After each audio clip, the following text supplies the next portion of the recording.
pleased to address you today on preparations towards the hosting of the extraordinary session of the ECOWAS Authority of Heads of State and Government, which is scheduled to be held tomorrow, Thursday, 16th September 2021, at the Kempinski Hotel, Accra.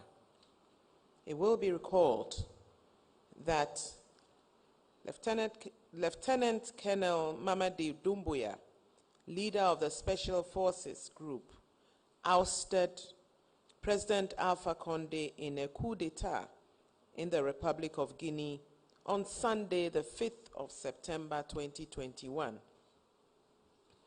Following the coup, the Authority of Heads of State and Government of the Economic Community of West African States, ECOWAS, convened an extraordinary session via video conference on the 8th of September 2021 under the chairmanship of His Excellency Nana Addo Dankwa Akufo-Addo, President of the Republic of Ghana and Chair of the Authority, to review the political situation in Guinea and the political situation in Mali. The Authority decided, among others, to immediately dispatch a high-level ECOWAS mission to Guinea to assess the situation on the ground. Pursuant to the Authority's decision, I, in my capacity of Chair of the ECOWAS Council of Ministers, led a high-level mission to Conakry on Friday, 10th September. During the visit, the delegation met with Lieutenant Colonel Mamadi Doumbouya, Chairman of the National Committee for Reconciliation and Development, CNRD, and at our request, spent some time with the ousted President of Guinea, His Excellency Alpha Condé. The delegation informed Colonel Doumbouya of the decision of the summit to immediately dispatch a high-level ECOWAS mission to Conakry, Guinea, to ascertain, among others, the issues that led to the events of 5th September 2021, inquire about the plan of the CNRD for the restoration of constitutional order in the country. It also conveyed the condemnation and grave concern of the ECOWAS Authority of Heads of State and Government about the coup and its expectation of a civilian-led transition within the shortest possible time. The delegation also stressed the importance of the preservation of the physical and moral dignity of the ousted president and requested access to the former president to ascertain his physical and health condition. It called for the unconditional release of the deposed president from custody, together with all others arrested during the coup. Ladies and gentlemen of the press, the forthcoming extraordinary session of the ECOWAS Authority is therefore being held to enable the high-level mission report to the Authority, after which the latter will deliberate and consider the next steps to be taken towards the restoration of the country to the path of democratic governance and constitutional rule. The summit will therefore have a single agenda, where I will lay before the Authority the report of the ECOWAS high-level mission to Guinea, which was undertaken on Friday, the 10th of September. May I now take the opportunity to provide some information on the expected participation in the summit. Currently, 7 heads of state and government have confirmed their participation. While Nigeria will be represented at the level of the Vice President, Sierra Leone and the Gambia will be represented by their foreign ministers. The ministry has not received any indication of participation by Cape Verde and Benin at the moment. We are also expecting the participation of the President and Vice President of the ECOWAS Commission. The outcome of the deliberations by the heads of state will be captured in a communique which will be issued at the end of the summit. Thank you for your attention. Honourable Minister, thank you for that very quick brief. Colleagues, as I mentioned, later I would invite the Ghana Police Service to give us the security and transportation arrangements associated with this extraordinary summit. But before the Honourable Minister takes a seat, I would invite your questions. So if you have any questions, now is the time to ask them. Can we get the microphone quickly? We don't want to take too much time.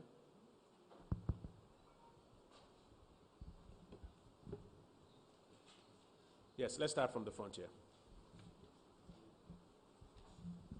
All right, my name is Kweku Asante from Joy News. The Honorable Minister mentioned that they requested to see the ousted former president. What was the condition in which he was, and what was the response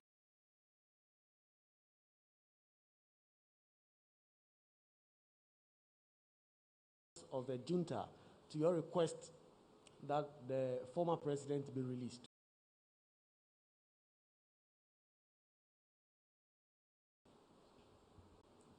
Thank you.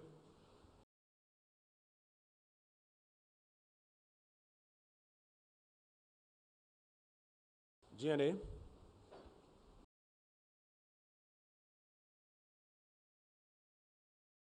To that. Thank you.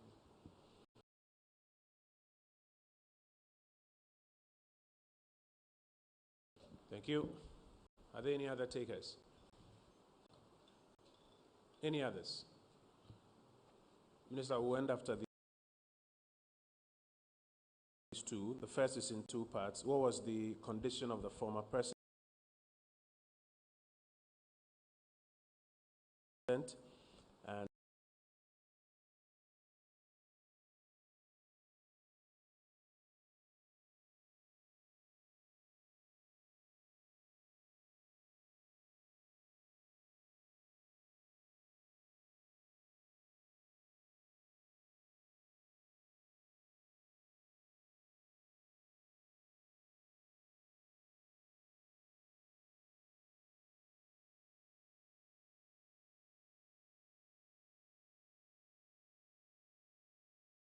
was still in a state of shock. Condition under which he will be released, that at the moment I cannot talk about. The heads of state have sent us on a mission. We will present the report to them tomorrow. Indeed, they did put across to us some conditions under which he will be released, but at this moment I think it would not be proper to report on that. Duration. If you recall, with regards to Mali, it was the heads of state that insisted on the duration of the transition. With Guinea, this is fresh. We went on a fact-finding mission. We've had a chat with them. At the moment, I don't think that they are in a position to even propose how long it would take them to return the country back to constitutional rule. So it is now up to the heads of state to now take some serious decisions on Guinea, what they want to see in the next, whether it's 1 month, 6 months, 12 months, whatever, how they want to see the transition and for how long it should be. Minister, thank you. Colleagues, when I ask who you know, let's go so that we don't have to do this. Yes, Echo, quickly. Yes, go ahead. How committed is ECOWAS regarding the sanctions that has been introduced? And maybe taking a step back, could we not have prevented this, given the history that Condé had, changing the constitution to favor him in West Africa that is trying to project democracy and how people must respect the structures that is in place? So how do you also preserve that or prevent that in subsequent occasions in the continent? Thank you. Thank you. Are there any others? We'll take them now and not come back. Yes, Nana.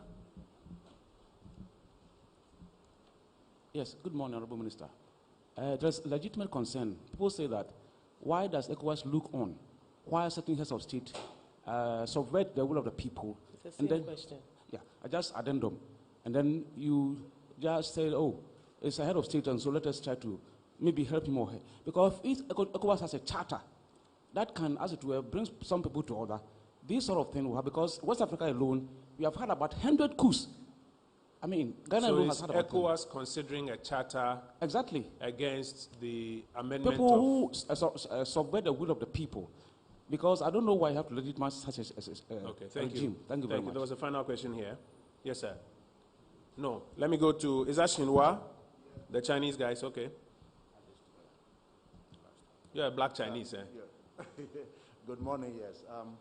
Like a colleague asked, I would like to know how effective the ECOWAS peace-building architecture is in the face of these happenings. We saw Mali last year, we are seeing Guinea this year. Security and regional experts are prompting us that there were 3 more in the offing before the end of this year. How strong, how effective is the ECOWAS peace-building architecture? Thank you. And then the second question is, has any progress been made on a transitional charter that has been agreed on, and who will lead the transition in Guinea? Is there a timeline yet for when Guinea should return? I think you came in late. The question of timelines asked and answered. Okay, yes. And then the question of transition asked and answered. So we'll stick to your first one. How robust are African democracies in the face of, or West African democracies in the face of these ones? Because this may not exactly be peace building. Yeah, it's not peace building. It's about the robustness of the democracies. Final one, GNA. I want to find out from the minister, when she led a delegation to Guinea, whether they also sought to find out how the ministers of the outside president were being treated, because sometimes when such things happen, they are subject to abuses and all that. I want to find out how they are being treated. And then the condition of the people, whether there was a food crisis or something of economic nature because of this situation. Thank you. Thank you. So just want to go over the questions. How committed is ECOWAS to enforcing the sanctions that have already been announced? For example, the suspension, etc. Second, does ECOWAS have any room to prevent such actions or such scenarios from playing up in other jurisdictions? Could this have been prevented in any way? Third, and closely associated with that, is ECOWAS considering a charter against the extension of term limits, which some believe is the underlying factor to this particular incident? Question number 4, in the face of Mali and Guinea and early commentary that there could be copycats elsewhere, Minister, can you speak to how robust West African democracies are thought to be currently? Number 5, did the delegation get any information on the status of associates of the former administration, be they ministers, chief executives, or persons associated with that administration? And finally, did the delegation, or does the delegation have any information on the status of Guinea itself in terms of the economy, availability of food, public services, etc.? Minister. Thank you very much, Minister. On how committed ECOWAS is to deal with such situations, let me state here that ECOWAS, all ECOWAS countries, 15 of us, have signed on to the protocol on democracy and good governance. That in itself is a commitment to ensure that we all stick to democracy, constitutional rule, and good governance. However, as we all know, some heads of state have veered from this, the charter, and have gone for third-term bids. And President Alpha Conde is one such. Let me state that when something like this happens, let us not assume that behind the scenes there is nothing happening. I can assure you that when anything of the sort happens, behind the scenes, the heads of state, knowing full well that yes, the country has signed on to the protocol, the charter, but at the same time, it is a sovereign country, have done everything behind the scenes to engage with that colleague to step down on such occurrences and to stick to the term limits. So what you see from the outside is that everybody is relaxed, but that is not the case. There's a lot of engagement that goes on.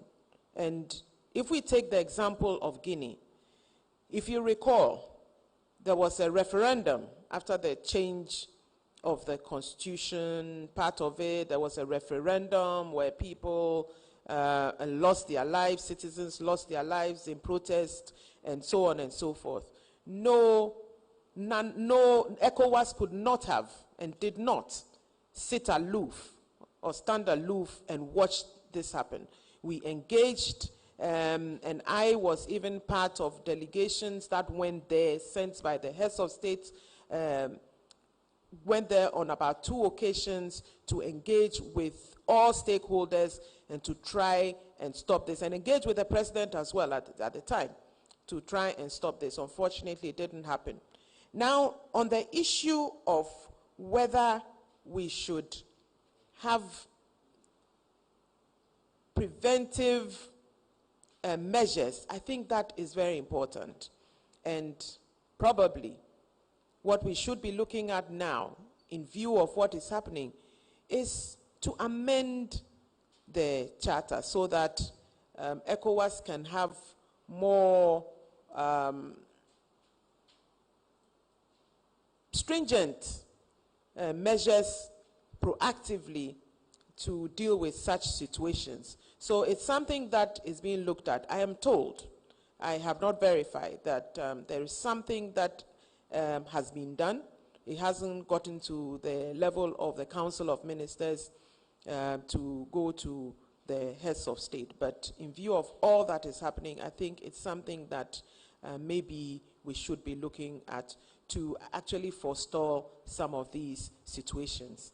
But when you do all the engagements that are necessary, whether it's from the heads of state level or from the level of the Council of Ministers, and the person says that this is my country, we are a sovereign country, there's not much that you can do. But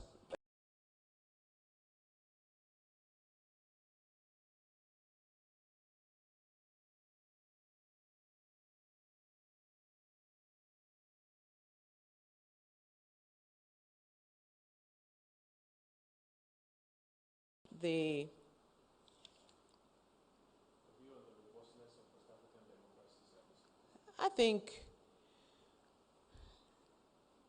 West African democracy is very robust.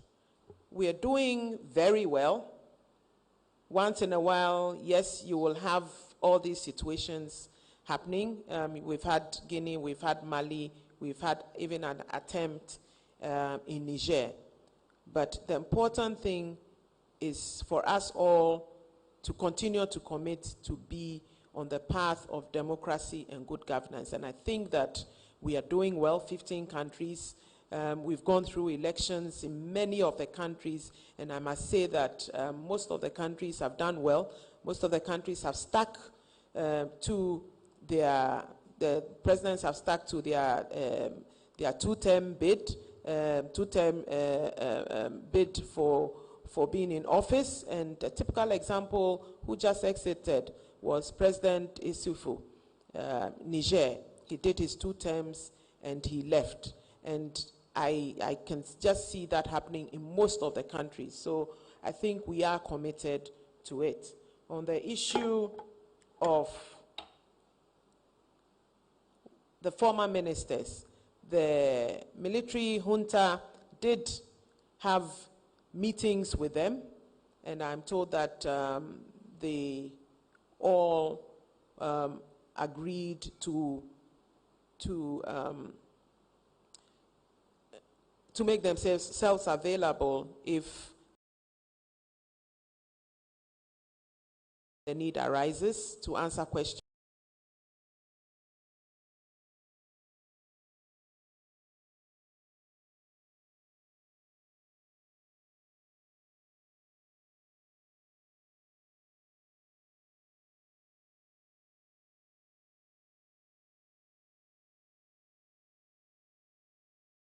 are in custody. There's none of the ministers who is in custody, but of course they've been asked to step back and to make themselves available if the need arises to answer questions. So for now they are okay. The only issue that is of concern to us is the fact that I'm told their bank accounts have been frozen. So that's an issue of concern. But otherwise, I believe that they are all doing well under the circumstances. And finally, Minister, the question of the state of services, food security, public services, etc.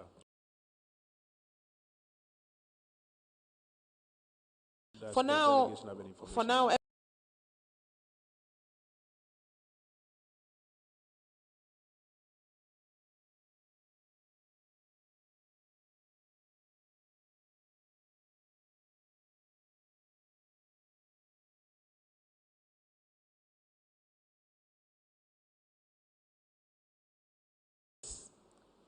no other sanction has been slapped on them for now.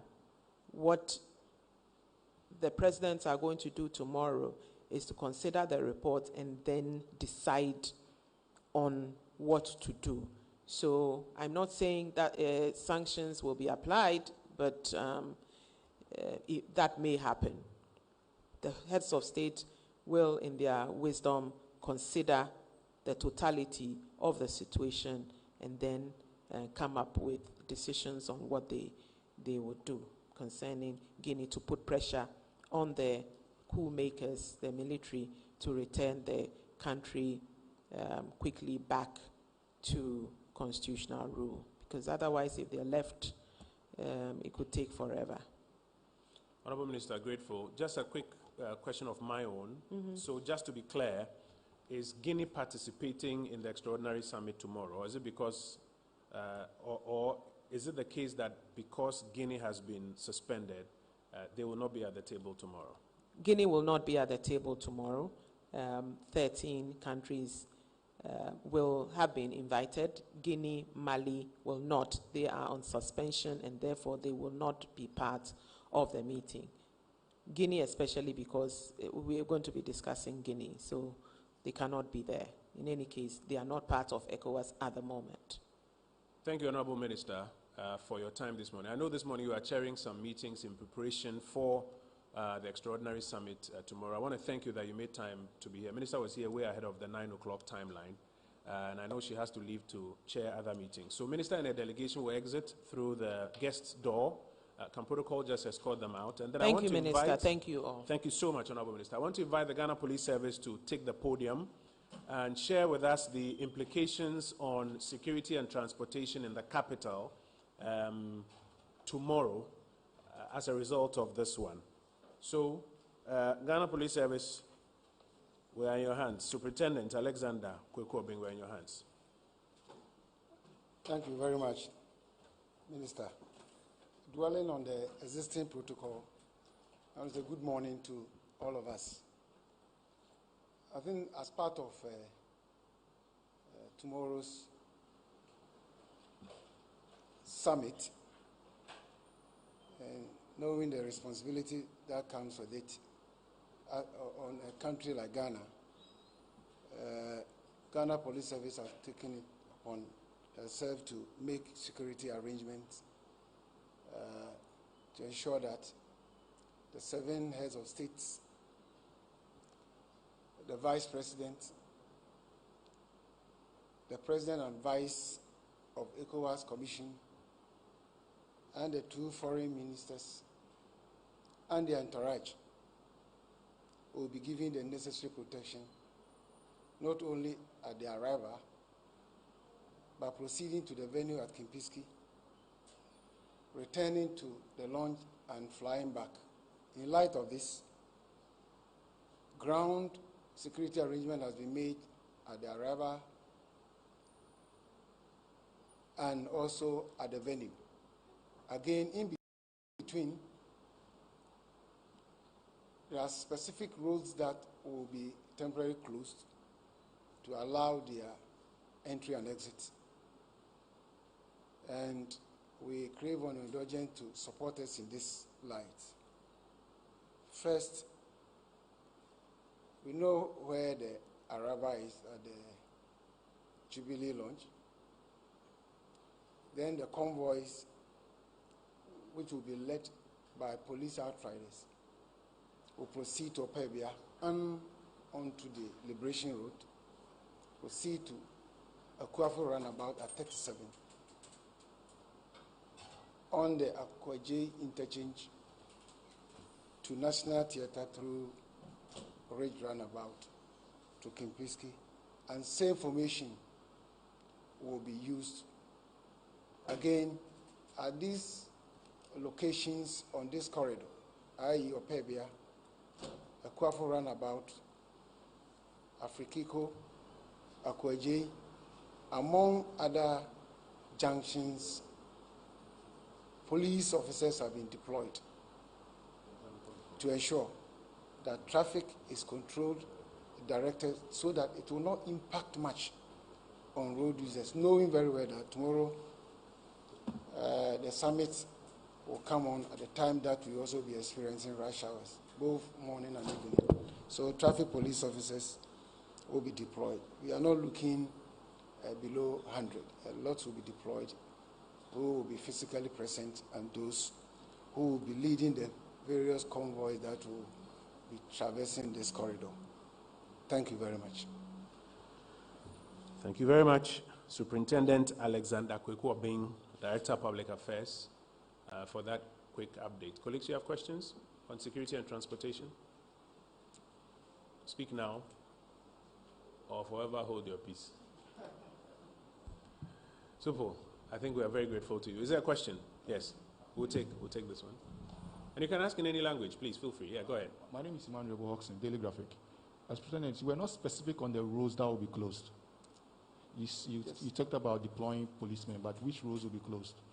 Yeah. As I said that, we are lucky that we are using only one road corridor. And I mentioned Liberation Road, Independence Avenue. That's why I gave the landmarks from Opebia to Akuafo, to Afrikiko, to Akwaje interchange, then to Ridge roundabout to National Theatre. This is the corridor that forms Independence Avenue and then Liberation Road from National Theatre, let's say, to Tetekwashi. But we are using the link between Opebia and then National Theatre. And you know, it is a spine of the road that we use during rush hour in Accra. And anytime you touch it, you are likely to have a spiral. And therefore, it will be temporary, as said. And that's why we have a lot of police officers deployed and motorized motor riders leading these convoys. So as and when they are proceeding, we will, in a very short notice, clear the road for safe exit, and then we open traffic. It's not going to be blocking it for such a long time. And that's why we are deploying as many motor riders as possible to assist in serving the heads of states and then the ministers that are coming to this summit. Thank you. Any other questions? Super, we are grateful for your time. You may please resume your seat. We are very thankful that you joined us to give us this brief. Colleagues, this is where we draw the curtain on this morning's press briefing. We hope that through you, the people of Ghana will get to hear all that we've shared. When we go off air, I have some information that I quickly want to give you as feedback. So please give us a few minutes. Super, thank you. Thank you.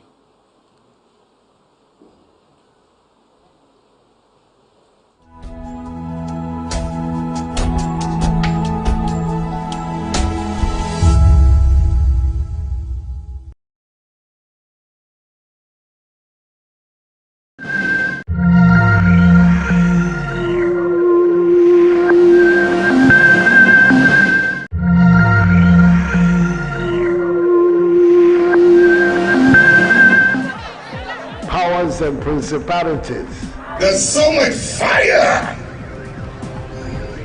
inside me. Tragedy struck when part of the largest hillside at the kosher rubbish dump collapsed. It's going to be fun to see how he goes about approaching this game.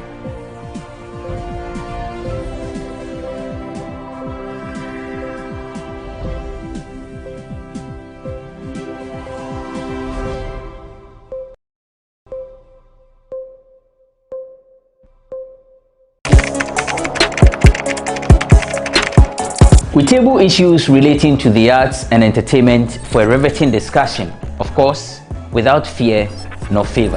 The question the presenter asked them was a dumb question. You need to speak the fact and move. Varied views. We agree to disagree. So I would disagree with everything you said. I think that he's a smart guy. I think what he did. No, but I also said he's a smart guy. Yeah. I guess that I'm waiting for the what next. Yeah, I don't think that we have to wait for what next. It sometimes gets confrontational. But that's the beauty of the game. Today you deny funny face. It's not my brother. I don't know him. You don't know funny face. It's not my brother. You don't know funny face. It's a package.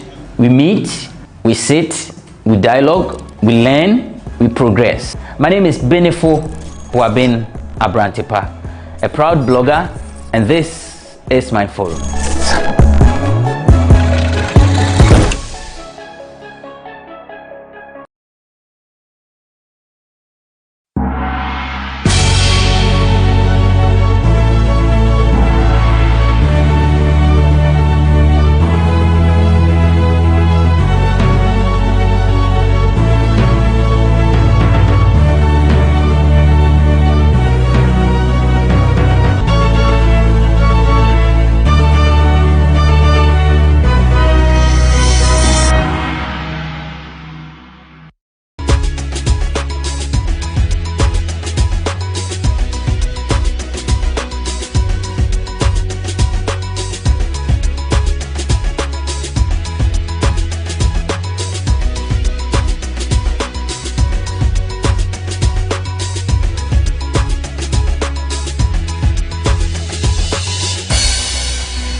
I, and the body I represent, the Alliance for Christian Advocacy Africa, want to wish GhanaWeb, the management team, very well. They came at the right time and they have served a purpose. When my story appeared on GhanaWeb, I found that other media houses that have not interviewed me, that have not called me, they still have the story on their website, media platforms, and I know that even if they don't acknowledge, I know they pick it from GhanaWeb. So they have served the media needs, or they've made significant contribution to media needs in Ghana. We wish them a very good future, but we pray that they will also need be find a way of reducing the hurt that people are going through, because it seems to me people who receive some kind of abusive feel hurt, but they may still want to go to GhanaWeb because of its uniqueness. We wish them a very fruitful years in the coming years and days ahead of us.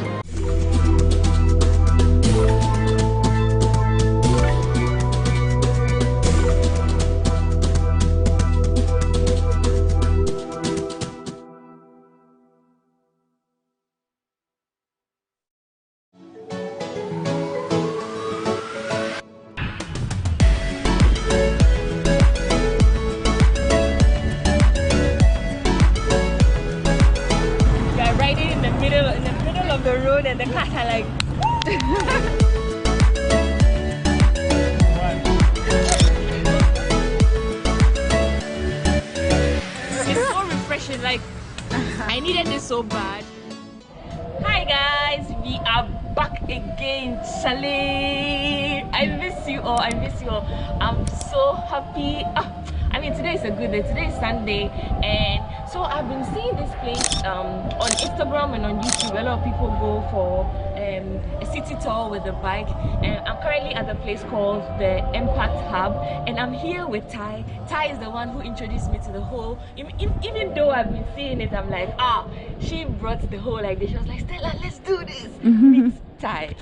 I'm around Ty.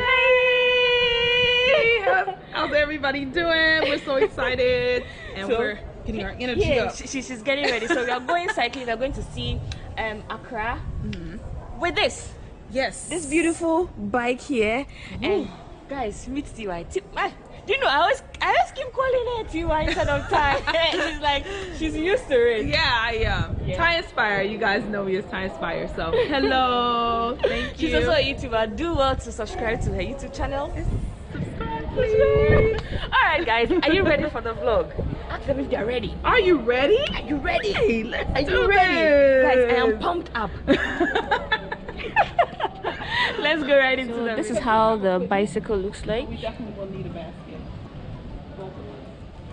And it comes with water and a local snack. This is plantain chips. This is what I came with. I came with my water, face towel, and comfortable clothes with some sneakers, and I am ready. This is how Ty is also dressed. So we are also joined by others. So yeah, it's going to be the four of us and Mark. Mark is the one going to take us around, and so yeah, I'm super excited about this. This is something different. I mean, I always show you Accra in a different perspective. This time they're going to see Accra through cycling, and so yeah, you know I always take you along, and so yeah, let's go. So helmets checked, vest checked. 182 is over there. Oh, what's your name? I didn't get your name. Stephanie. Okay, so we are joined by Stephanie and her friend. And so yeah, it's going to be the four of us and Mark. And so catch you guys on the flip side of life. Okay. So it's recording. Yeah, so we are testing our GoPro. Okay. Ty has my GoPro, I have her GoPro. And I mean, we are going to be recording ourselves. Okay, guys, try it. Is it good? Is it good? Is it good? No, just normal. With your head. Yeah, perfect. You're good to go. Few pointers before you cycle in Ghana. What you need to watch out for is potholes at Church Road. That's all. If you were able to watch out for that, you're good.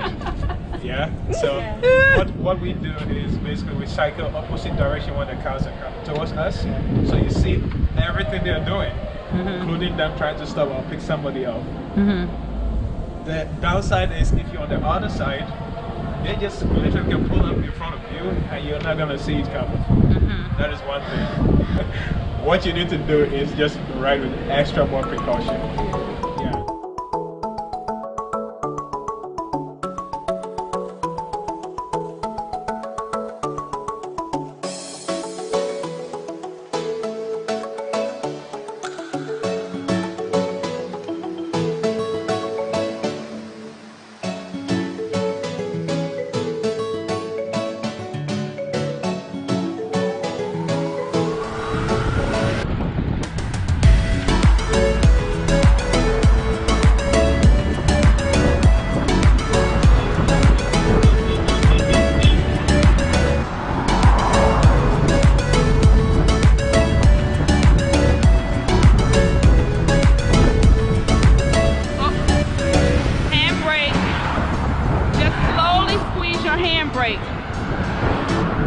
I know you're getting, like, it makes you afraid, so you want to put your feet down.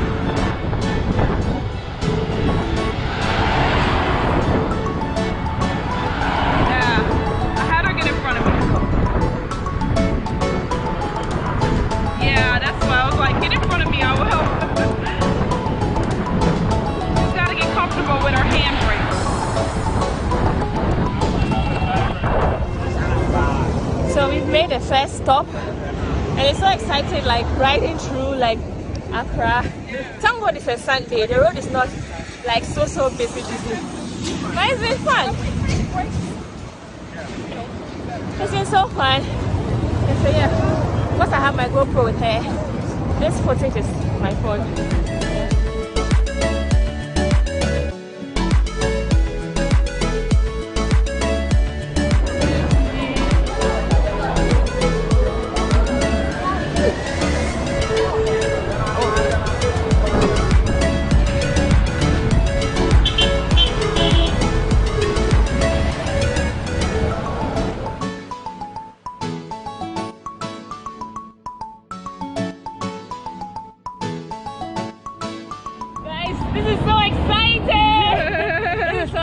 Like, very, very exciting. The fact that you are riding in the middle of the road and the cars are like, it's exciting. You have to try this. Yeah.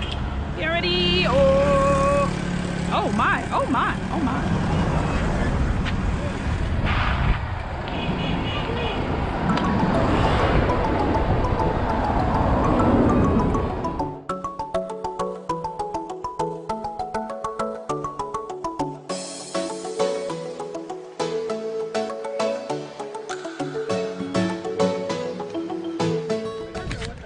So we've made it to the first stop.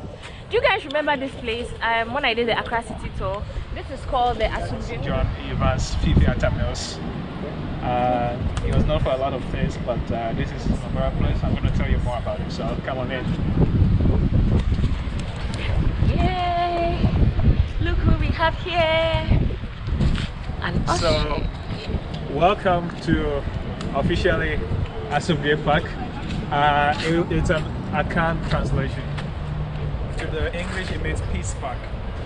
Yeah, so Asumdue means peace in Akan. So as you can see, there are a few ostriches around. There's at least 4 of them around, 2 females and 2 males. She's so yeah, pretty. She just came for some up close. Look at that. Oh wow! While tolling, did I just say that? While tolling Accra, we get to see all the popular landmarks, and so yeah, this is one of them. And this is where Prophet John Evans Atamils was buried. So yeah, when you see this, just know that it's a memorial park. Right. It's like nothing. How's the tour going so far? Oh man. Exactly. Tai, how is the tour going so far? Oh, it's amazing. I'm really enjoying. Thank you so much, Mark. It's been exciting. We are at Asumdue Park right now. Yeah. And that's his face. That's Prophet John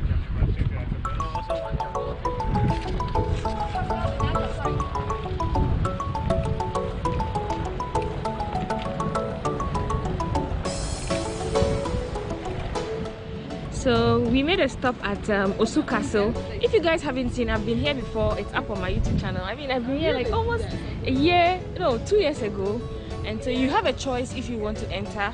It's just about 5 cedis per person, but foreigners is more. You can negotiate. Yeah. So yeah, that's it. Oh, hello, hello. So guys, we're about to take some pictures, and you guys are coming along. You ready? Yeah. Alright. 3, 2, 1.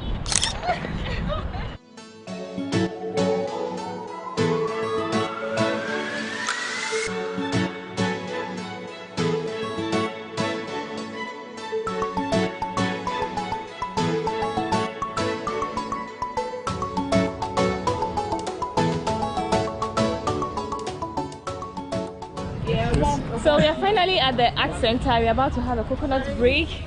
As soon as he saw us, he was smiling. Oh yeah, now you were smiling when you saw us.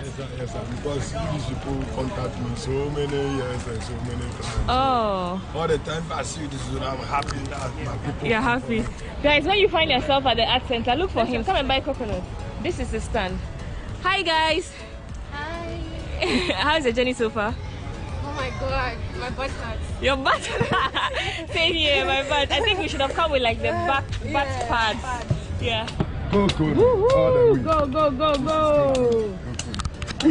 All the way. And he has Tupac shirt on, so now he's my favorite person. Cheers.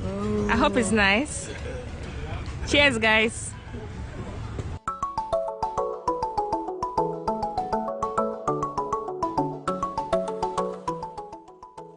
It's so refreshing, like I needed this so bad.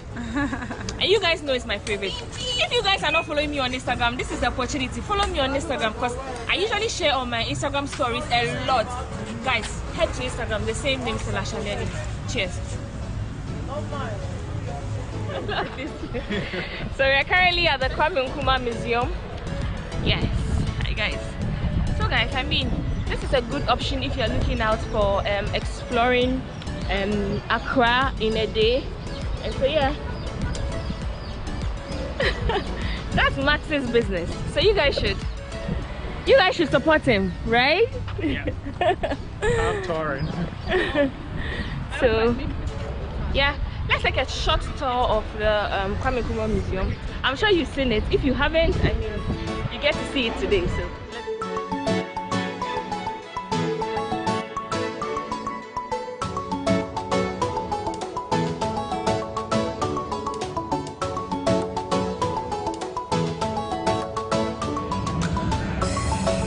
So this is our first president, Dr. Kwame Nkrumah.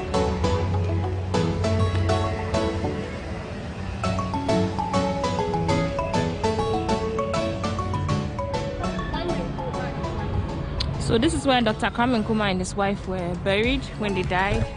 So yeah, you can come here, take pictures, I mean, get to know the history of Ghana. Yeah.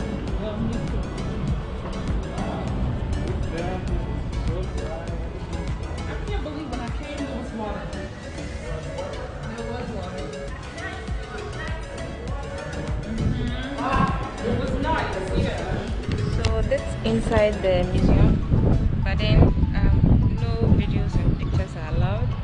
And so I'm waiting for my colleagues while I relax here, enjoying the sun.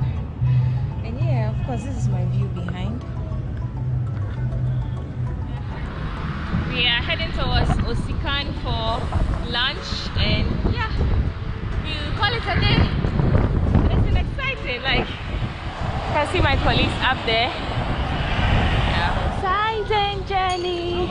We are currently at Osikan, and I'm riding with one hand now. Because say hi. Hi. Be careful, be careful, be careful. These kids are stubborn. I told them to be careful, but they kept holding my bike. Can you imagine?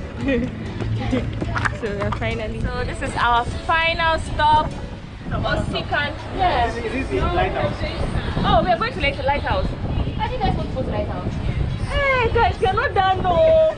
We have a long way to go. But then enjoy the beauty of Osikan.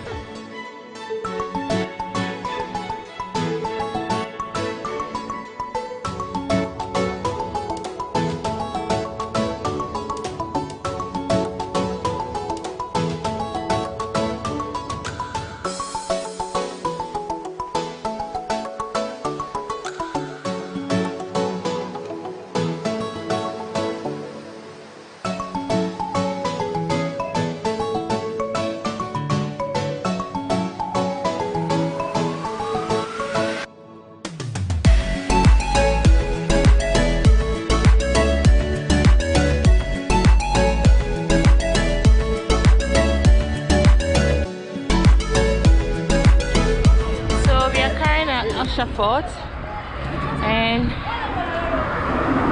I'm so tired, but these girls and ladies and gentlemen wants to end up at the lighthouse, and so that's where we are heading towards now. Yeah, I'm so tired. Yes. So we made it here successfully. I've been here a billion times, so from here call it a day, and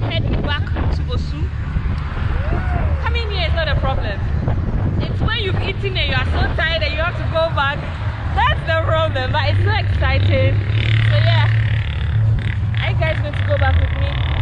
Let's go. Where? You need help with that? I was trying to vlog whilst, and then I didn't know what happened. So we are in Jamestown itself, right? And this is how the Gamashi. This is how the township looks like. Hi, Ty. Hi. So yeah. What? I can smell fish. I can smell KK. I can smell all kinds of food here. Yeah. Jamestown is a vibe.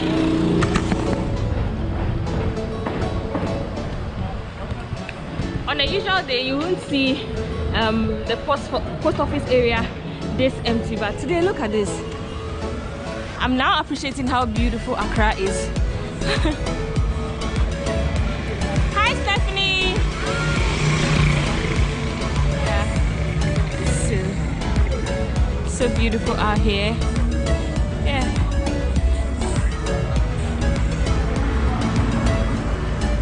It's Makola on a Sunday. Wow, who would have thought there's no one here at Makola? I mean, when I say no one, you know how crowded it gets. This is like literally empty. Makola for you.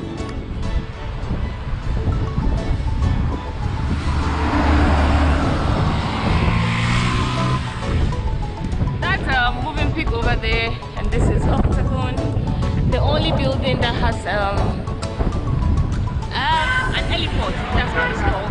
It's the only building that an helicopter can land in the city. Yeah. Let's go, guys. It's so tiring. This is not for the things that packed.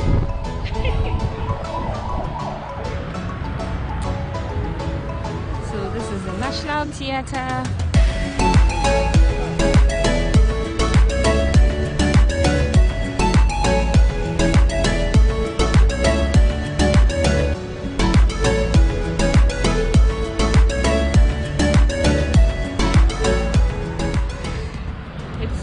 That we are doing it on a Sunday, because on a regular day you won't find our roads like this. There are lots of cars, like a whole bunch of cars. So yeah.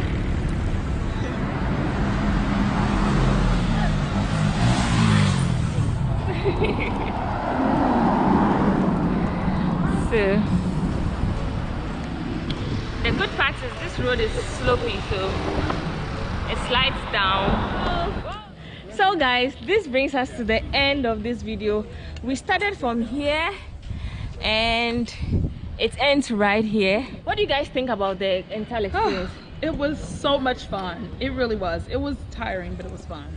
It was so tiring, guys. Like when I say it's tiring, it's tiring. It took us 5 hours. No, 5 hours 30 minutes. Look at the time now. Yeah. We started like 11, and then we had like an hour break because the food delayed, sort of. The food delayed, and so yeah. Wow. Did you guys enjoy watching this? Is this something you see yourself doing? Let me know in the comment section. Until next time, do want to also subscribe to Ty's YouTube channel. Please subscribe. She's so tired. I'm so tired. Yeah. Say bye-bye to my subscribers. And then, I mean, she is Nigerian. She came all the way to Ghana to experience this beautiful experience. So tell them to travel. Tell them something. Yeah, travel more. Come to Ghana and see a lot of like beautiful places here. Right. You heard it from her. Isn't she beautiful? Bye-bye, guys. I'm sweaty too. I know, right? We're all sweaty and looking all messy. So, guys, I love you. I love you all. You're my favorite person. Mwah.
just this evening, the Ghana Football Association announced the dismissal of Coach Siki Akono and his technical team after 20 months in charge of the Black Stars, where Siki Akono managed 11 games, which saw him lose 5 matches, win 4 and draw 2. Well, we are on the streets of Accra to find out from Ghanaians what they make of Coach Siki Akono's dismissal. Come along with me as we find out from Ghanaians what they make of Coach Siki Akono's dismissal. Akono now a good idea because there are players who are new consort do bonds or from Ghana for Casadodo. Player who are on deserve so about blaster team. No, my friend about. This is the time Ghana and Niablis to me African Cup. I still had the you are Bobo China also. What conference on the Captain Ghana there? A team no schema be any schema Kakro Musu could do snip party. Almost no play. Tigana and they say a canoe cry. Young fat coach will bet my shit team. Coach with say coach in the Zambia. And Cote d'Ivoire, AG African Cups. I coach in the it's here. That's a good idea. So, according to him, the GFA also did a good thing by sacking Coach Siki Akono because for him, some of the players he invited into the Black Stars don't deserve the call-up, and he mentions the player like Captain Andre Ayew. He says that the fact that he's playing in the Asian League doesn't even give him the right to even captain the team, but that's the state of the Black Stars now. And moving forward, he thinks that the GFA should appoint Harvey Reynard, that's the former Zambia and Ivory Coast coach, and he believes that he will do the right thing by helping Ghana win the AFCON next term. And as you see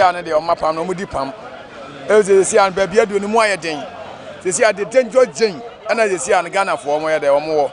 You see, I know the so many permanent so they are all bandy. Also, prayers now. Say, obviously, free prayers. And once the same one from mom yesterday, so make my bobono.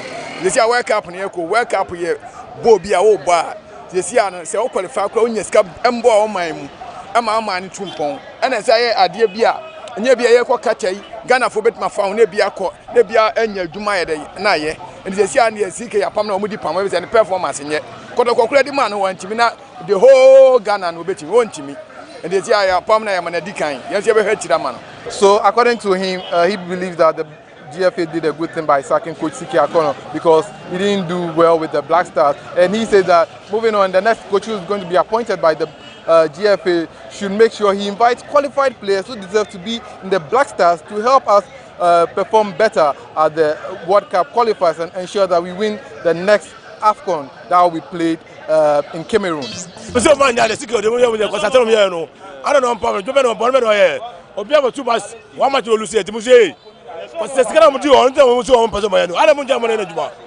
No man, I could have gone over Papa, but for you, much soon, Yakawa.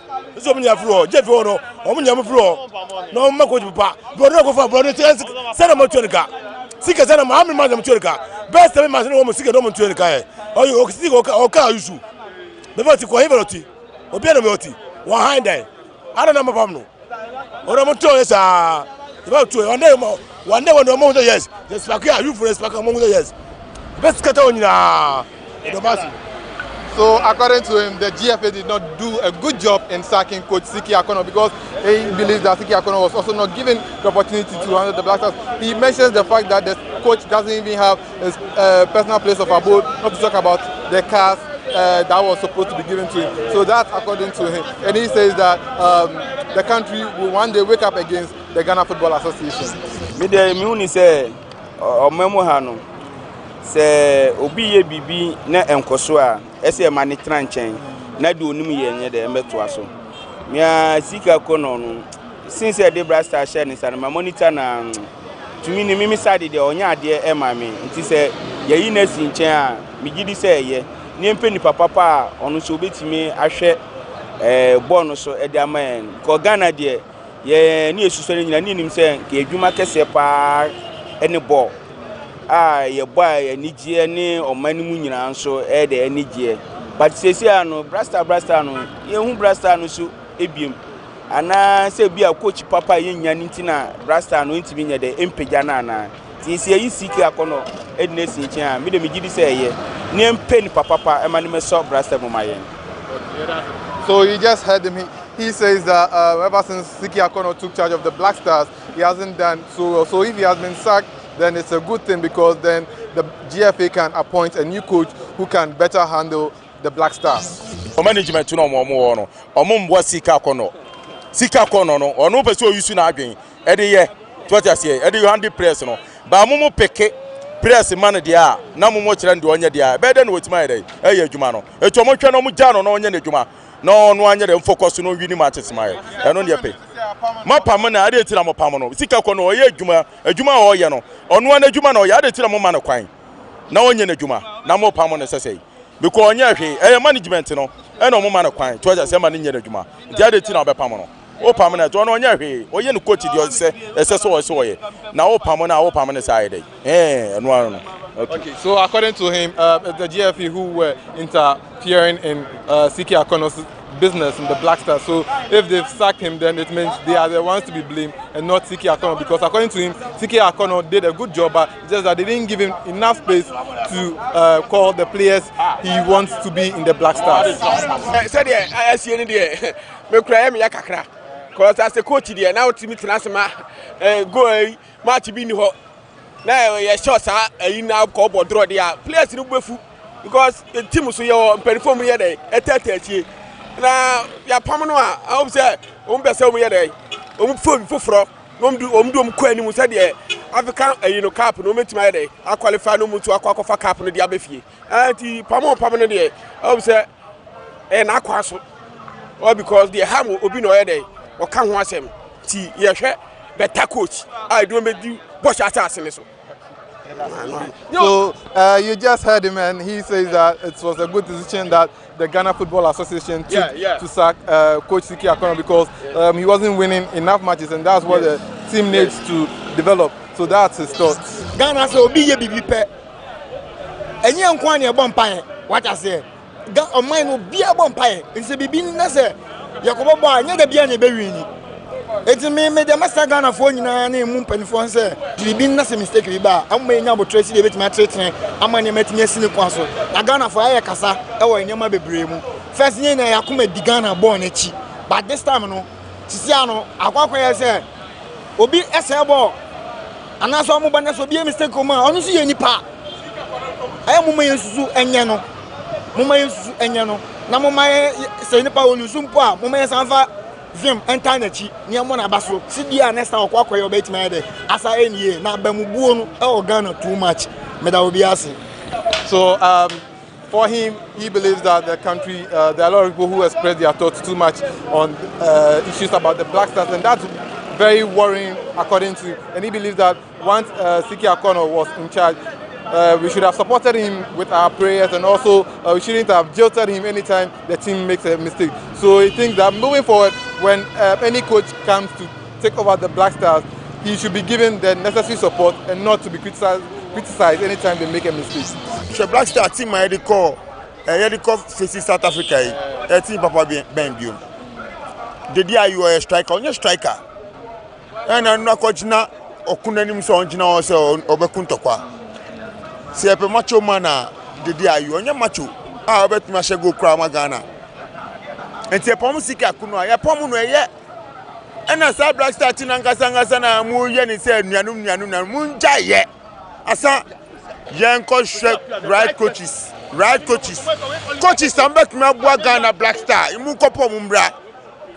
Seek it, Obano, don't I? After born, you want to go Yakash. Oh, Yakash, Sigakono, no, if you are from one, no, if you are a from Banyafi, me, I go coaching course. Me, if you go coach Jimmy, she cannot run out commit to a mama coaching. She money here or Jan Quali, can they ask coach? There could see appear. I can't Duncan. Oh, Duncan San you. Can you Duncan? The former Monica qualified in a World Cup. She knew our Minamo. Could see appear. She can't go to see a corner of your Lemina. Wafia was supported from beginning. I can Wafia will be an issue. Nagabonini, I can players come, but no, any players nowhere to be found. Well, I'm a background crap, just my second division. I mean, to a second division. Local players, any because Siki Akono can be a like a local place that man I perform well. She won on the field. Oh, I mean, only your human. So, according to him, Siki Akono deserved the sack because he didn't invite the best players to the Black Stars team. And according to him, Accra Folks head coach, that's Samuel Boedu or David Duncan, now the assistant coach of Coach Siki Akono, deserved to be the head coach of the Black Stars. And he believes that the Black Stars must ensure that they qualify for the World Cup. So the best coach should come in to take the job of Siki Akono. So you just heard the thoughts expressed by some Ghanaians on what they make of Siki Akono's dismissal. My name is Joseph Adam Matthew, and for more information, log on to www.GhanaWeb.com to read more on Coach Siki Akono's dismissal.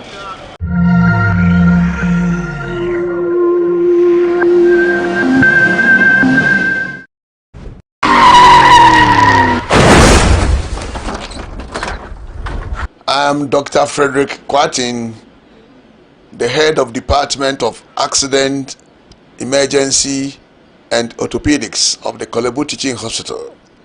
We advise the public to be very cautious in driving, especially vehicles and motorbikes. Road traffic accidents is a major drain on our economy that everybody, especially road users, should be responsive in their driving and obey road traffic regulations.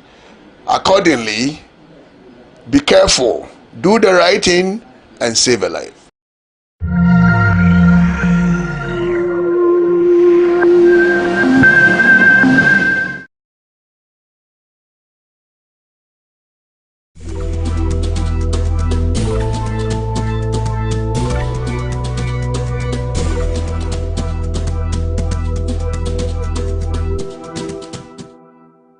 One of the things GhanaWeb is doing, which in my estimation is one of the best things, is trying as much as possible to give pictorial in terms of video of whatever it's reporting online.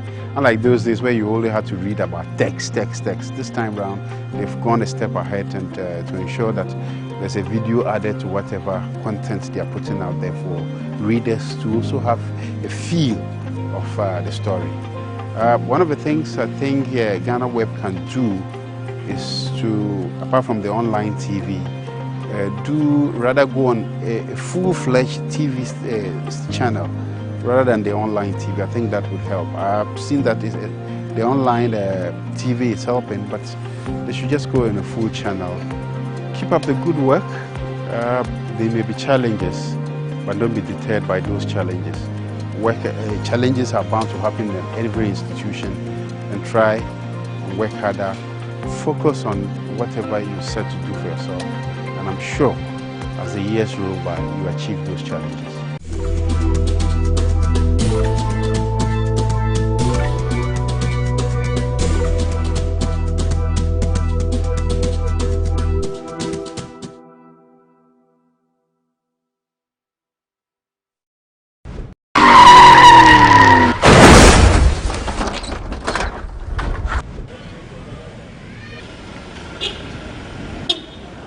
Welcome to another edition of the GhanaWeb Road Safety Series here on GhanaWeb TV. The conversation continues, and we are creating awareness about how you and I can ensure safety on our roads, as well as curb road accidents as a menace that has gone on for so long.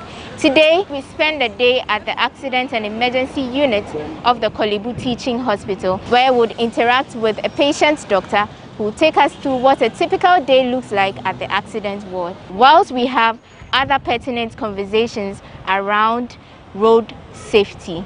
Thank you for joining us once again. My name is Wanda Ami Hagan.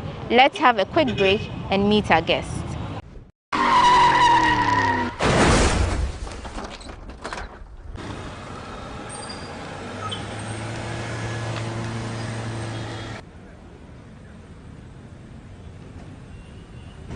So we are at the entrance of the emergency unit at the Kolebu Teaching Hospital, and Doc is going to take us through the procedures that one has to take, a patient has to take once he gets here for treatment. All right, so what happens is that they get to the entrance, and then we have a nurse here. We call it the pre-triage nurse. Okay. Normally, you bring in such people when you have problems at your entrance or when you have pandemics. So during the COVID time, we decided to have one here. Okay. And some time back, there was an issue that someone came to the hospital, was not satisfied with some service and all that, and the staff too had the proof also that they did all well. So we decided to bring the PRO's office here. Okay. So on my left, that's the PRO's office. So what happens here is that the PRO's office is independent of the emergency room.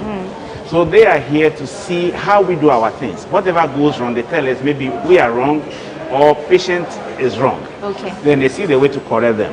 But they function very well with our pre-triage nurse. They come together anytime a patient comes in, they approach them, talk to the family, find out how best they can help, and then we move the patient inside. So at this point, when they are doing all of that, where would the patient be? No, so they are receiving the patient. Okay. They go and receive the patient. Okay. All is that a patient has come in, they walk to the patient, the car, ask what their problem is, they find out, oh no, it's the patient you brought, and then they coordinate the movement of the patient in. Okay. Some can walk in, others will need a wheelchair, some also need beds. They arrange for all that and move the patient in. Okay, so Yes. Doc, I would want to know, you know, there are different kinds of patients with different financial backgrounds. Yes. If someone should come in and they don't have any money at all, Yes. does the emergency units take care of them and then later on look at the finances, or you wait for them to pay everything before? We don't. Luckily enough, we have the electronic system we are using. You know, initially we were using the paper system, manual thing, somebody has to record. Okay. And with that one, someone could easily run away without paying a bill. Okay. And there is no way it's recorded anywhere because the person may not even come back with that folder. So it means that that bill will be lost forever. But now we are using an electronic system. Whenever you enter the hospital, even for the first time, it doesn't matter which point. You have your name is entered into the system, and then you have a code number. Okay. So that's your number for the rest of your life within the facility. Okay. So it has come to help us in the emergency room, because normally in emergencies, we don't want a situation where they will say pay before you have the service, because it's somebody's life. Yes. So the emergency concept is save the life and later payments will be made. Okay. Now, the moment they bring the person in, we ask the relative to quickly go and do a card. Now the card itself has a fee, but you don't pay it upfront. Okay. You just do the card, they capture your data and all that, then the system starts billing in there. Then we attend, while that is being done, we are attending to the patient. We attend to the patient all drugs that we need. The department has done so well, together with the central administration, that we have a pharmacy within the department. Okay. So they serve all medication. Since it's the system, it's just for a doctor to prescribe that medication in the name of that patient. It is all given out and the patient is billed. So someone can come and stay the first 24 hours without having any money on them. Whatever we should do in the emergency room will be done. The person will have medication given. Then later on they have to come and pay all those bills. Okay. There's a limit to it. And when it gets to that limit now, the notification from pharmacy, for example, will come that the patient has hit the limit and now has to make some deposit before further medications can be issued. But then the patient is stable. Okay. All right. Okay. All right. So where are you taking us now? All right. So this is the triage unit. When you enter the emergency room, we have the triage where they check the patient's vitals. So vitals, I mean like the blood pressure, the sugar level, the way the patient is breathing, the oxygen level, and then they assess the patient's general awareness. Ask 1 or 2 questions and then put all this together. So these are very objective values that we put together, and then it gives a color code. Now the color code has a meaning. For example, if the person triages bed, that tells you that if you don't have a bed, if you don't have anything, there's a life-threatening issue with that patient. So you need to sort out that patient. To the extent that even if for that particular patient alone, you all need to put the patient on the floor. All the staff have to go onto the ground and take care of that patient. You have to do it because there's something that is going to cause the patient's life. So you have to solve that problem out quickly. So we do it. Okay. And then after that, we have orange, and then we have yellow. Those ones have a time limit to be seen. So at least those ones you can look for a bed, you can look for an ideal place, and then pull them before you go ahead. So these values, as I said, are all very objective. If I do it, the values I'll get, when you also do, you get same values. Same values. So it's not now like because I know the person. No. So sometimes you may even come and then you are waiting for a moment. They ask you wait. They've checked all that and we are still waiting. They tell you maybe there are no beds or there's a situation or so. Then you realize that they rush in another person. They check on that person too. You may see the person to be conscious, but the person may have some life-threatening issues. Okay. So they may even attend to that person before your relative. Then people now tend to think that, oh no, there's something going on, someone has, no, it's not so. Okay. Here it's not first come, first serve. It's based on the severity of the case. Problem the person has. Okay. But there's a time limit for every color that you shouldn't go beyond this time. That person should have been seen. So you realize that someone who has come earlier on has been waiting. Another one comes in, has been checked on, and that person is given faster attention than the other one. And then relatives may not understand. But it's our responsibility to explain it to them. And is that done? Yes, it is done. The only thing is that if, for example, now, let's say that they receive you nicely, you've come in, but you are still anxious because your patient is still complaining of maybe a pain in the tummy. Then another one comes in, probably even walking. But then when they check, you realize that something is wrong with the person, very serious. So that person is moved in. At that point, maybe nobody will explain anything to you, but you're already furious. So you may not wait for the explanation, and then you may just burst out, start talking. But if you have the patience, it will be explained to you. And even if you ask, it will be explained to you, and that's it. Okay, so what you're saying is patients may not look like what they are going through or how severe their cases may be. Yeah, that's so there may be someone sitting on a wheelchair with a less serious case than someone who may be walking around. Yes. So let me give you just a scenario. With experience, I was at the accident area, and there was this mass accident where about 15 people were in a vehicle and had an accident. They were brought in. There were some young guys among them who were shouting, "Attend to me, my leg is paining me this." There was an old lady, an elderly woman who was sitting down. All you could realize was that she just sat down, put the hands on the thighs. We call it the tripod position, leaning forward a bit. Tripod position, yes. Okay. Leaning forward a bit, and you realize that she was trying to breathe in deeply and take it out. That tells you that that woman's breathing is a problem. She has a very bad problem, worse than all those who were shouting. We quickly took her in. When we checked, we got it. We have something we call pneumothorax. She was in tension pneumothorax. So much air had accumulated into her lungs, her chest. And this woman could not breathe well, but was not talking. So you realize that somebody is rather screaming, shouting because the leg is broken and is paining him. But there was this old lady who was just sitting down, not talking, or was just moaning, but that person had a more severe injury. So it is not, that's what I'm saying, it's not subjective. It's not what I see you, about no, I like you, I don't like you. It is what the experience and the triage values will give us. Then we move forward. Okay. Is it the case that there are enough nurses on the ground to see to all patients that come at the same time? Because maybe 2 or 3 or 4 patients may come with the same severity of issues, and there may not be enough people to check, what is happening to them at the time they come. Yeah. So this is what happens. All patients who go to the clinic are stable. It means they don't have a life-threatening issue. Yeah. They don't have an acute problem. So they are being seen at the clinic. Those ones, they can be in the queue for their vitals to be checked. Their blood pressure, sugar, and all those things to be checked. In the emergency room, always we assume that anybody who walks into the emergency room or who is brought to the emergency room has an acute problem. So we make sure that we have enough nurses at triage. And you can have 2, 3 patients being checked on at the same time. Okay. So we have enough nurses to do it, and then we do it at the same time. Okay. Ideally, nobody should come to the emergency room and wait for more than 10 minutes before a nurse works on that patient. No. Okay. Right. So you've told us about the triage. Yes. When next do they move to? All right. So a patient has come in and has triaged red. Red means that there's a life-threatening issue that we need to solve immediately. Can't wait. So, for example, as we are having this interview now, if they should bring in a patient and the patient triage is ready, we will have to stop. Yeah. We pause. Yes. We need to go save that life before we come and continue. Exactly. Even when other people are being triaged and their values look normal, we may have to leave that and then go and handle the one that has a life-threatening issue, which is red. So now this is the procedure. Now the person comes in red, we go inside here. So if you don't mind, we can enter red. Yes. Okay. So this is the red? Yeah, so this is the red unit. Now, the difference in all things is that you should always have an empty red bed. And don't use it for a walking case that is not red. Because an emergency can come at any time, which is life-threatening. And then you need to use that red bed to save that life. Okay. So ideally, we have the resuscitation bed. But because of our system, you leave it. The next morning, by the time you come, a new patient has been resuscitated, and the patient remains on the bed. Okay. But at red, all beds at red are for resuscitation.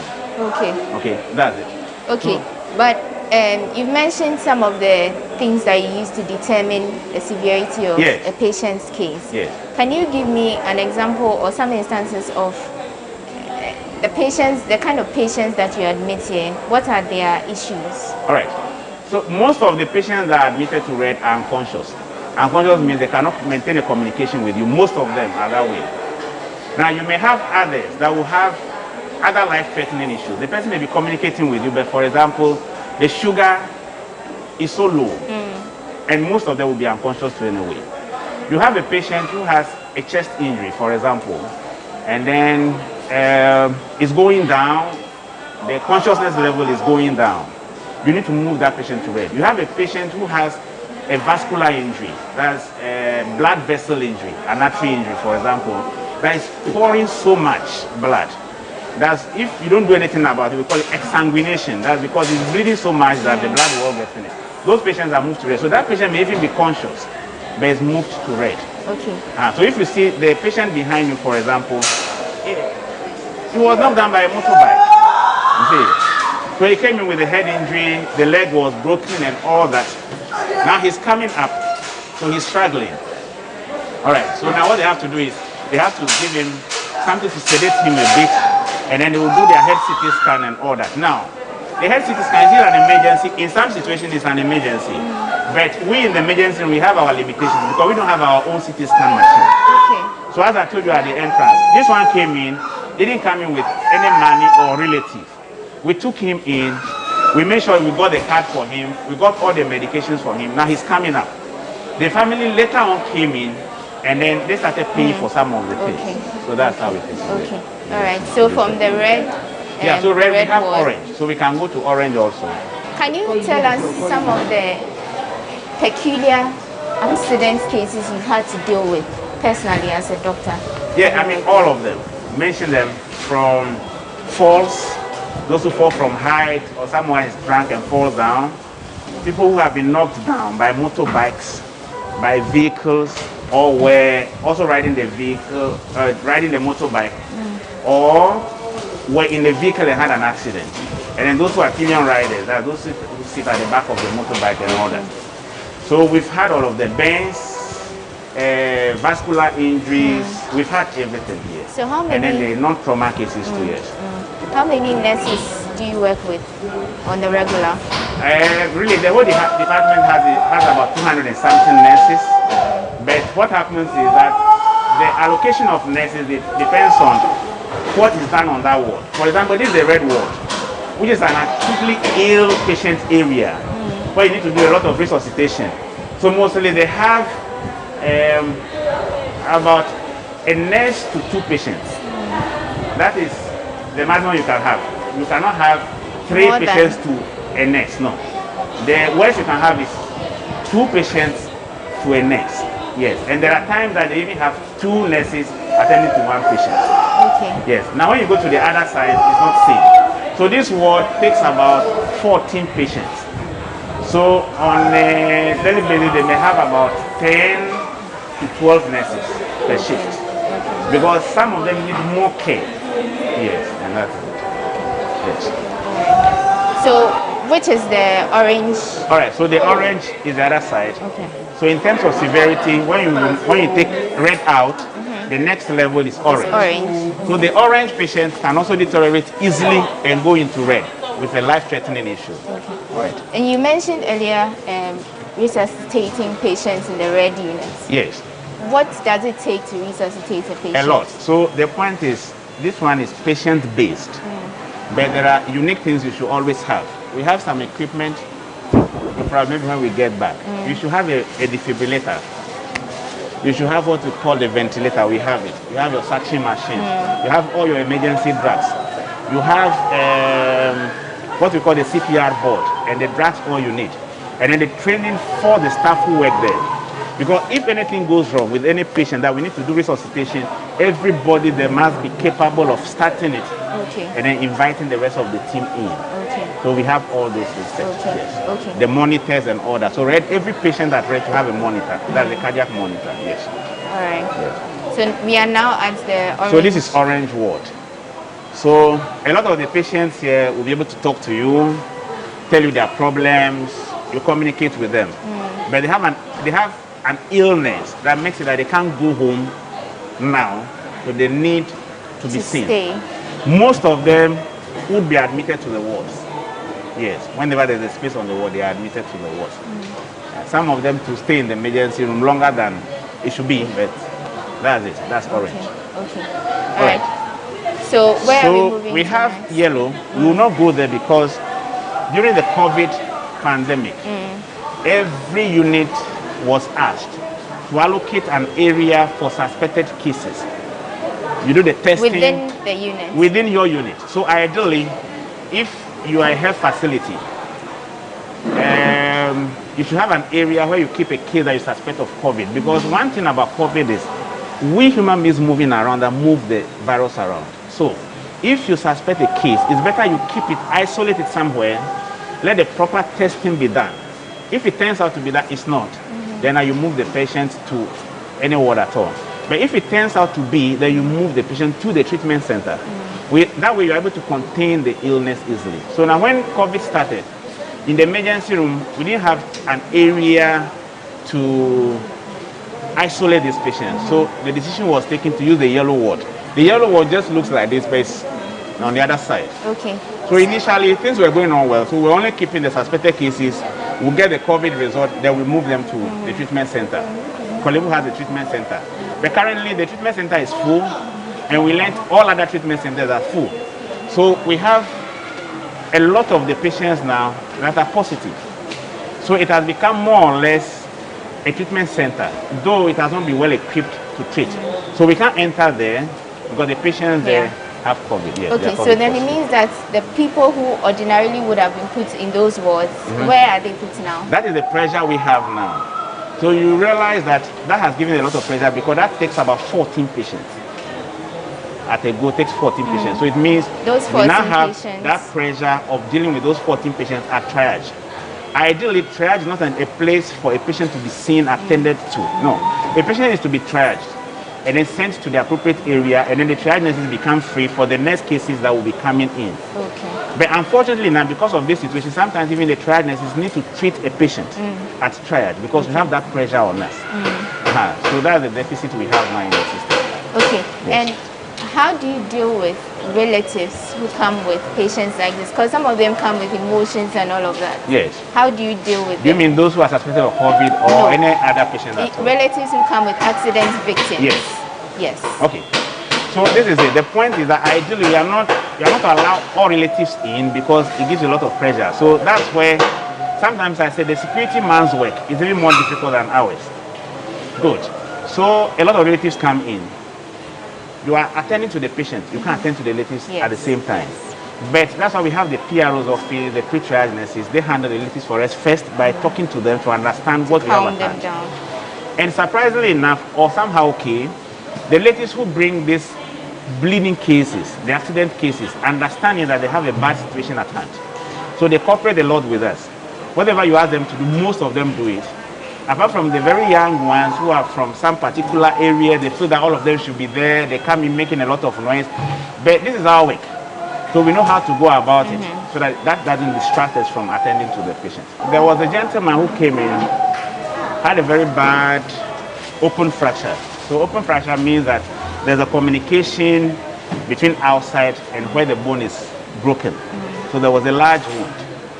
This patient was not looking stable. We managed to get blood. We ran up and down to get blood.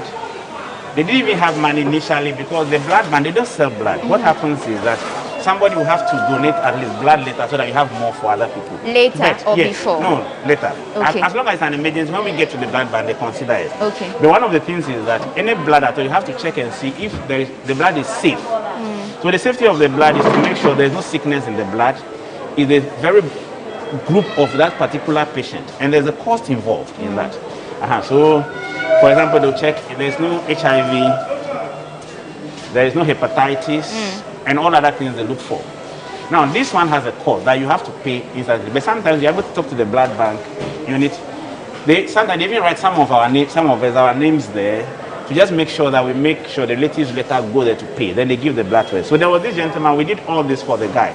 He even had an injury to the hand. We handled all this. Now it was time for the orthopedic surgeons to come in and take this patient. The patient said he was going back to the north.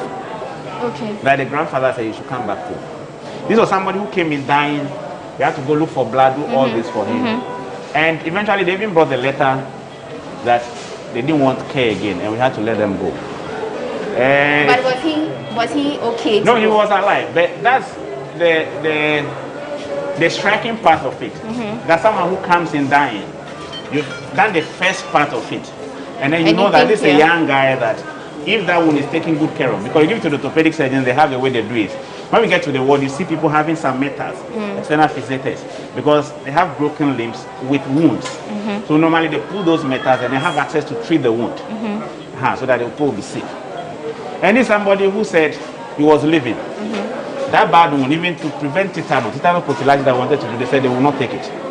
And they wrote the letter. They won't take the injection? Yes. So they wrote letter against it. And they left. So that's a painful part of it. Okay. The other ones too is that sometimes we are emotionally broken down, more especially when the end result is bad. And we've had very bad end results. Someone was knocked down by a motorbike, just on the Kolebu Road towards the fire service to Mankobi Post Office. Knocked down by a motorbike. Brought in. Motorbike accident. We're checking. The guy had the carotid artery severed. That's gone. Comes in. He himself was the one even riding the motorbike. Comes in, severed. We tried all that we could. We couldn't save him. It was too late. It was too late. The point is that artery is like the main pipe supplying a house. The moment it's cut off, even if it happens within the hospital, very few of them survive it.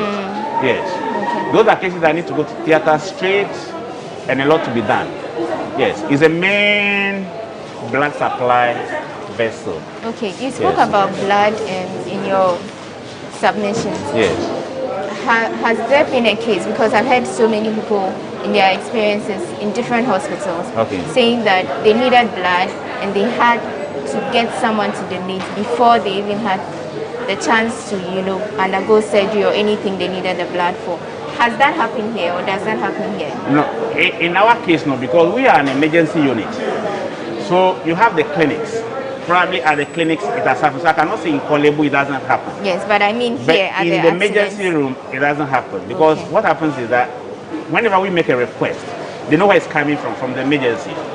So if they have the blood, if only they have it, and in that particular group of that patient, they always give it to us. But the issue is that someone would need to go and donate. But the issue is that they don't sell blood, and there's nothing that can replace blood except another person. Except blood.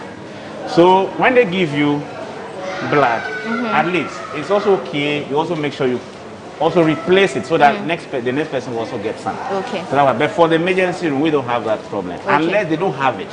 Then now we have a lot of situations where they don't have, and they've been telling us that initially they were getting donations from institutions, some are schools, churches, but because of COVID, the donations have gone down. Okay. All right. So through this means we are pleading with organizations, groups that would like to donate in the name of Kolebu, and they can come and donate, and then we would have it. How are you as a hospital liaising with authorities to ensure that the canker of road accidents is minimized or is dealt with in the country? All right, so ours will be only to educate and advise.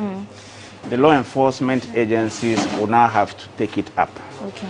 So this is the male ward of the emergency. So this is really for orthopedics. It's not under emergency. Okay. But it's where most of our male patients come to. All right. So we'll see them lying here. Good morning. Good morning. All right. So this is what I was telling you. You were asking about somebody has a big wound, whether you amputate or not. So this one tells you that the fracture, there's a fracture. The bone is broken, but there is a wound, an extensive wound at the site. Okay. So the way to treat it now is that they will put the metals and then have access to the wound. Now the metals are to hold both ends of the bone and then align them very well so that a new bone will form around it to heal it well. Oh, okay. But once you do that, the soft tissue, there's a wound there. So you need to care for the wound. So now, from time to time, they have a schedule when they open the wound and dress them. So this morning, have you had your dressing this morning? No. Yesterday. Okay, I think his was dressed just this morning. Yeah, so that's what they do it. So they how have a schedule. long does a patient with a wound like this, for instance, stay in the hospital? No, really, the point is some of the patients, depending on the nature of the wounds, may need antibiotics that will go IV through the vein. Okay. That person can't go home. Now, when they realize the wound is healing well, and then now they are comfortable that, okay, patient can go home, the medication will now be oral. So the antibiotic now, he doesn't need to take the IVs because the wound looks okay. Patient is educated. The family will be there to support the patient because the worst thing that can happen to any team is that after you fixed all this, patient goes home and this whole thing breaks down. Goes to work on it, doesn't have any family support. So on social issues, if there's a social issue, the patient won't go home early. Other than that, the moment they realize that your wound can heal well even when you are taking oral medications, you have family support, and there's a place to dress the wound. Even most of the cases, they even ask them to come back here to dress, depending on the distance they have to take. Mostly, they like handling the wounds themselves because they don't want a situation where you go elsewhere and then someone will go and mismanage the wound, then the whole thing will break down. And so then they give them a time to come back for dressing. So it depends. Somebody will be here in just 2-3 days. They realize that this person can be managed from home well, is discharged. Someone will be here 2-3 weeks and still hasn't gone home.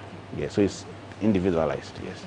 So before we get the permission to speak to them, you've been working on the ground, like you said. Yes. What are some of the things you think that people can donate to your ward to help facilitate the work you do?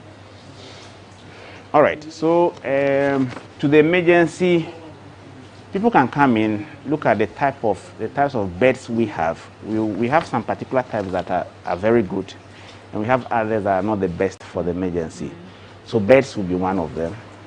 All right, the monitor, I told you that patients at red, each patient is supposed to have a monitor, and we have it for almost all at red, but we still have spaces without monitors, cardiac monitors, that is fine. Ultrasound for emergency care, the department is trying to procure one now, which is a quality one, but if you have a second one, that will also be very good for us. Our resuscitation equipment, so we have a crash cart. That one has specifications, so if anyone would like to help us, at least they can contact us and we tell them what the crash cart is, what it contains. Okay. Yes, our ambu bag, which will be part of the resuscitation equipment. Yeah, I think that will be okay for us. Okay. You know, accidents happen and victims are helpless on the spot before they even get people to help them. Can you tell me what, not eyewitnesses, but the individual himself or herself, what you can do to stop your, case from getting worse before you get people to help you? All right, so the issue is this. There's an accident. In everything that you do in emergency, your safety is number one. So where we are standing now, talking, doing this interview, if you realize that it's not safe, we need to get out. If there's somebody who needs care, and then you are going to give care to that person in the first place, you have to check and see if the scene is safe for you. If it's not safe for you, you have to make sure it gets safe before. So, same thing I will tell them. Somebody has an accident. It's for example, a mass accident. The vehicle still has this fuel, the petrol, in there. Anything at all can happen. It's better you move, if you can move yourself away from the scene, move yourself away a bit. Forget about what belonging you have in that vehicle, because it can catch fire at any time. And if you happen to be amongst all that are there, maybe yours is, let's say, your finger that has a problem, so you can stand and help others. If you have more knowledge, and then if people start coming in now, then you will now have to be telling them what to do for each person. But the best thing to do at that point, if you can make a call, you call. Now, if you call 112, it goes to emergency unit. If you call 191, 192, 193. So 191, I think, goes to the police, 192 to fire service, and 193 to national ambulance service. Any of these lines that you call, or you just call 112, it goes to a central emergency unit. At least they are able to coordinate and then get help to that scene. Okay. Yes. Okay. Forget about property and see how best you can save yourself. And if you are able to save other people too, that is fine. All right. Thank you so much, You're Doc. welcome. We'll be speaking to Dr. Henry Bully. He is the emergency medicine specialist and clinical coordinator here at the Accident and Emergency Unit of the Kolebu Teaching Hospital. He's taken us round. He's told us what they do here on a typical day. And subsequently, we'll be speaking to some of the victims to hear their experiences and lessons, possible lessons they've learned from any of these experiences. Until we meet in the next edition, thank you for joining us. And my name is Wanda Amihagan.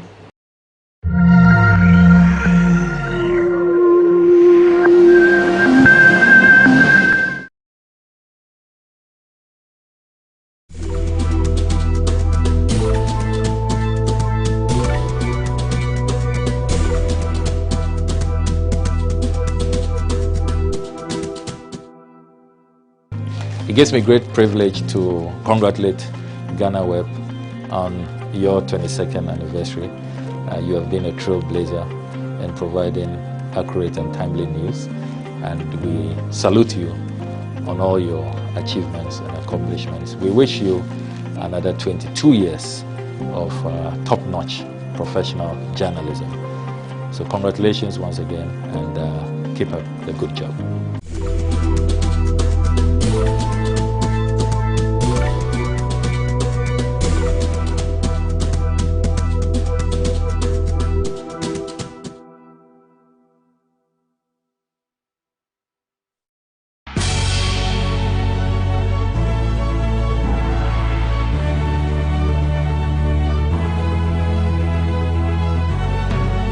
From the dawn of time, people have engaged in several businesses. With the onset of technology and innovation, life has relatively been made easier. By using debit or credit cards, mobile banking. Thank you. And your favorite, mobile money? Tech has indeed married business. On BizTech, we spend time with faces behind known and upcoming businesses in the country. Learn more about the new technologies and innovation, as well as find out about the trending issues in the world of business. Join us as we serve you with a variety of compelling interviews, projects, and others right here on GhanaWeb TV.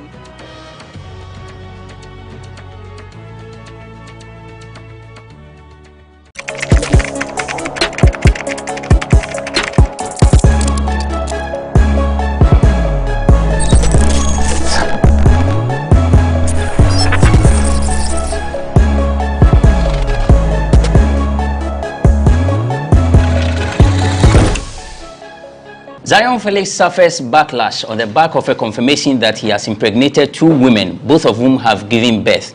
The blogger is now the headline of blogs.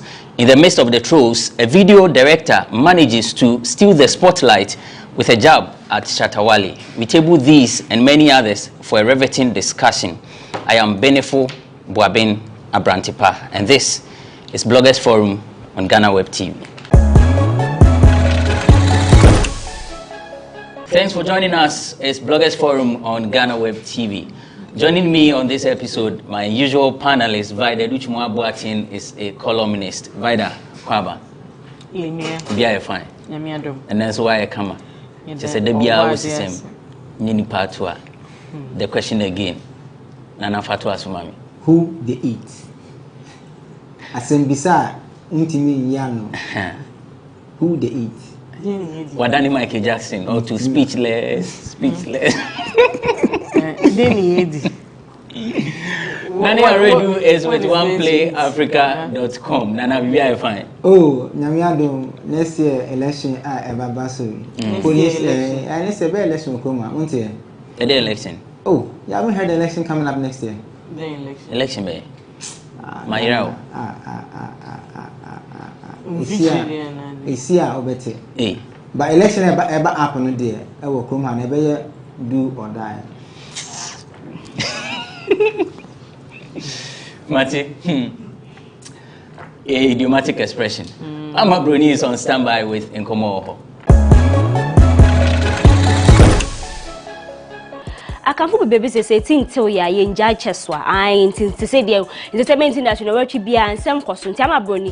Send your coin na what prima sans wa born na medwa besom. Mama yen try who sia na yen fan common embesom.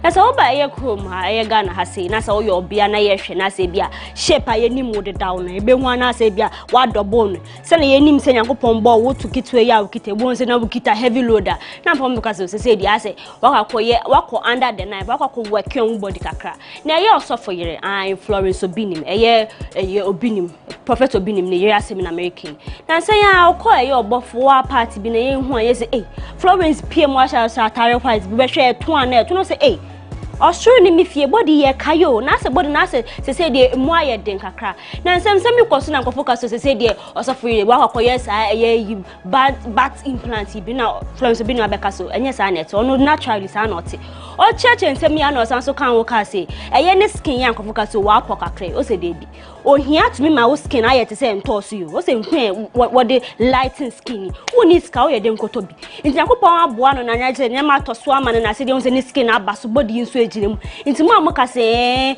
no sofre na wakwakoye o se debi Nyankopon boa wo hia na bibi ton sem kakra na wo so wa che na wo pese na mo glorify o hia sa ade na mo yende o se efrem fata kwa na munjai kanu njai tie so ye to aso de pop star Ghanaian pop star G-man mo kaina o se de o se on na adamfo ne former friend yen kan sa Jakapi ase won tem hye da nya okay o che ma Jakapi che ma asem ye atwem moko akodem maba anka wo flesa anka wo biya begu na so ase wo ko interview ase wo boni din ase still na bitterness kakra wo kumema o se ono a wo mu se wo kodem wamba mbesra bono so oni reason nti wo ba anka mo fa bibia nto nche na wo se waye sei o tena waye sei o se G-man fa bibia to nche na mu move forward na sa de na wo ye ne de ensefa takra ensemfa ta okra na wo beef nsem ya so ye da sorry ayi hu se eye pop skin wo di video bi aba betu ja so tene kan ma se sister bitene nchen na ye se oye ne ye ntie nia pop skin wo ma kan anse aso de music pop skin na wo chema wo ka se Shatawale on ne won to ka between 2019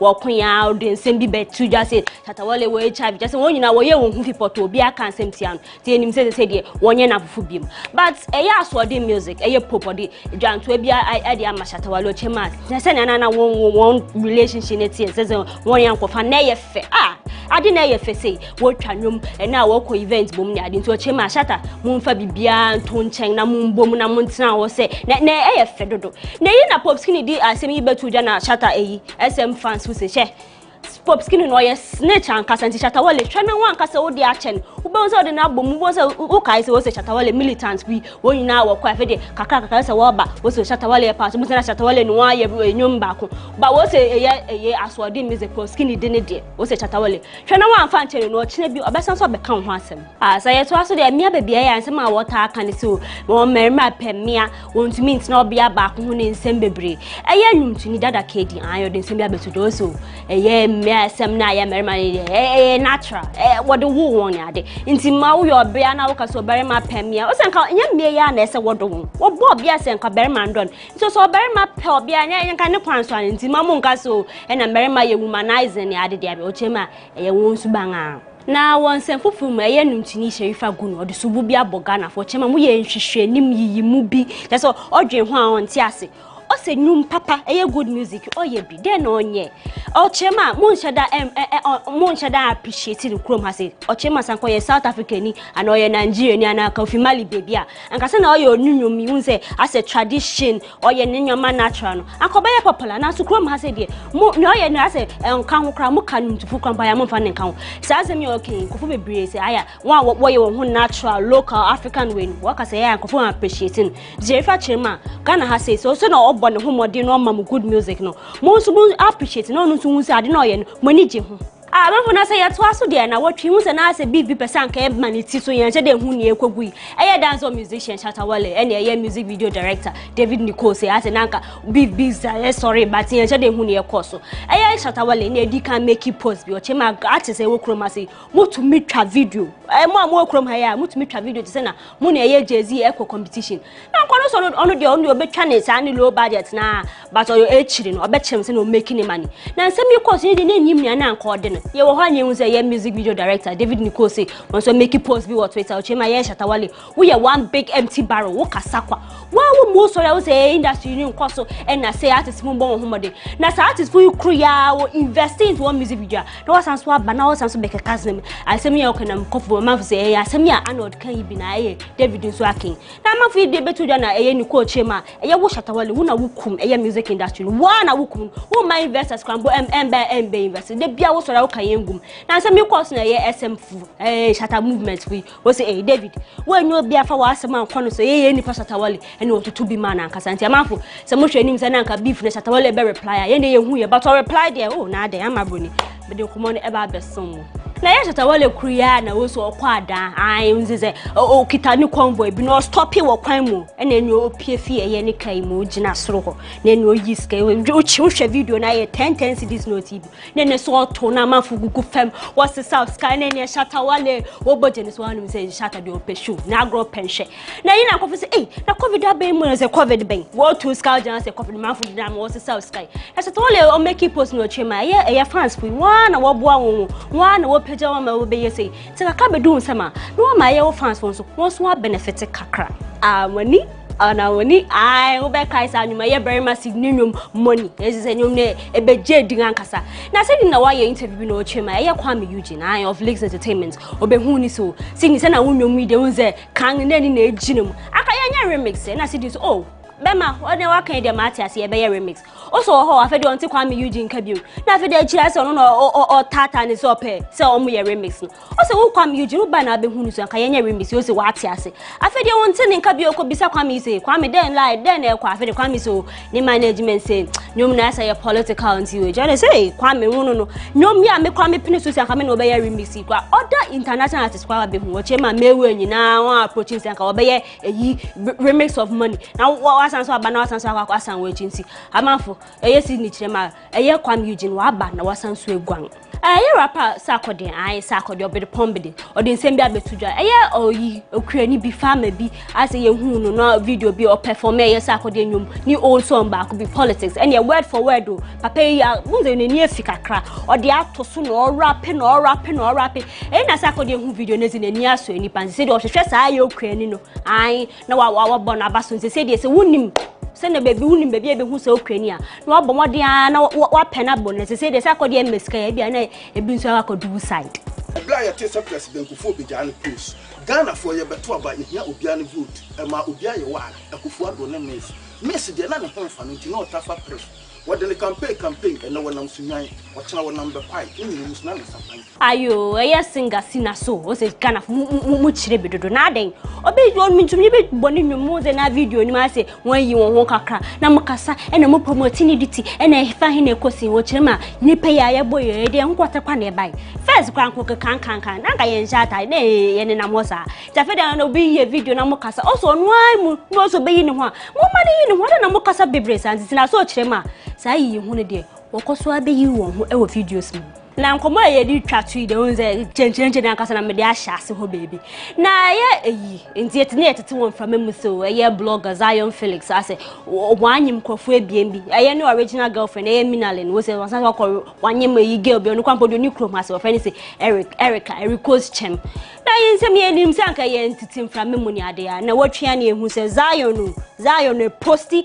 ye Minalen ye one baby bump photo o posti onu di kan posti ye Minalen ye no original girlfriend na ye ni on for the congratulations Zion ye ho be sure wasan so make another post na ye Erica ni second baby mama no o chema no so awo Minalen wo bia na ye Erica no eno so wo berema but Minalen edi kan we na ma fo chema say Say who akukudro what to me anyi me bien aboso me nso ogina wonanso fangers ankazanya nkula ibio na se me ko ne ne behwe wo dia abo ne echi wo chire ma wo Zion wo so ya wo so ka kwafo wonsem wo posti kwafo wonsem won se o di be ya fe de obia kebi enya go ekoso na ye hu se eye Zion Felix post na o make about ne second baby mama no wa be delete ai or delete no say na obia nya kuma 9 months oboso menkunu awo ba ma wa ba be delete nto beto che say abofra no anya wo dia na say de na pese o che wo si we de wa menim gwase aka Erica na yi na lady hu ne ekoso no no so kwa no oko unfollow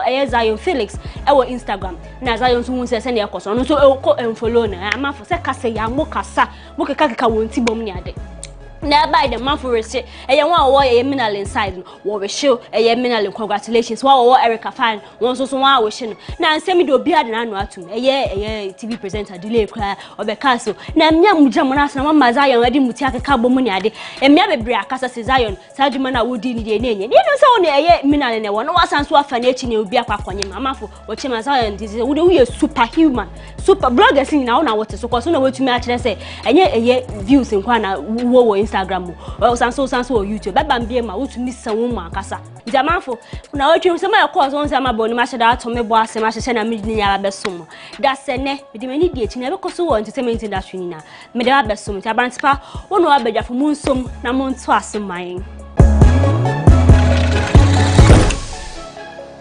Thanks, Amabroni, for the segment in Komo. For more of these stories, visit our website www.GhanaWeb.com. And then my fan and Shasi. Some like I say. Dana, the Anepo.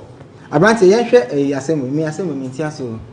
G-Man, Jagapi, as in Tiaso. Like, me follow news in on how serious G-Man is trying to make the issue. Say, Jagapi is a fair weather friend. And that's fair weather friends are people when things are good, they are around, blah, blah. Now, I send them better can make canon. I change them can before not a year or more had no minimum society. Because I mean, can make can, yeah. In Casano Crabbe, Cassia Crassins out. Because I don't understand. We were friends. We had a Yawa moment. And in Yoko and I came out first. And I didn't come to visit. You that probably because of you, what we went to jail for happened to you. You are back telling me that, calling me names and using me quote unquote to drive a certain agenda of a book. And I'm asking myself, Anna, according to Jakapi, what you say, Jim Akra, I am say we also have a friend of fair weather friend, you know. And G-Man is not a pastor, right? Yeah. Like I do the mathematics, I don't know what he has. Maybe I said, but say me come, so never have me come with the headline more GhanaWeb for minimum. I said 7 show, but no one can swear. Tell me, only a partners. I don't Paimuka. Only a partners, Anna. I seen what? I hope I saw you say, or much done or more. That be like I don't get it. Say we were once friends, so we should be friends till we die or what? I don't have the liberty to choose the friends I make after certain things happen to me.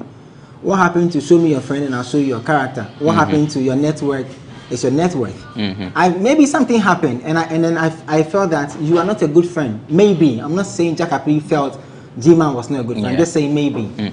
And I felt like I have to move on. Don't forget, I also came back to family. You know, in Ghana, when you're an ex-convict, there's a certain thing that comes with it. It's difficult to even get a job to do. I have to find my footing around what I have to do. He's even lucky to be starring in certain movies and TV series because you get it. Yeah. And I don't see the whole hula baloo about fair weather friend and you know all that. You know, it's like love at first sight. You know, and I will be a say your bar or then the virgin kwakwache boy be na boy no Russian. Ne ya no. What am I say? Like I don't get the whole G-Man thing. I don't because there's no logic in what he's doing. So a sympathy call, we are suffer. I mean, forgive and forget. You are the ones that preach that. So move on, let him also move on. You don't have to become friends again.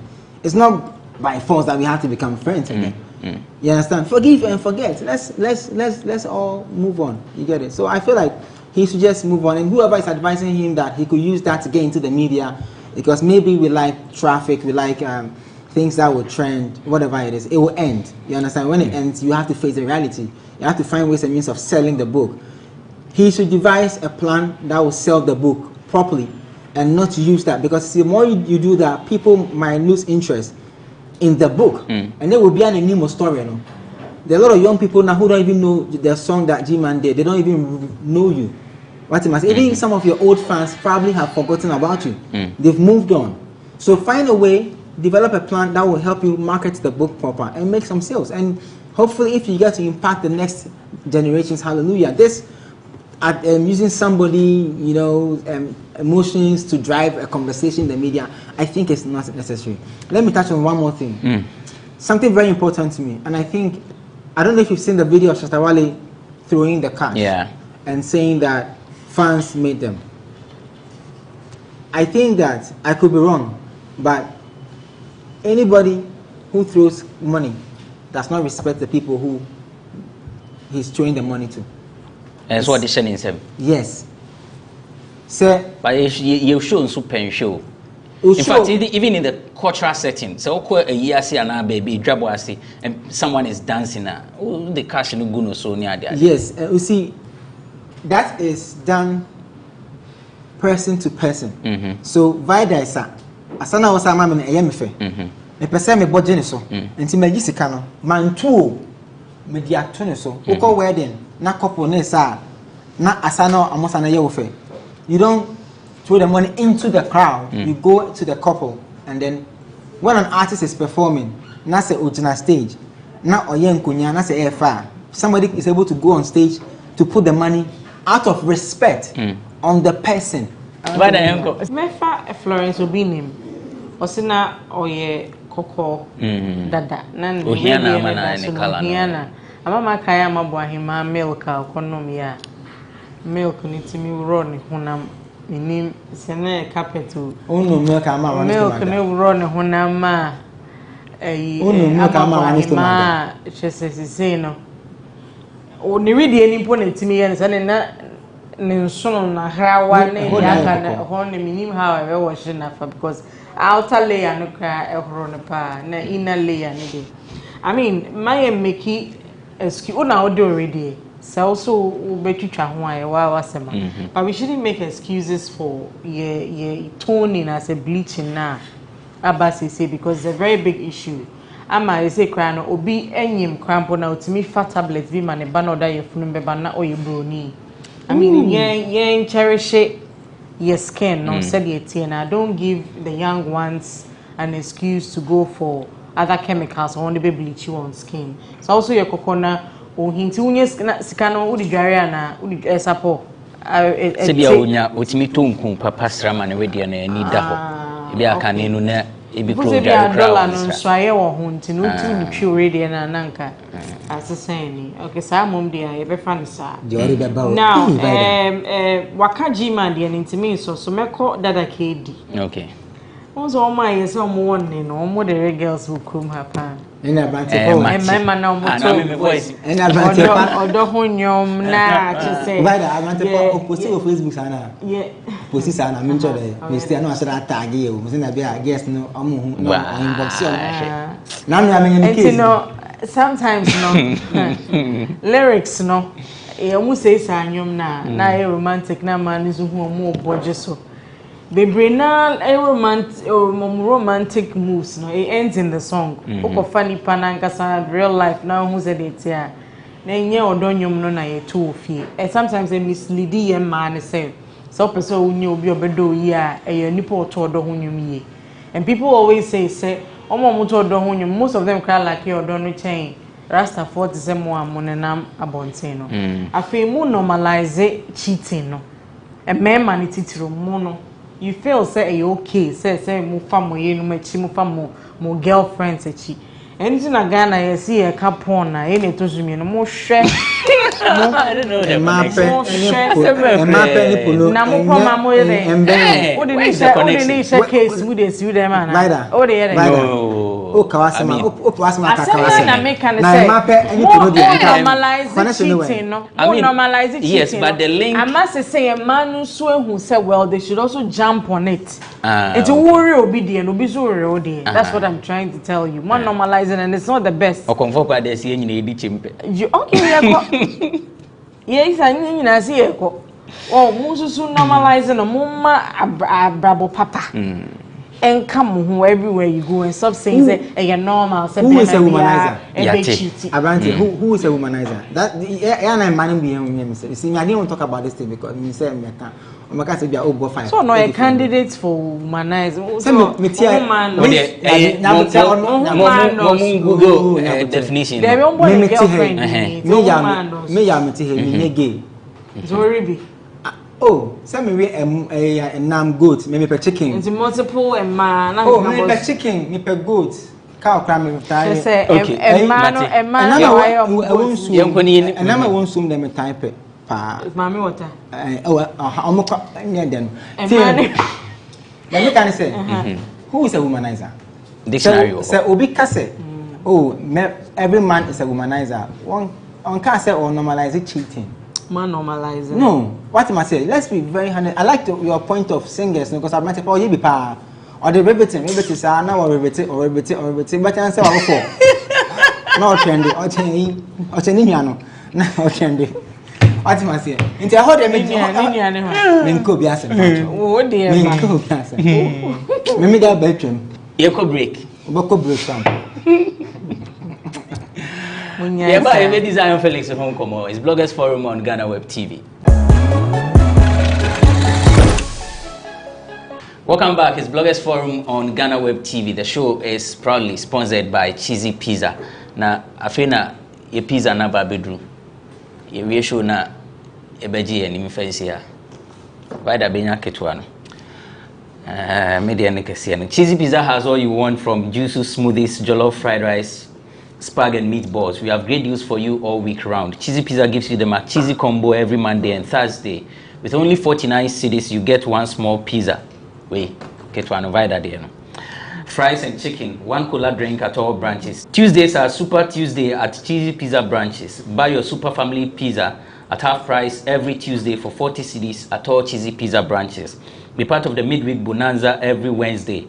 Buy and get one free at all Cheesy Pizza branches. And also remember to start your weekend with special jollof and fried rice from Cheesy Pizza branches every Friday. Call 026-4133-397 to place your order. Cheesy Pizza, your way. I'm still here with Vida Educhumwa Boatin. Vida is a columnist and Nani Alredu is with oneplayafrica.com. We are talking about Zion Felix. Now, as we say by na Italian I don't feed they see na only pay bloggers in Huanka. And very interestingly, bloggers and co-phone semba na bloggers na omaso so near their koto and there blogger na no hwa sem. Now, for those who may not be aware, Zion Felix, blogger, YouTuber, radio presenter, wire radio da. Wa confirm say he's a father of two. A man back with Erica. If you remember, there was a time I told just a certain burden gospel musician, Bia, Obesi Zion, so Niema ECC, and Zion girlfriend and Kasa Minalin touch, Omumi Nuna, Oma Fefro, Omao. Zion is a father of two. Amount for say his behavior is some way. Mamisha is in free Vida, or Vida, and your bar or die Muna. Vida. Be a cotura to Panama and he may make anything. Where double? Yes, is or the agility. Yema Zion, assume you nana. Well, in some ways, but yeah, the biggest idea for Yaka, you watching in a way, and I will say, you can't want some kaka. I mean, congratulations to him. I mean, so our father. 2 children, but for a man afano na akoya akasakasa kakra because when every fair wa for ba beyond said that kid say normal same with multiple women and na akọ results see e bi ade omukoba dance omufa ho dance embefi but they be so come back kupena bona the home evidence about say wako baby near. But what I was saying is I think the Erica lady knew what she was going into. Because everybody knows Minalin say on no Zion chuchu. And you know means me who say a quiet accident in a patricoto moon a kofa baba and I say it was well planned minim pop bin so Zion to ni chenze bia o mamia major ba kwaba because many people omujidi omkofo bi kuno ko jidi say obeja na area be fan but in the end it doesn't work that way. And I feel say receiving the shock the most was the main girlfriend, which is Minalin, because when they said she felt she was in a comfortable lead. Because who calls Zion blog now who will make up now we a makeup artist now person your adverts now man $1 million per. He will tell you say because of the brand Minalin touch on advertising makeup beer. And if for a man to take that stance, you know Zion is one of the most sought after blogger. For him to take that stance, say, we make up me advertising because my girlfriend the young one may advertise now. It tells you so you maybe a new coup or banner or penum. And I felt that Erica knew what she was going into. Instead, Akoban say no. Probably she took a seat to look at how events were going to turn out. I heard say, and you be a more baby who she cry just because of Mr. presence or my own idea, but I don't know call him Team Minalin and Team Erica. Ebi wo Erica and I almost ebi for someone Zion and I say me na wa asem no. Omo take your opportunity no ma jumping on the bandwagon na. Omo to be a money omo ho. I mean I feel for Mina the most because she when I say ya ball punch be you were not expecting. But ono Erica ne dey answer na say bi obeda ho ama Zion dey agye gumu no. No, say bibi sa wo nti no no nim how obe massage ni expectations and nyema ebeba no. And Mina 3 weeks wawo and then everything keeps coming back at her and I was feeling for her. Now no I don't know the baya Zion echo posty on Mina pregnancy shoot.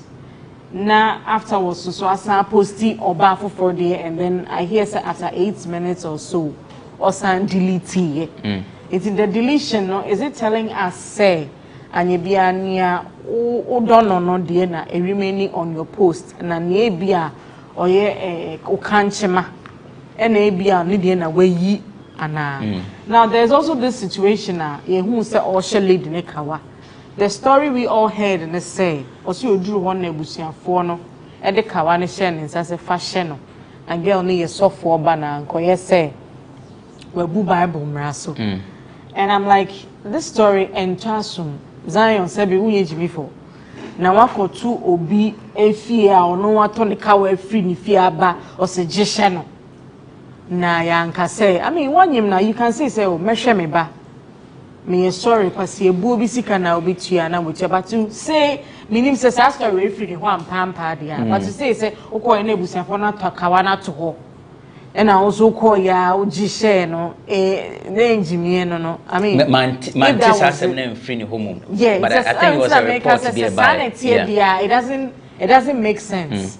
And then people are saying, so what's Uncle Shet Mina Kawa washa no hotel Mantriabi. Where's Kawa no Shenebush penny Timubi. Mina at the end it looks more like a proposal. And I went to the Busiafon Nutrition and with the Asheno. And I also walk vows be.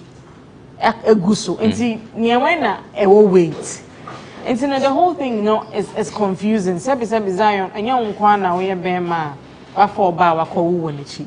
There's a way that you manage these things and problems in the emma ye me bufu kra mete emehi ene Ghana for na wa ya dio wa accept responsibility for both children na ga why na accept ma so almost say ebi mu any over fanying but no, and yeah, a special thing. But on yadi. I mean, if you are looking at it from Obianka and then Obiawajia. What's the way? A come do now, did you remember about us? A come do now, could you my boy? What's your own home? Oh, home from I'm trying my bomb is a mamma say, oh, here home into one home from. Come on, it is your idea. What say we? You don't need special recognition or acknowledgement. Say what on you be now? Day. It's na member no much treat man is because of you say a privilege. Say one year will not be accepted. Any privilege, idea that once a 1 year nipano, you should be responsible. See one more year, why idea so now can wine and mangonza and idea work. You want to pan, no one shall back. You don't need any special acknowledgement. And then now I'm also referring to the kind of business there's a likelihood Zion could lose out of that Dedeya Ekosui. Because in Kwalabema, there's another side of business to it. There are diapers, there are baby foods, there are baby clothes and stuff. Zion will brand the baby. People would like to jump on it and give you stuff for your baby to advertise. Yeah. See as I deal ni ba a man wine ba and I recommend you bet him. Uchem saying because Abiana Okofa cheesy pizza diaper at the bomb mina bar. Erica ever posted say cheesy pizza for a diaper and kunye cry. I mean there's conflict. Mina say yeah, Erica say and kunye then uye the father in between. And teacher say to me talk pizza diaper Emma Oba who advertises say no ba na wo B no so because say sad diaper we dey nya the papa cry na we mum na papa. I mean the conflict. And I see and I say obi e ka ho nsem. And is in the site of Ghana for you baby aujina e betimi ajiwe de ntimi njundi who indecisive because to me post be no delete businesses I didn't post to delete it there. No. Also, when the pressure you could tell, say, pressure be free baby na head a buy. You see, I'm looking at businesses Zion could have clogged with these babies. Okay. Mean they are as a time sorry no. They mean they are in Bahono. There's a likelihood that Eric can find in Bahono. What's my saying?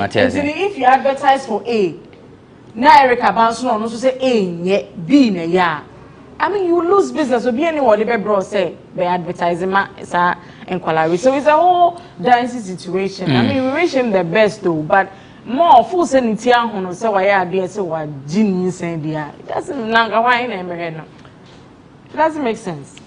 Nana ya already Ajima dear. Do me say. Nana. Mami tiwe. The very candidate. Aye. Last week, okay, and then so or two more fire. Or the work of a cockratch, we say, why? Uncle, Nana. Who said emotional, especially the one that brings out the devil in you, it's the most dangerous type of emotion that if you don't have control over. After 2 weeks or 2 months, you'll be the most depressed person in life. Having followed the Zion Felix, the other side of the story, a very about it. 2 baby mamas normal caught each other. I haven't followed it. No, it was an analogy she was creating. Has it happened? No, it hasn't. It was just the teams. So Omakonya Supporters Union. Miss Bell is behind Nina and Schwarzenegger and the likes, they're also behind Erica. I don't think the 2 women will ever cross that line. What line? The line of Zaya Kwama will be pen. Well, I don't want a pencil. No, they won't do that. They will do that, no. You can't decide. So you can't tell. Nana but to you, no, it won't happen. I don't think it will happen in public. You know why? Why? The 2 women in question have shown you who they like. I'm not trying who they are, and we know who they are. Sisiano, they don't live for themselves alone. They live for another person. That's why I began my thing by saying, emotional, my yes, I am. If you don't have control over it, after 2 or 3 months, you become very depressed. What will happen? All the stars now about a Zion, a girl, wife A, wife B, whatever. Look at them critically and look at the output that they show us. Some of them, their behaviors, you actually wonder if they think about their children when they are doing or in getting themselves involved in such acts. Is Zion Felix the only man in this world who has given birth to 2 women? No. Will he be the last man? No. Will these 2 beautiful young women be the only women to give birth to 1 man? No. Will it be the last? No. So you have to decide what you want your child to see when they get older, and what you yourself want them to know from what you have established. So you want to feel now papa no mama tonight and na you fair and when maybe with your first child, would you want to paint that picture and harbor that pain, transfer it into an innocent child? You are the mother. Mutu no mo yire so a ko be mo o chano timi sa to ba ko ka safa ho. So that's what I'm saying. I know that when I grew up with different women. My dad married so many women, right? So I know how these things are done. Say, let me show you how to do it. They'll do it when they are with him. There was even comparison of the pregnancy. It's not from the woman. No, but if you don't sanction it, the 2 women in question will not do that. Zion, the picture back of Erica, Nini, Senator. How did the team get the rest of the pictures? Which team? The team Mina squad net team. How did they get the rest of the pictures? I'm Mina, dear crab became woman, Miss Body Betaso, and I'm apologizing to Mina. Mr. I know say you get mad at me, but I can't get over these pictures because I'm a post or mokeke. I won't say me body, but I was in a meeting, and Obi Sunday, member a man me and movie back picture by says the number of stars are a be post here reposting and a trenipa on or Gina so our anymore. You see all this. No. I was there and send a picture anymore. You say, Mr. As soon as you posty, start way posting to post say. Me na me the rightful owner. I was there and I will not mention any name. People can know suit so you see I know me here sir a friends and validation no into more majiji moon posting my many who say me na mteso. Now check I say there will be no competition. Me say and I say it again. Say Vida your bow. Me what Ebiana will be me can as a mentor. I'm telling you on authority as a man that even for Zion, he will put his foot down for the children. And him too. Let me just say, before you go on, or the Mina picture we were too want to say, what bro, I'm sorry, why are you treating this girl like that? So I'm not offending. No. I mean, I'm not offending. No, what bro? Just okay. No, in the beginning, no. When you're making your point, or say, Mina dear. She didn't know anything, but Erica knew that there was someone, so she was somehow prepared emotionally. It's Mina who gets the shock. So the what bro I think is coming from there. Hey, what bro? Or comforting. Nana concluding. Me can't be to us. This is Zion. They're my Nana fans. Nana. Oh no, I'm just trying to understand. Let me point. Because the actor Zion, I have somebody closer. I occur to the same thing. I know of 20 artists, men, that are going through the same thing. Even last week, I was with one of them, and the other half making some allegation, and I asked the artist, aren't you afraid, Bakobe phone and control social media? I said they dare not. I'm telling you that right now it's a facade, like it's nice from what's happening right now, right? That's why I began my thing by saying that emotion now, sound same way now. So one suppress it, and Guinea who say me 5. obeko school, obedi 7, obedi 8, obeko school. Now uma obi the internet, they will back them. About 1 year and share. They will pay you back. I know what I'm saying. Male artists are going through it right now. One person is trying to get back to his son right now as I speak to you. One woman saw 2 GSC fans, no. Oh no, one of them, when Hex came, what did she do? I was saying, Miss Bonnie, there by I was saying. You know what I'm trying to say? And she said, oh, people say Zion, well, you're a blogger. And let me say this, maybe I might be wrong. That's how I say it. I see it as envy for the boy. One, they say, oh, or you interview crash in him. Zion, you hear the planes and cast a be that. Oh, Machi. And so, for him to be successful at his age and to have the things that God has given him, and they say, that's a change, your market time. You been young.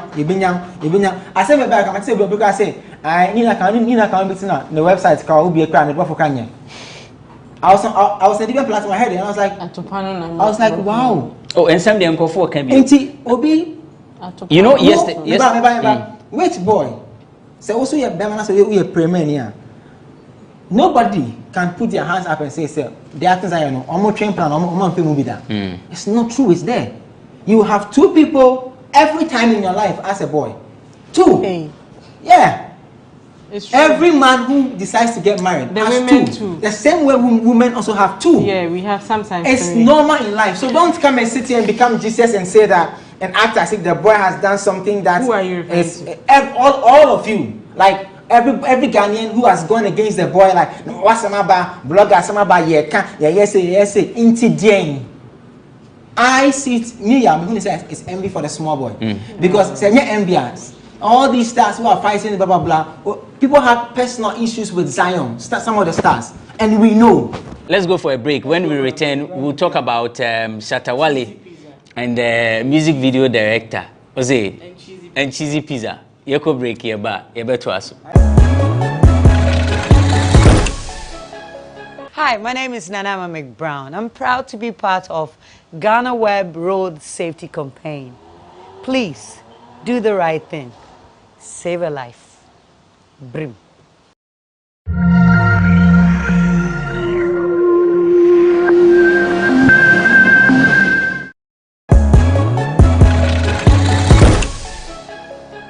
Welcome back, it's Bloggers Forum on GhanaWeb TV. My name is Abrantipa and I'm doing this with Nane already. He's with OnePlayAfrica.com.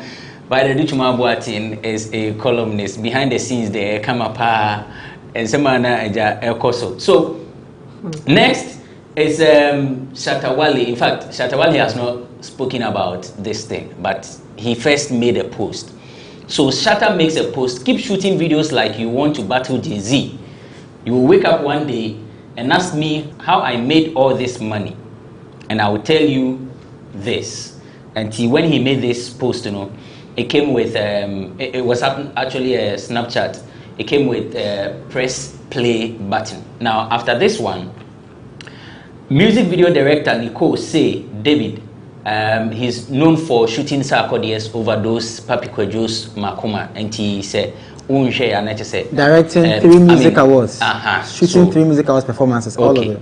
Right. In fact, he won the Foresight Best Directed Music Video of the Year with Sarkodie's Overdose, and then also won the Foresight Best Photography Music Video in 2017. So Nicole goes to Twitter and tweets after this post. He says Shatta Wale is the main reason Ghana music industry is failing. One big empty barrel. Same artists will rant about how the industry is struggling, but yet tarnish and insult everyone. This behavior greatly discourages investor confidence and cripples the entire Ghana music industry. Same artist has been online promoting Beyonce's Already music video at this year's MVA for Best Art Direction Video nomination. It's so confusing.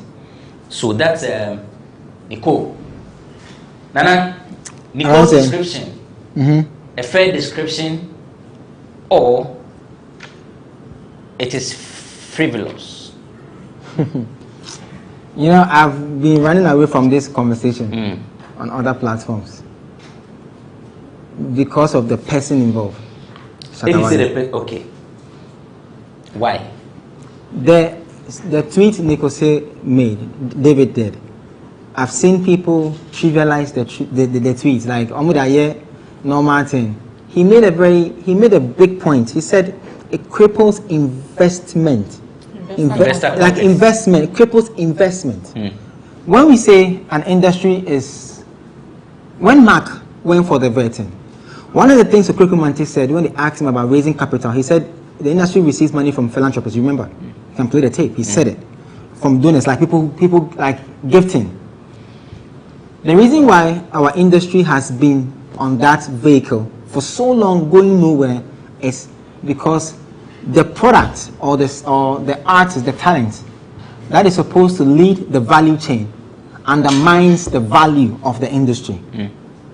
The David Nikose tweet, from a video director point of view, is broken down like this.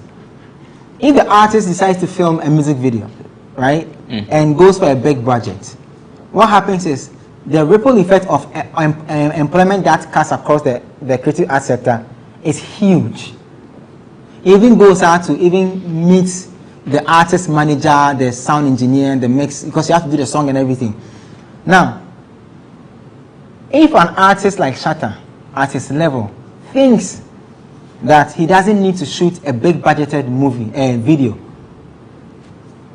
just imagine the number of investors who would take his words literal and stop putting revenue or resource and putting business mathematics in the industry. So that's what David was looking at. So you are the talent. When we start from you, branches now ebani na ubia timinya ejumaye ema industry grow. You have to lead conversations on value and business for the industry. You are saying it is not needed.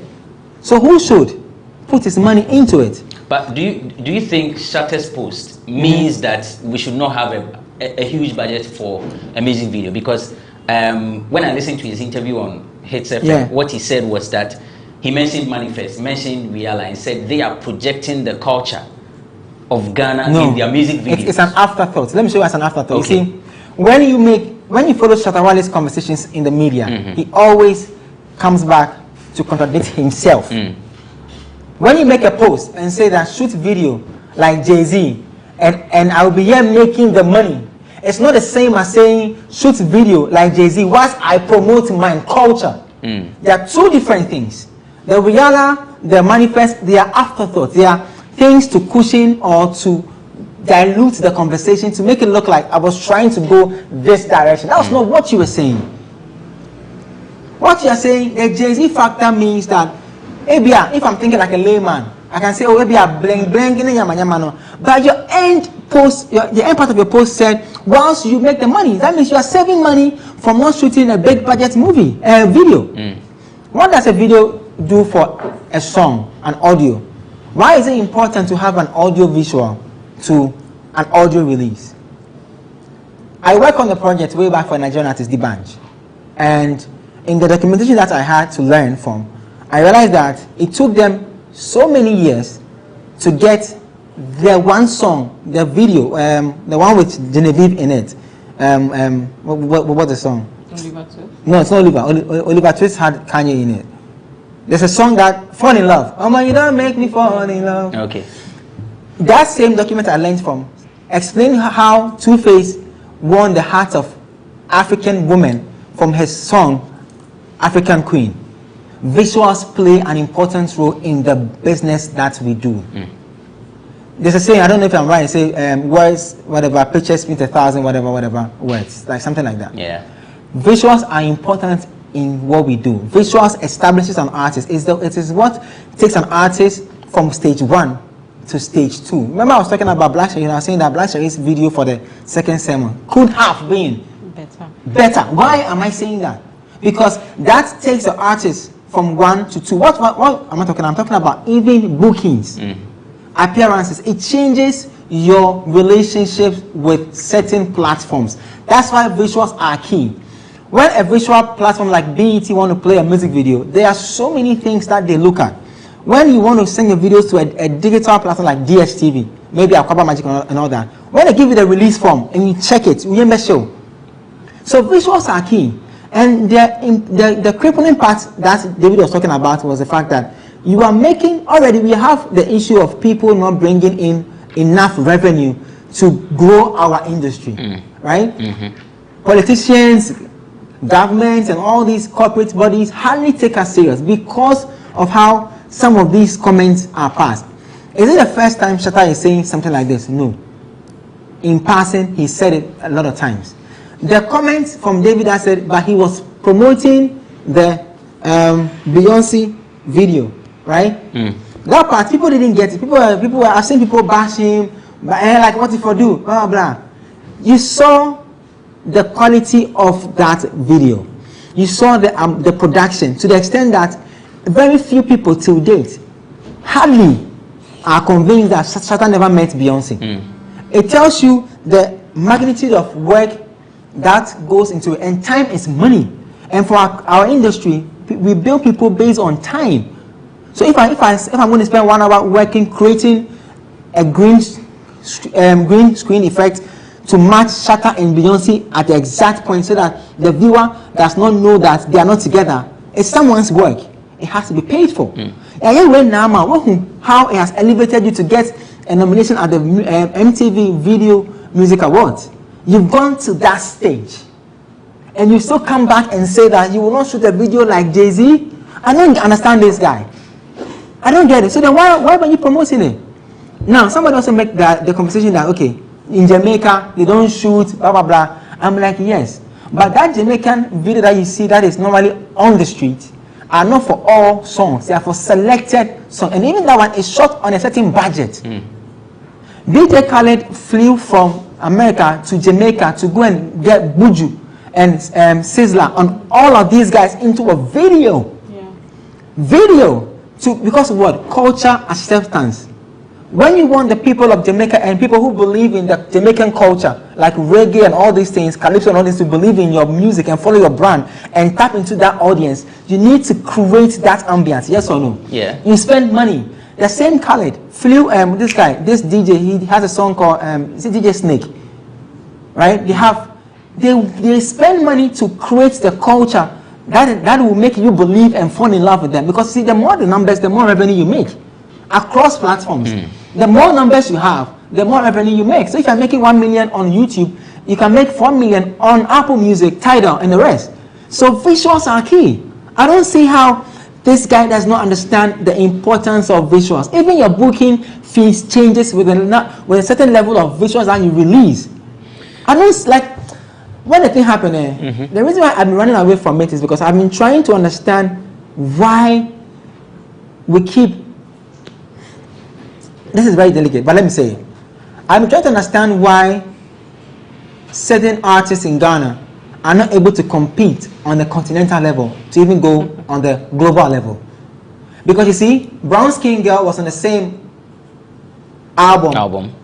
But if you've seen what Waze has done with Brown Skin Girl, even the visuals for Brown and what he has done with other visuals that has come up. Waze lives in Ghana now. He shot a performance for a VOD platform, I think it was Apple Music. If you go to a young girl called Coup, right? She's a director. She directed the thing with Amaka Bebese. If you see the production for a live, how do you call it? Pre-recorded live performance, it tells you the importance of how these guys treat their art. It is simple as that. I mean, young guys like Kweku Smoke are shooting world-class videos. They are traveling to South Africa, shooting world-class video with big directors. Bab's direction is doing amazing. People, Charlie. Oh, crazy, bro. Yeah, Abantipa. Yeah, I mean, the typical Ghanaian, if you say you used $10,000 to shoot a video, the first question they'll ask you is, "Am I or wrong?" I remember Becca and Emma's video. Yeah, Miss Marble. I mean, when Kiki dropped the figures, like the cost of the video, everybody was like, but why? How does that cost that much. But if you're a technical person and you sit back and you see the quality of the video now, you understand why it costs that much to have a video. And that time, Becca was on top. I mean, she wanted to penetrate into the Nigerian market. And if you spend $10,000 to penetrate into the Nigerian market, you can get like 1,000-fold of what you put in. But this is typical of Ghanaians. Or you're content with it. But the Nigerians are looking forward to, you know, projecting into the future. Generations ahead should come and study them like they study fella today. But we are not. What Shatta I felt was talking about is the fact that you can shoot a video for 10,000 and get profit of 50,000. But then you can shoot a video for 50,000 and still get a profit of 50,000, not a square. You will break even. Profits beyond that. So if you are an artist, an up-and-coming artist, and you come to him, Shatta, the advice he will give you is to shoot a 10,000 and get a 50,000 profit, and that will be more beneficial to you because you can build houses, get mansions out of it instead of relying on quality. The Ghanaian will tell you the quality, and his main issue was the fact that the Ghanaian artists were not giving us figures on what they were getting out of these digital space or digital market. But no one is under any obligation to tell you that I received $2,000 or $5,000 on a song or on a video. They do not want to compromise on quality. So why would you advise the up-and-coming artists to, you know, do away with quality and rely on substandard videos and always focus on getting the profits instead of making creating an impact? That was his whole beef. And then Nicole Say also comes in and says that he's an empty. Some people focus on Wale. They look at him as their idol. So it will amaze you that there's somebody sitting down trying to calculate how he can shoot a video for 1,000 cedis and see how he can get profit out of it. But there are other people like Sadiq and Nicole who are pushing the bar up there. I mean, it takes a lot of sacrifice. Ask yourself, even Kwame Nkrumah or Independence, have you ever seen any house sited here in Nikrom, in Krofo, or even in the Greater Accra? I said, this is Kwame Nkrumah's house. He has nothing like that. But then, no, legacy, these investors that we are looking for, now the artists are not doing any sales, any cassettes or CD sales.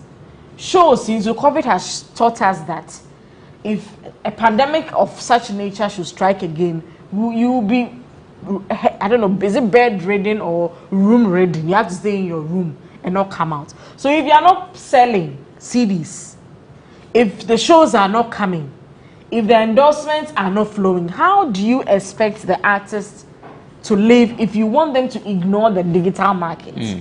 I don't get the logic in that. So me, I back Nicole and Sadiq's vision. I mean, I see like they have like a 20-year plan.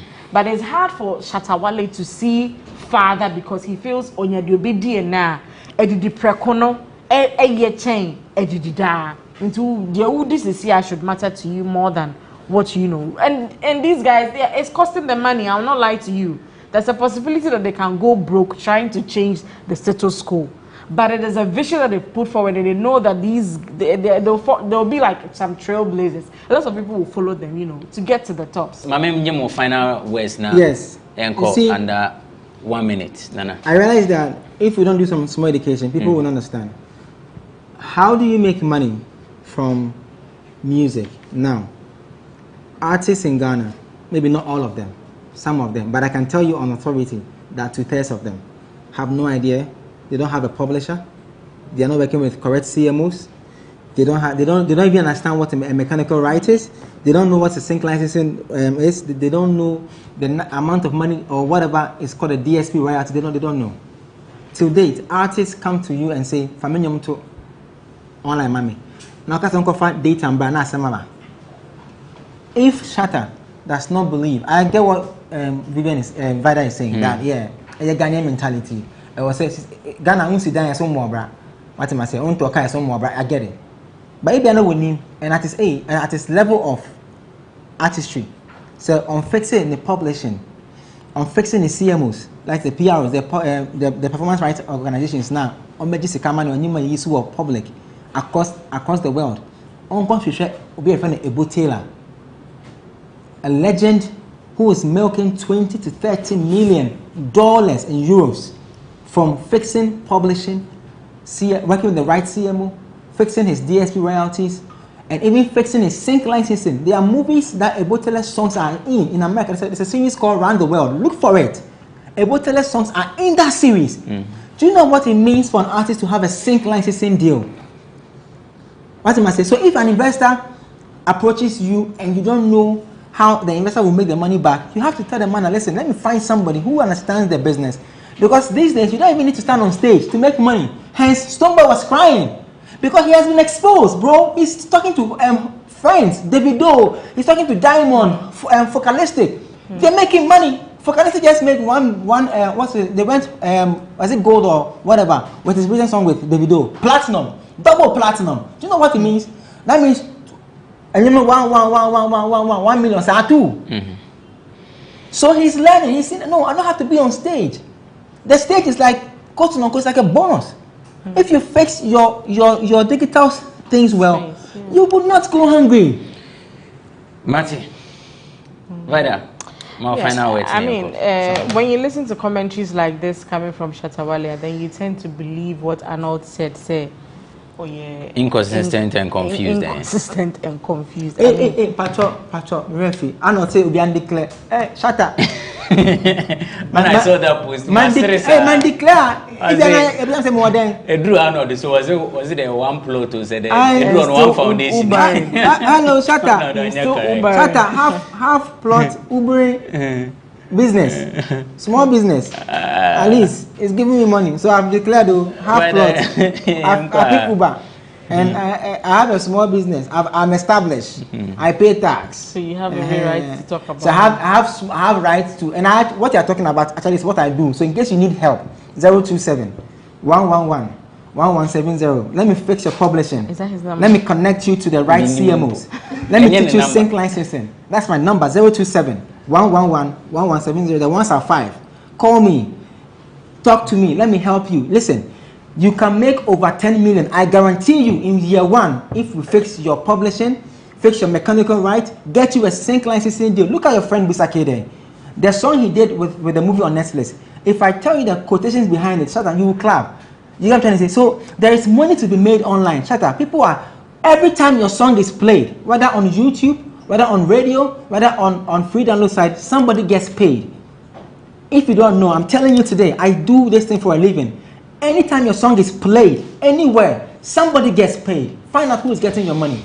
How much is your cap for you to be saying all the things that you're saying? How much is it? 2 CD, 50 pesos. My cap is not for me. It's for Gidochi. 2 CD, 50 pesos cap. You want to advance? Who are you? Why Indiana? Declare. I mean, it just I won't declare. With that bridge. I mean, it just goes to buttress the point that Arnold Kyan. But this same person on the same interview is hailing the project he did on Beyonce album, and he's reaping out of it. See, I don't know. He's just a publicist.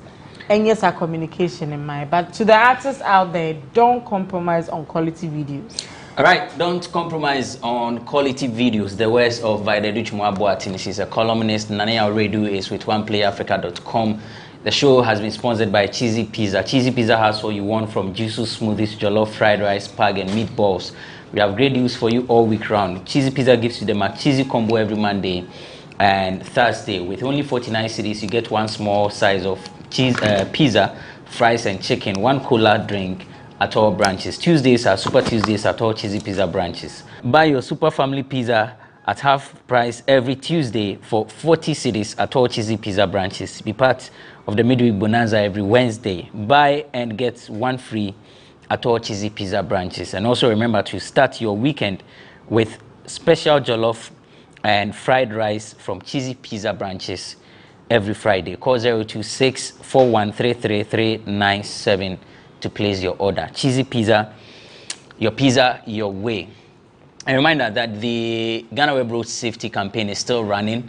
Help us reduce the rate of accidents on our roads. If you see anything that poses as a threat to lives and properties, kindly alert us.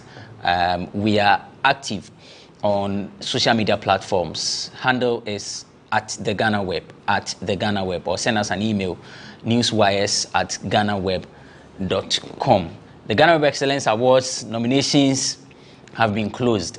And so look forward to the list of nominees. We will unveil the list of nominees very soon. The board is doing its work, shortlisting the nominees that came through the email and then the website. So, unyamfa nomination maya time no aso. Thank you for watching this episode of Bloggers Forum. In the next couple of weeks, Epia 6:30 will be in the seat.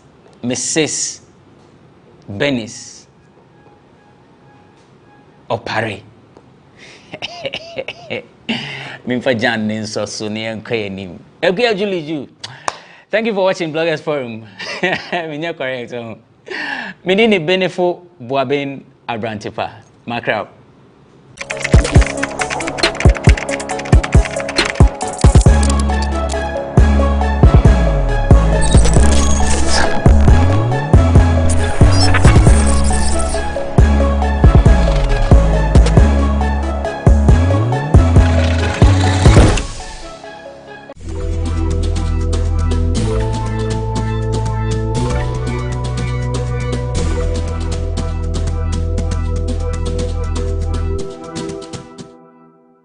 Continue thriving and obviously achieve higher, and everybody knows that even though I'm not working with them again, but my personal relationship with the owner and many of the management and the staff, it is where my heart is. So I wish them very well, but I'm sure that even without wishes they will still do very well.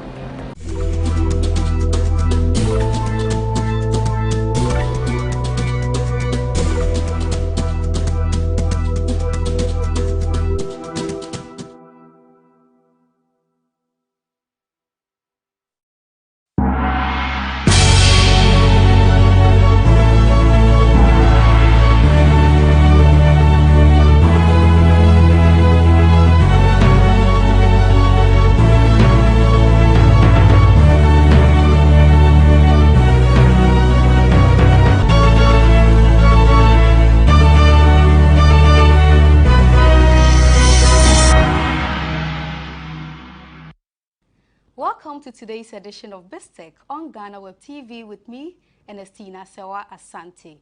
Now, with the implementation of the African Continental Free Trade Area, payment transaction will now come in handy through digital platform. A company in Ghana has created a borderless payment platform to achieve this. My colleague Mauli Aholumega sat with the CEO of FS Kudi Company, Abioye Oyetunji. Let's have the full report.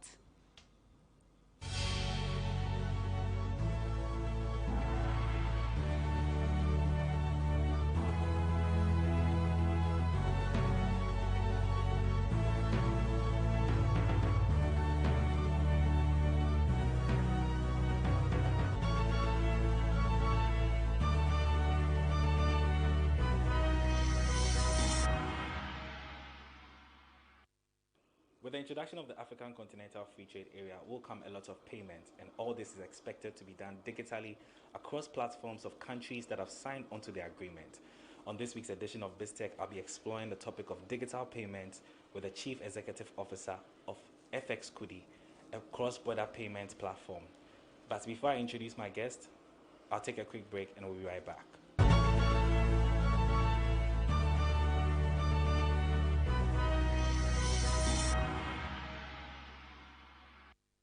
Yeah, welcome back from that break. My guest on this week's edition of BizTech is Abioye Oyetunji, and he's the Chief Executive Officer of FX Kudi Company Limited, which is a borderless money transfer platform. Tunji, welcome to BizTech. How are you doing? Oh, I'm fine. I'm doing well. Okay. Yeah. So obviously you're Nigerian from your name. What are you doing in Ghana here with the payment platform? Okay, so actually I did not come here to start a payment platform in the first place. I started as a student. Okay. I completed my education in 2019 before I decided to go into Fintech as business. And so basically I'm just trying to solve the problem with cross-border money transfer within Africa. And it has been like a problem that's been existing for a long time. Myself being a student actually faced the same problem. That was when I was trying to pay my fees before my parents can get my money across to me. It gave me a very, very big problem. And being an IT student while I was in school, I feel like, okay, if there's a problem and you can solve with technology, and I can either be like, I can step in to use technology to solve the problem. So professionally, I'm a software developer, and I have to bring in 2 or 3 of my colleagues for us to get started with the idea. And yeah, it's been very exciting for the past 1 year now. Okay. Yeah. So you mentioned something very profound about problem. Yeah. So I'm sure before you found out about this problem, you had to do some form of research. Yeah. What was that one specific thing that you found in your research before you decided to set up this company? Okay. So during my research, using myself as a case study, it's actually very expensive, slow, and at times it can be very risky to send money across African borders. Looking at it from the point of view where people have to take their cash from Nigeria, for instance, coming to Ghana, using the cash couriers, some change the money at the border before they can come and spend it in the country. I mean, it's actually very risky, at times very slow, at times they get like extorted because for the first time they don't even know anything about the currency. But we as a business, we are actually providing this platform to allow that spending or receiving of money very instant and simple. And we don't even charge for our transfer, it's zero fee. So you're trying to meet up. It's research shows that transferring money across African border is actually very expensive, at least 5% to 3%. So we step in to make it very affordable that anybody can transfer money through our platform. So at that point, we make our transfer fee zero fee, while we make a sort of FX among the 2 countries. So yeah, it's actually very expensive to spend to receive money. It's slow. I mean, it's almost impossible at times because you have to go through the black market and whatever you're doing. If you're going through the banks, you have to get some sort of delay before you get your money and all of those things. So yeah, so we step in to provide an instant, no fee money transfer platform to Africans. Yeah. All right. Yeah. But some will argue that the economy is still largely driven by cash. So why do you think digital payment is the platform to go to? Okay, so I think every fintech company witnessed growth during the COVID time because I mean it's forced to change the way we receive payment, the way we spend our money. Before COVID, everybody is comfortable using cash to make payments. But realize that even the estimate of number of digital payments between 2020 to 2021 increased drastically because of the COVID. So I mean now everybody now understands that that's more of the way forward. But looking at the economic being driven by cash as a form of payment, I mean, we still need to do more of re-education because looking at the market size, it's actually very, very big. So you have to continue to do re-education, more of collaboration, and I mean, with time, we would definitely get the digital payment. I mean, the growth is actually very, very high, like compared to what was happening in 2018, 2019. A lot of people now want to pay digitally. So I mean, it's actually like gradually we are getting there. Yeah. So let's say I can assume your company is a fintech, right? It's into the fintech. So for those who don't really know much about the fintech, first of all, just tell us what the fintech sector is, and then what your company does. Okay. So when we talk about fintech, we mean financial technology, like offering financial service using technology. That's just a layman way of explaining to anyone. So everybody's familiar with going to banks to make deposits. I want to send money to someone, I want to deposit, they walk into the bank, do all of those things. I mean, so when you're talking about fintech, I mean, like providing financial service, financial solution using technology. A lot of problems that could be addressed with technology. But I mean, when you address a financial problem with technology, being savings, being loan, being whatever it is, so far as a financial problem with technology, it's actually what? Fintech. All right. So we are playing the remittance part of fintech. Simply means that we allow people to spend their money across border. Just imagine myself being a student and I need to receive money from my parents, and it takes me 3 to 4 days before I get my money. I remember in tunnel level, I almost missed my final my tunnel level exam. That's my second semester exam because my parents had to give money to someone. Like this transport company to bring the money down to Ghana for me so I can pay my fees, and the guy got a delay at the border, I mean, due to transporting contraband goods wherever it is. So he could not get to my destination at that point. And I was also writing a paper the following day. Number one, I could not even focus on reading. I felt like I've missed my paper. Until that evening he called me before the exam that she come for the cash. And I asked him, like, it took you 1 week just to bring how much to me from Nigeria. And that's actually what triggered me, like, no, I have to solve this problem. So yeah, so I'm actually like, practically, I actually encountered the problem, right? So yeah, and I'm solving the problem. Okay, right. So problem solving is sort of your forte, right? Yeah. Okay. Yeah. So we have the African Continental Free Trade Area, and the PAPS, which is the African Payments Platform System, is coming up. What's your take on that system, and how best do you think we can utilize this for our digital payments? Fantastic. To me, I think the African trade is going to be free trade. It's going to be one of the largest in terms of participating countries. Uniting Africans through payments is one thing the African free trade should also be able to achieve. So if they are bringing up a payment that's allowed, like I was agitating for African single wide bank accounts back then, like, okay, why should I get another bank account when I'm in Nigeria and we are all Africans, right? So can there be a single wide bank account for every Africans in diaspora? That means that if I'm in Nigeria, I'm traveling to Ghana, I don't need to like start worrying about payments. This my single bank can allow me to spend money across, and that is one area we also focus recently. So I believe that this whole Africa and the payments system is actually a wonderful idea, and I hope that the implementation will be very fast and easy. Because at times when you bring people tends to like I keep saying, like Africa have a problem with formalities, right? So if we look at the perspective, okay, before you can have access to most of these payment platforms, you have to go through that. Fine, it's good to carry out the KYC, but make the process very seamless and very, very fast and easy. So with that, we can achieve, if we have the payment implemented with what we have now, I mean, African economy is going to grow drastically, and I believe that it's much more possible. It's a very, very, very fantastic idea. Yeah, so I'm almost close. About 55 countries have signed on to the Continental Free Trade Agreement, but then some have argued that, okay, payment integration is going to be difficult because the systems in different countries, there are different systems in different countries. Okay. So how best do you think we can sort of formalize this and then make it as a very widespread platform that all these countries can all trade amongst themselves in a much easier way? Okay. So that brings us back to having a single bank account that allow you to spend your money in any African country. So there was a paper I was writing one time. I was emphasizing on the single bank accounts. It's just a very simple implementation. Okay. I'm a Nigerian, and I'm coming to Ghana for 3 days. Okay. And I started worrying about, so when I get to Ghana, how do I spend my money? The one I have in Naira, I have to change the money and all of those things, which is not convenient, right? Okay, so if that's going to be the case, Ghana have a way of spending their money. They have their currency. Everything still remains the same thing. The FX rates still remain the same. All you just have to do is make cross-border look like a local transfer. Instant and very free. So I use my account when I get to Ghana. The money I have in Naira can be used to pay any merchants in Ghana here, or pay for any service or goods in Ghana here, without having to take my cash, now bring it down here, or try to open mobile money before I can spend my money. I don't know if you get my point. Yeah, so it's as very basic as that. Yeah.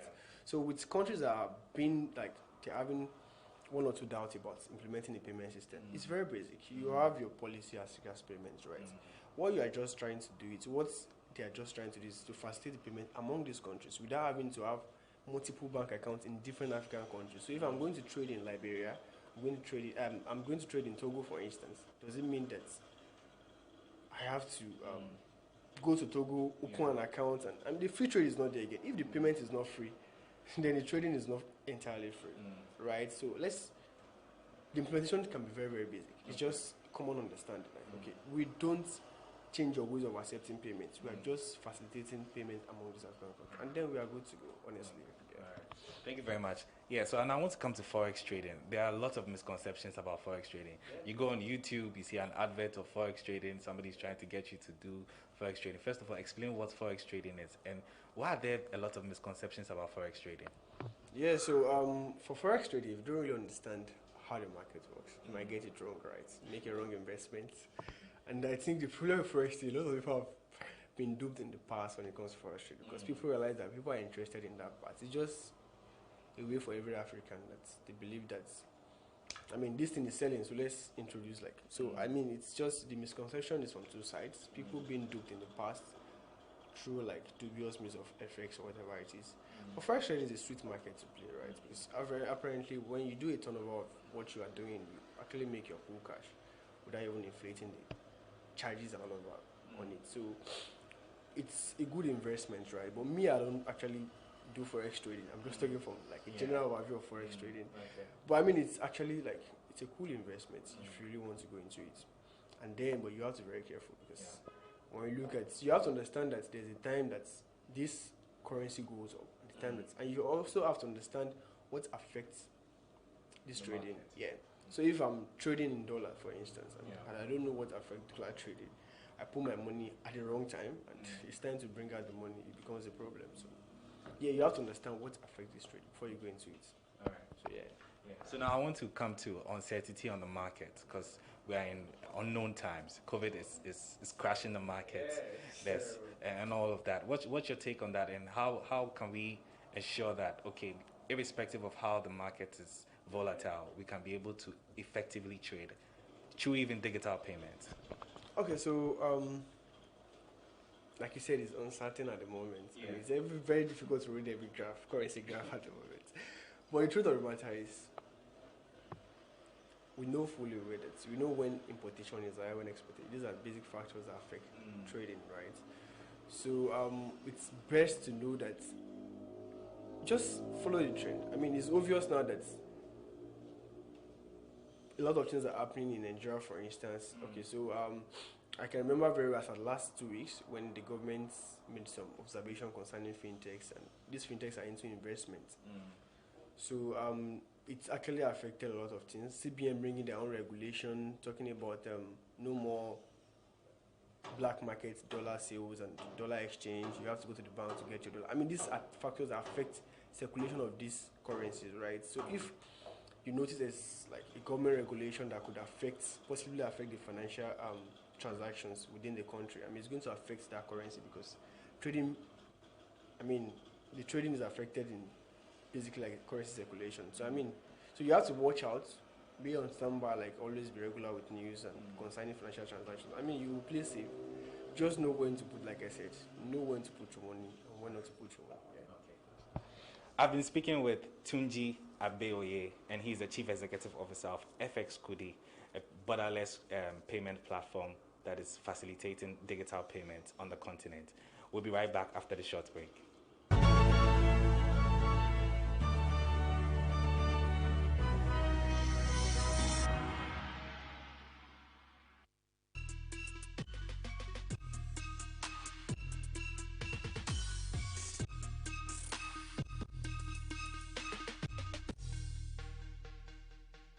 Welcome back from that break. We've been speaking with Abeoye Tunji, the Chief Executive Officer of FX Kudi, which is a borderless money transfer platform. Tunji, welcome back. Oh, thank you. That was a short one.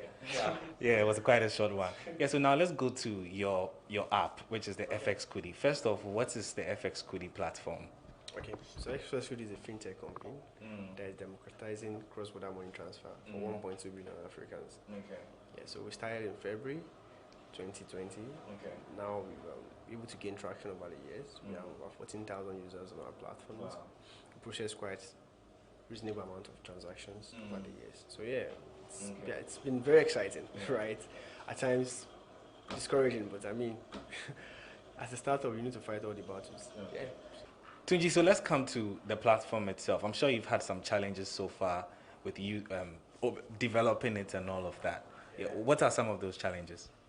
Yeah, so basically at times we get service provider failure, and that becomes a glitch in our service. Customers are calling, complaining, why, like, I could not do this. And when it comes to money, people don't want to even take chances. Actually, it's a new platform. People are trying to get on board. We're trying to test the waters. So basically, most times it's just like technical issues. And how is the feedback and engagement so far like on it? You said you have about 14,000, right? So how is the engagement faring? Yeah, so for the engagement, I even got a customer to give me a gift. Okay. That was last 3 months or so. He was trying to pay his child's school fees in there. And there was a difficulty, so he was finding the best way to transfer the money. And the child was on him, like, Dad, I'm writing my exams. So I mean, someone referred him. So we had to walk him through how to download the app and send the money across. And after then, he called like, oh, I'm very excited, and I mean, just let me know, like, I like innovations and all of that. And he had to come to the office. So I feel very motivated at that point that I'm solving a real problem and getting people to talk about the solution you are providing and how it's solving their problem is actually very exciting for every founder. So from my own side, the feedback has been very exciting. I can say we have like 80% good and 20% bad. 20% bad simply means that at times people complain about, yeah, can't you guys increase the rate? And like, no, it's not our fault. It's about the market. So that, so it determines what we also have to give to you guys. I mean, that's the basic feedback we've gotten so far. But I mean, it has been very, very exciting. The journey has been interesting. Yeah, so I know with apps you have to do a lot of updates and security and protection. How secure is the data and information that you are getting from your customers on the app? Okay, so to start with, because we want to play safe and we consider our users' information to be very, very private. So we are registered with data protection policy in Ghana, and also we make sure that every of the data that enter our platform is encrypted. So even against hackers being penetrating, we have a couple of technology security on the platform, which I might not want to mention, but we have a couple of them on the platform. Like, just think about it. I mean, protecting the card users, protecting the financial information of. I mean, that should be a key for every fintech. I mean, protecting their user information because it starts to with their banking and all of that. So yeah, I will make sure we don't store sensitive information, so sensitive about your banking information. We leave that to the cloud service provider, right? So we don't really like have to expose you to a lot of risks when it comes to hacking the platform. I mean, we've never encountered any security issues since we started. Yeah, not at all. Yeah, so Tunji, you've been running for 18 months, which is almost close to 2 years. That's quite some time for a new company, right? Where do you see the company going in the next future? Okay, so my dream has always been to build a company that becomes unicorn in 5 years, right? And we are working towards that direction. So we are looking at acquiring over 100,000 users before the end of next year. And I mean, provide a couple of jobs for people to earn a living. Yeah, so we are looking at, we are hiring the unicorn in the next 5 years. All right. Yeah. Okay, Tunji, before we go, I want you to just take us through the salient steps on how to access the FX Kudi app. Yeah, so take it away. Okay, so you can download the app on Google Play Store or Apple Store. When you download the app, all you have to do is, after downloading, you register. You put in your email address, your phone number, your full name. Then you get access to the platform. After fully registered, you carry out KYC verification, which is very important. By uploading your ID, they will confirm your ID is actually valid. Then you have access to the platform. Then you can start transacting. So first, if you are interested in sending money or generating a virtual card, which is powered by Visa, you can pay for any stuffs online using the FX Kudi card. You can also get the card on the platform. You can transfer money on the platform. And if you're interested in owning a wallet, this wallet allows you to get like an African-wide single bank account, like I said earlier, which means that that bank account can allow you to have access to other African countries for spending of your money and all of that. So yeah, it's all on the platform.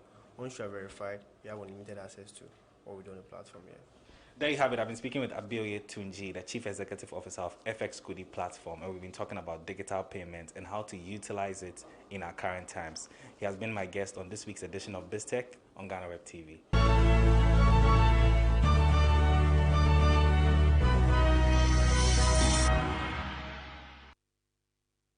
Thank you, Maulia Holumega, for that eye-opening report. Up next is Tech Bits with Jefferson Senieja. Stay tuned.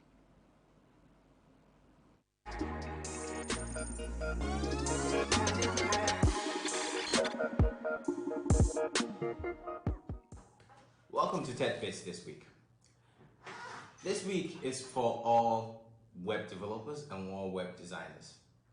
And I'm sure you find it interesting. I actually love this website. Ever since I found out about it, I've been actually using it personally myself. And it's an online chatting software called GhanaChat. Now, GhanaChat is something that almost be like revolutionary in terms of what they're serving. It's a great CRM manager, and web developers and all website creation enthusiasts will find GhanaChat very useful and very helpful. It's something that I would encourage even those that are not into web design to actually, if you actually get a contract or if you hire someone to create a website for you. It's something that you might want to say, hey, use GhanaWeb for my website, because its benefits are really, really great. So let's get to it, and let's see how best we can get the best of GhanaWeb this week. So the website is called GhanaWeb. That's JIVOCHAT, GhanaWeb. And it pretty much sells itself. GhanaWeb's main thing is connecting business owners to their clients, and it's great for web developers who are looking for a simple chat software. And it integrates with any website, whether it's a pure PHP website or even a WordPress content management softwares like WordPress. GhanaWeb, one of the best things I like about their website is that their product is already being used on their website, so you can easily say hello there. And when someone gets to your website, after reading all what your product offers, they can easily just decide to just have a chat with you. And the best thing I like about their chat software is that it's not only available on desktop, meaning that the support agent, where the agent is also typing a message, does not have to be only on the web, but it has a mobile app. So there's a GhanaWeb mobile app software which actually is available, and you'll be able to log into your GhanaWeb and connect to your website, meaning someone can be anywhere and you can also be anywhere from the comfort of your home or anywhere else and be replying to customer support instantly. That's one. As you can see, I just sent a hello and one of their customer support service has replied. It has an auto reply feature which is part of the support management software, and this is all great too. So not only is it for normal website, but even for content management softwares like WordPress. It has so many great features like live chat for website, as I mentioned, a callback option right there and there, email, telephony. You can even connect it to WhatsApp, you can connect it to Facebook Messenger, chatbots like that one, like I mentioned, and even Telegram. And this is how their support dashboard looks like. An agent can have multiple agents, and you can just be replying to different messages, and it's a great tool. We actually have, I also already have that on apptown.com that we use for integrating and even through our app. So it's a great tool that I'll recommend to everyone to have a look at and business owners to use. Great for CRM integration, great for telephone and email chat transcript. So let's look at it. The default version is actually very free. You can sign up, it's free, but as you need more agents and more features, that is where you get to the paid subscriptions. But it's something that you should look at and might be useful for generating more revenues and turning over site visitors to clients. I hope you found this week very useful and very promising. Even if you're not going to use it, I encourage you to recommend this video to a friend or two, and I'll see you again next week. Bye for now.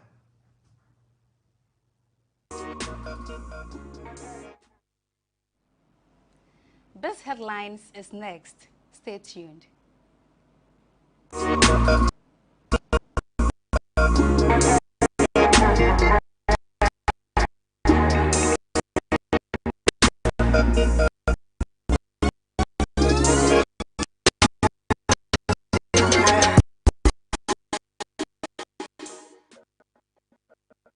To our very first story, President Nana Addo Dankwa Akufo-Addo has reaffirmed his government's intention to make the Ghanaian economy one of the fastest growing ones on the African continent.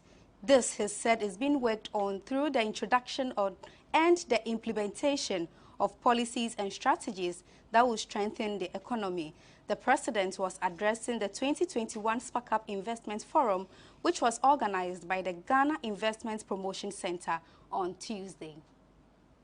Being a mere producer and exporter of raw materials to a value-added industrialized economy that will provide opportunities, jobs, and prosperity for all Ghanaians, thereby creating a wiser nation that is a wealthy, inclusive, sustainable, empowered, and resilient one.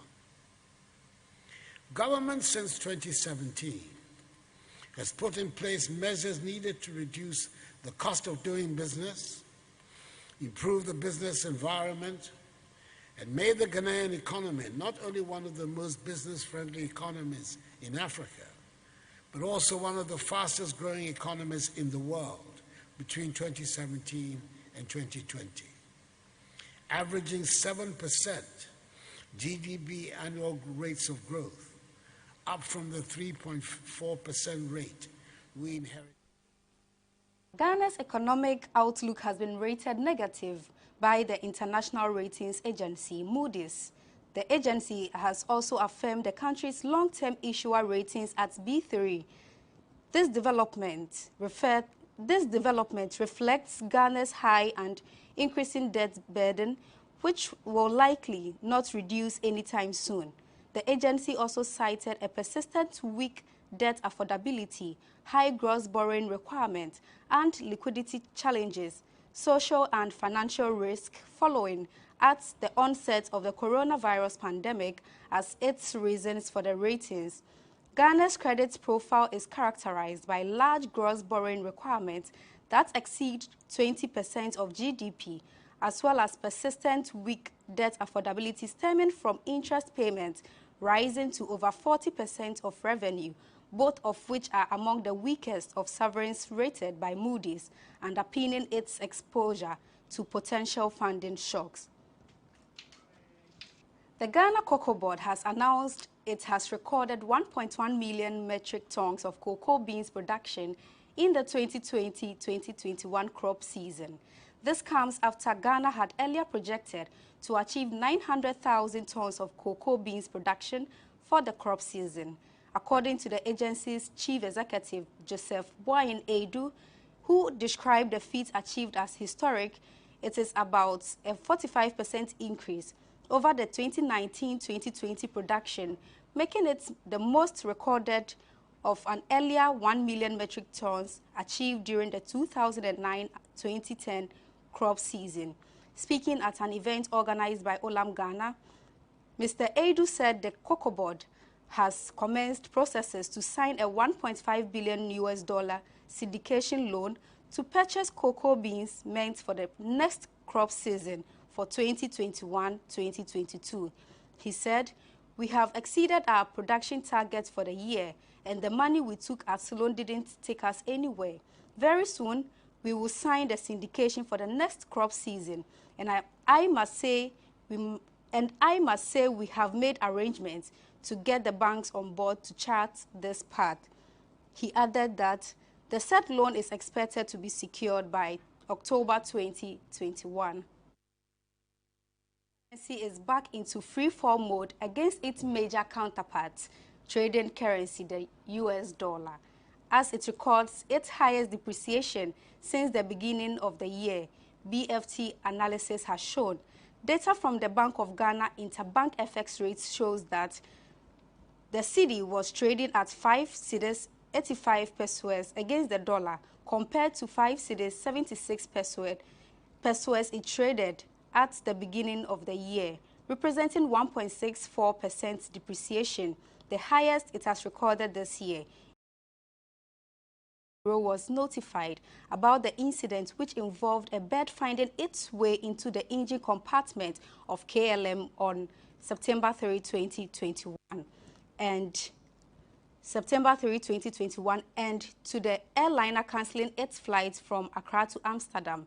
A statement issued by the Bureau said it has also appointed an investigator in charge, retired Air Commodore Kwame Mamfi, to lead the investigations.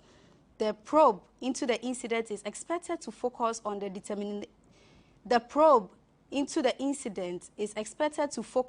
determination of the causes and contribution factors into the incident, provision of a preparation report, and safety recommendations. That's all for today. Keep watching GhanaWeb TV for more. But before you go, do log on to www.ghanaweb.com for more stories. Follow us on all our social media platforms, Facebook, Instagram, and Twitter at GhanaWeb, and on YouTube, GhanaWeb TV. My name is Ernestina Sewa Asante.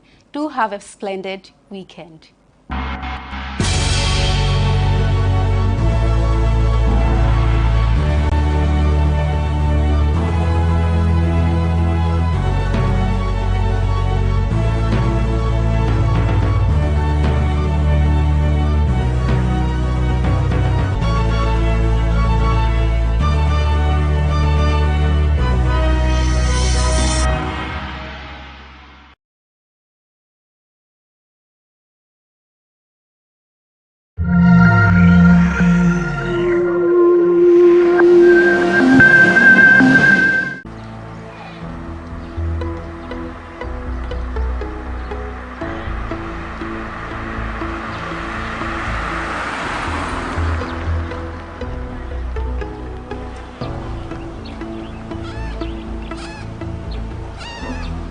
The Bono region is endowed with several untapped tourist attraction sites. One of these is the fingerprint of God, the Odoman Kumansa, located at Nanansuano in the Brekum West District, just 3 kilometers from Brekum on the main Brekum-Doma stretch. The place has some historical facts attached. To others, it even has healing powers. Here is Nanansuano, and I'm here to unravel the mystery behind this location.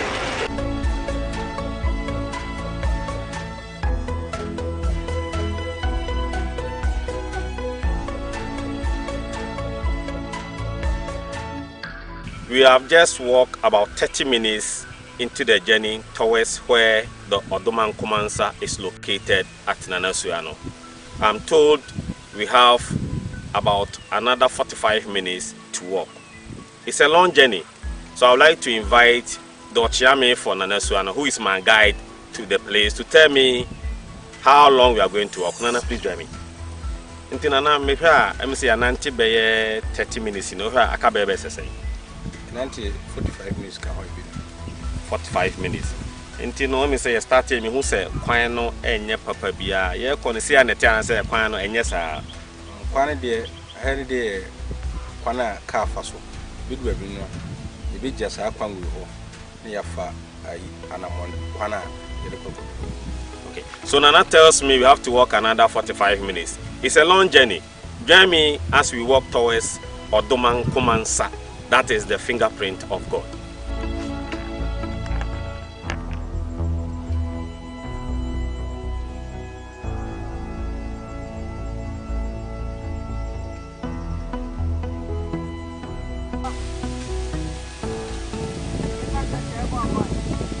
We are at the middle of the journey, but as it stands now, we have made some, it looks like our way have been blocked temporarily because we have a stream here. And then the stream is called Nanasu. That means the community was named after this river. Before we can cross, we have to either walk through the stream or we have some bamboo sticks here we have to walk on before we can cross to the other side. We are just walking towards Odoman Kumansa. That is the fingerprint of God. And this is one of the hurdles we have to pass through before getting to the place. It's a tedious journey and torturous, but we have to get there. Join us as we walk towards the place.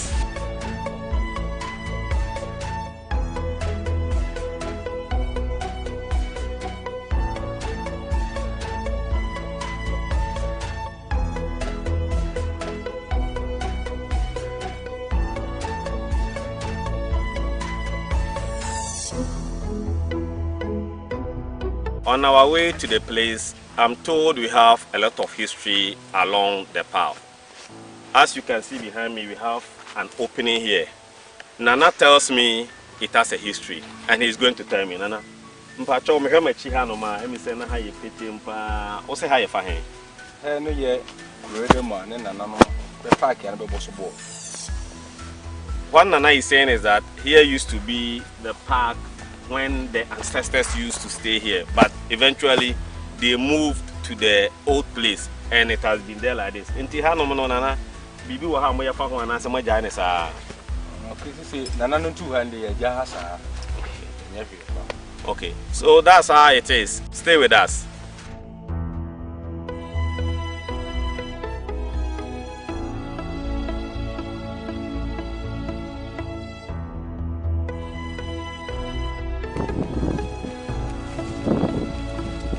It has been over 1 hour, 30 minutes of walking through the bushes, and I'm told we are almost there.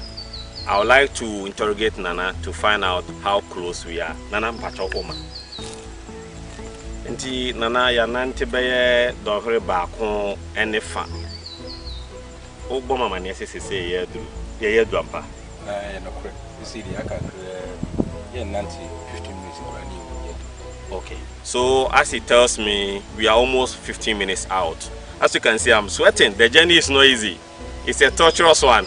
So I have with me Nana and the other guide. They are leading us to the place.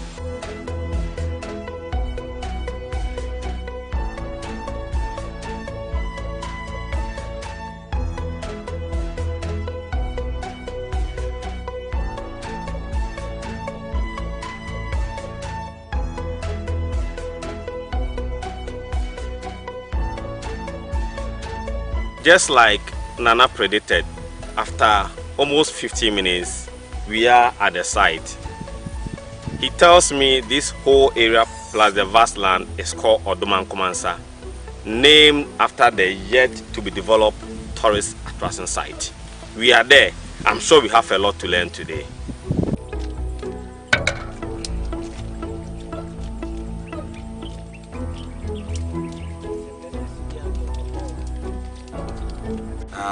Yebetu yenananu abakosema da ne se aya yegina hayi eye Odoman Kumansa enyensa aye mendie bia na ye honhom nsu eda hayi owie na ode ne sabia ha no na osanye nsu yi ka ho nsu we enwe se obi yare na osansu we bi no ma otiapo kama pa ti yena na na to ni se ebe duru ha na yehu se heye Odoman Kumansa aya eye honhom enye nipa na ode ne sabia ha ti ama yede aya abakose se sansu wi sa oso bi no ma a unya yaresa na enam se na yemfa nya hwinti no yemni kwambia faso a yede baha kwani nyina asɛn ti sisi babia adura a sisi amanfo ada na omani aba se nsuo ni yensu bi a ebeboa wiase mani ha nyina nti no yesere ankurankura mu nsam wo bi se omomra yekwane nye eba nsuo no so ne nye nti yesere aban na omo amu nsam wo bibia no omeboa na omunyi kwani emaye na bibetuma ba ye ha kama bibetuma ba aba behwe na wasensu no bi no so wanya yaresa nti yade sedra enesua no yeroto amansa nyina anim no nti mo amwo mo no bemeboa ye na kwanu ntum na bi mesensu bi no so ofanya yaresa tanu ba kundi 5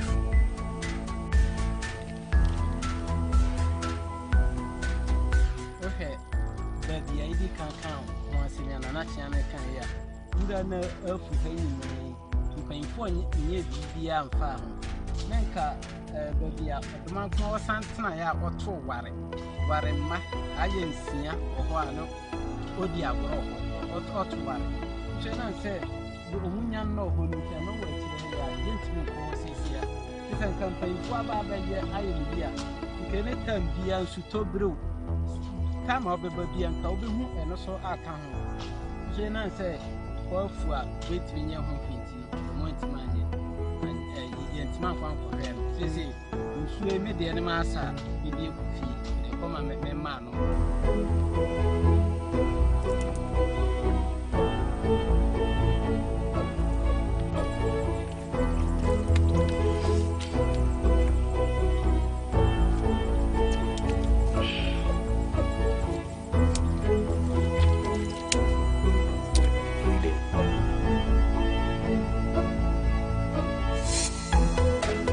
Here is the fingerprint of God, known as Odoman Kumansa in Twi. As you can see, the prints are large, an indication that they do not belong to any mortal. These are the fingerprints of a supernatural being. I'm told that after Odoman Kuma has finished with this, he used the hand to dig a large hole here, where, as you can see, we have some stream there, which has some hidden powers. I'm told no matter your sickness, when you drink for the stream, you will be healed. And I've taken some to try and see how it tastes like.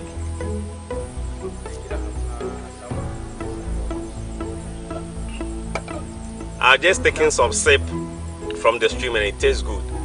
Sadly, this place remains undeveloped, just like many other places in the region. The time has come for authorities to turn an eye to set places in the region in order to fetch the needed revenue for the district and the country at large.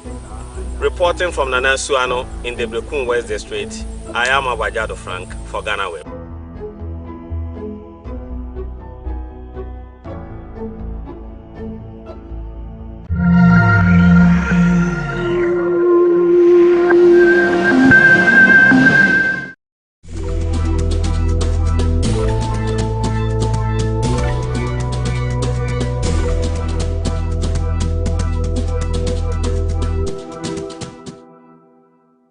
So do you know how long the company has been in existence? 22 years? No, I didn't. It's when you reached out to us and mentioned that you're 22 years, and I think that's shocking. I've followed, GhanaWeb for quite a while, more than a decade, but I wouldn't have pegged you guys for having been in existence for more than 2 decades, and I think that's really positive for you guys. You've served the nation really well with the kind of contents that you've delivered to your readers over the past years, and I think that it's been a pleasure, having worked with you. For me at Soccerbet, and for every other reader out there, I'm sure they'll be really pleased to know that you've been in existence for 22 years. We want to, from here at Soccerbet, what we want to say to you at GhanaWeb, to your management, to your staff, is congratulations for this particular feat. It's been an amazing journey, I'm sure, and I want to wish you all the best going forward for the years to come. Everything that you do, may it work well for you. May you go beyond your boundaries and continue to serve the entire populace.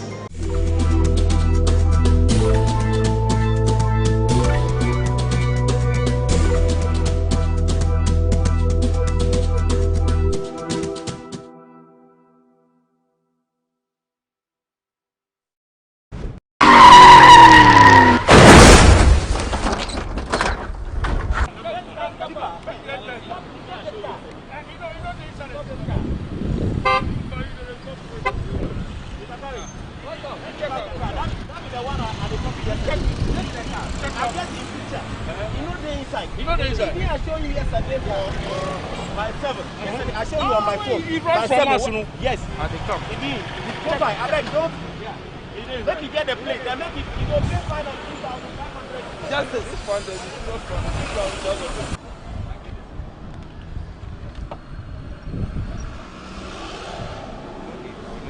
You know this. This guy no do.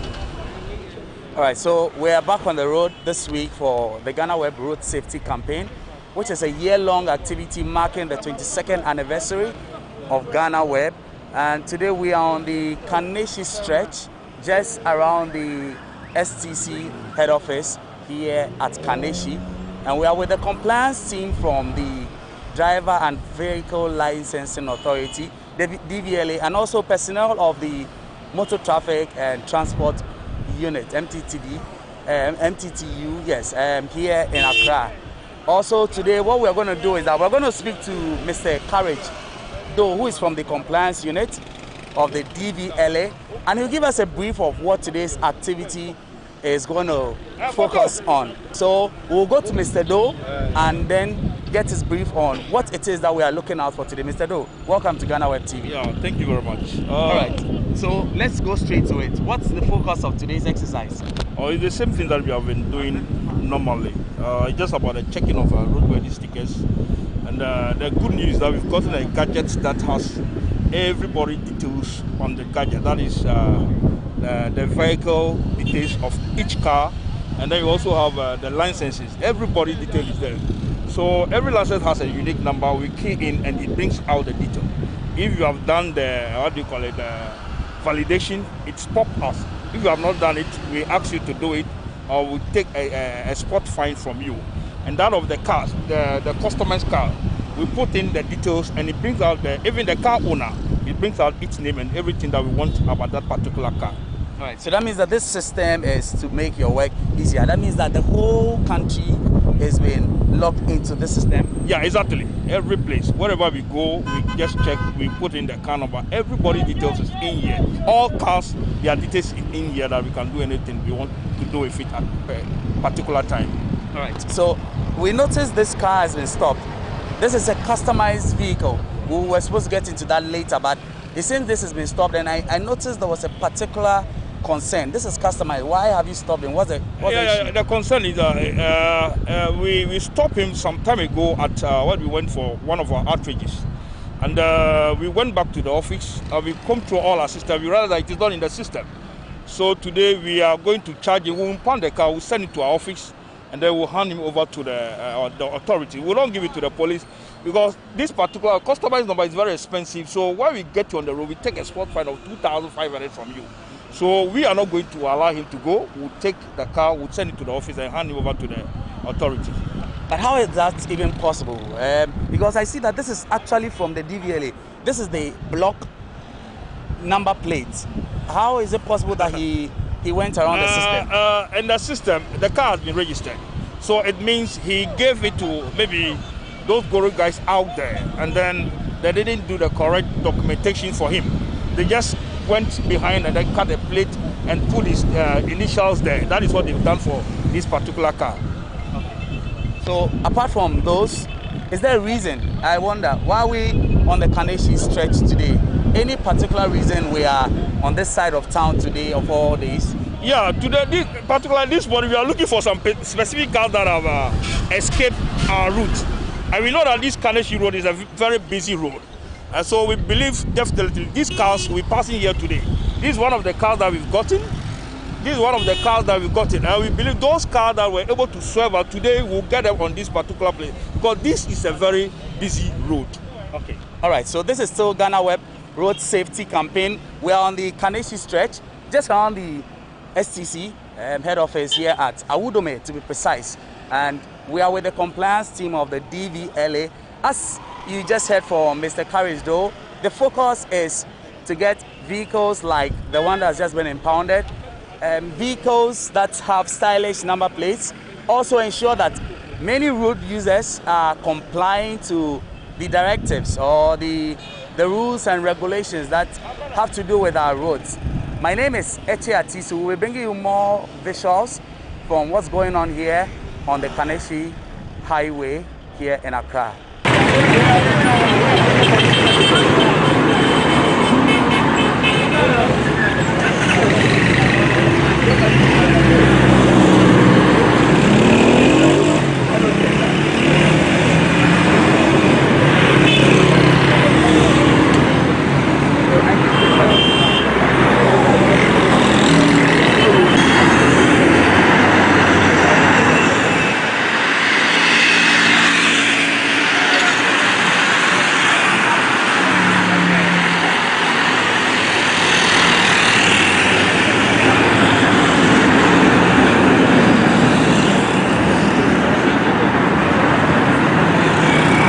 This car has just been stopped. What's the situation with this particular one? What's happening? Yeah, this car, this is about physical convention. Physical convention? Yeah, physical convention. Normally, the car is something like a bear. Okay. So he's supposed to come to DVLA to rectify it, and then we'll give him the dimension, what he's supposed to put on. We arrested him on the 1st of June. Then we give him a prohibition note to go and fix it up, come to the office so that we do the correct documentation for him. He never came, and today look at the time, he never came. So this one, this particular one, we are going to take him to the office. We'll take him to the office, we'll ask the owner of the car to come and do the necessary documentations. This means that this is the second time? Exactly, this is the second time that we have, we've gotten to him. Okay. Yeah. So that means that, but I wonder, because a lot of these manufacturing and big companies have these kinds of vehicles. What is the DVLA's stance on vehicle conventions? Is that, what's the word? Physical convention. The physical conventions. What kind of processes? Can you take us to exactly what these companies can do to get their vehicles to this point? Yeah. Normally, when they are coming to register the car, they bring it bare. Now, if you want to do what we call the physical convention, when you are coming, you have to put the container on it. The officer will inspect the car and then do the necessary documentation for you. But when they are bringing the car, they just bring it like that. After the registration, then they go back to put the container on the car. That is the problem. So I would advise them, when you have the intention of converting your car, come to us, bring the car, bring the document, we'll be able to do it for you. Then you are free on the road. But is this something, I just want to speak for people like this. Yeah. Is this something that they know about, that if I need a vehicle to be converted eventually into something like this, like a truck, mini truck, I would need to come with a vehicle already converted so that the DVLA properly takes down these details for them? Is this something that these drivers know? Yes, they are aware, because you can't tamper with the original's manufactured handiwork. That is what the man has done. So the law says when you want to tamper with it, come back to DVLA, then rectify it for you. But if you take your own wheel and do it, we'll arrest you and then we'll force you to do it. And this one, you pay what you call delinquency penalty for not coming to DVLA to do it before putting it on it.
Not a soft copy of the license. Temporary license. You can bring the temporary license here. Not on the phone. Chief, LI, Legislative Instrument 2180, Regulation 47. Yes. I'm putting it to you. Let the military man go. I'm putting it to you. Yes, it states that a person shall, while driving a motor vehicle, have original copy of the driver's license. That is the statement of the law. We are here to enforce, and we are not making the laws. We are only here to enforce. So Regulation 47, you can refer to LI 2180, Regulation 47, and you read more about it. You can't show us.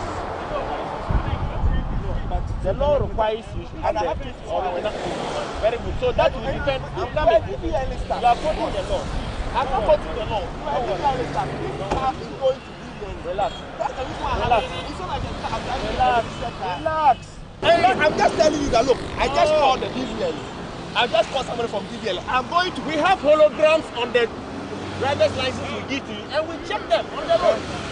You have what? We have holograms. But this is a car I'm going to register. Forget about going to register. It's not a car registered and I don't have a license. Driver's license. That's what I'm saying. That I'm saying that a temporary license, it doesn't have a back. I want to show you that this is it. When you forward it to me, it doesn't make sense. You are not just there to arrest people. With the law is to be enforced. I am not arresting. I am not arresting, but I'm using my discretion. From the police want to interview. Let's go for interview. So let's just speak to you now. What is your challenge now? My challenge is that I have a car, registered car. My license happen to be another car. This is an unregistered car. I am going in there to go and value the car and go and do the registration process. Unfortunately, I don't have a license with me now. You have called for the license. I've called my wife. There is another line. Show me. It's even a temporary license. It doesn't have the back. That's the reason why they will not accept the original one. because there is a back and there is a date and there is an expiry date for all the licenses. This is a temporary license which has been given to me. As we speak now, it's not with me. I'm driving an unregistered car with a DVLA license. And this is a DVLA man. He understands all this. All right, let me just hold you there for a while. Your understanding of the law, I've heard that part. Let me hear from the DVLA. What is the DVLA stance on what he has said? Has he interpreted the law as it is? Yeah, the law requires you should have the original hard copy of the license while driving. So when you refer to the laws DVLA use, that is the LI, the Legislative Instrument 2180, you refer to Regulation 47. It states categorically about a person driving a motor vehicle. And it goes like this: a person shall, while driving a motor vehicle, have the original hard copy of the driver's license along with him. So he says he has a temporal license. What about that? He has it on his phone. I heard him explaining something about the provisional license. Yes, he's explaining that it's because the card itself is due expiry. There's no need for the temporary license to have front and back. That is what he said. But he has also forgotten that on the temporary license, we have issue date on it, and we have expiry date also on the temporary license. Yes. So does it mean that you're waiting to see his temporary license now, and then be able to tell whether indeed he can still be driving with that? Because I see that beyond that, this car is not registered. Yeah. And he raised concerns about that. The fact that he's yet to go have this vehicle. I am going to value it as we speak. Okay. I mean, you can sit in a car. So how about that? How about yes, that case? We don't have a problem with him. We don't have a problem with him driving unregistered car, because from all instances, this is the booklet. It is valid. It will be expired tomorrow. You understand? So we don't have a problem about the unregistered car. Okay. But you can't be driving unregistered car at the same time driving without your driver's license. Tell us the solution now. What is going to happen with him? Yes, Because so he has a case. We'll wait on him. They should send the temporary license, we'll inspect, and then we also validate, we check, we authenticate the license to see if it is a genuine license. Does that work for you? Yes. He also mentioned that in a law, when you are supposed to provide 24 hours, you have 24 hours, but he can use his discretion. And I'm saying that I'm not the enforcer of the law, he's the enforcer of the law. But if you have a point, that is to say that you have a genuine explanation. Of course, you expect that there are level-headed people who can interpret and use their discretion. And my point is that this is an unregistered car. We are in front of valuation, and that is where I'm going. It will not take us 1 minute to get there. He can sit in a car and he knows that I'm taking money. I'm going to value the car. From there, I'll go there and go and register the car. If I'm driving a registered car and I don't have the license, you have a point. And I'm saying that it is just because it's a new car, I move it, which happened to everybody. I just put this car, I come to register. That's why the license is on the other car. I can show you from the WhatsApp. My wife give it to me. And use a discretion. Right, so I get to that now. The DVLA is going to allow you to present your temporary license, and then I think that we can take it from there. Yes, but I still want him to understand that. But brother, I still want him to understand that ignorance of the law has no excuse. Whether you are entering here to evaluate the car, or you are going wherever, with ignorance of the law has no excuse. So once you are held liable to the law, you have to calm down. Right. We are not here to fight drivers and car owners on the road. Right. We are only here to educate, you understand, and also ensure safety and sanity on the road. All right. Thank you. So this is still the GhanaWeb Road Safety Campaign. Like I mentioned, this is a year-long campaign from GhanaWeb as we celebrate 22 years of existence. And we are on the Kaneshi Road. We are just in front of the Awudome Cemetery, also right in front of the STC yard here in Accra. We'll still bring you some visuals even as we go on. As the compliance team from the Driver and Vehicle Licensing Authority check vehicles on the roads to ensure that they are compliant with the law.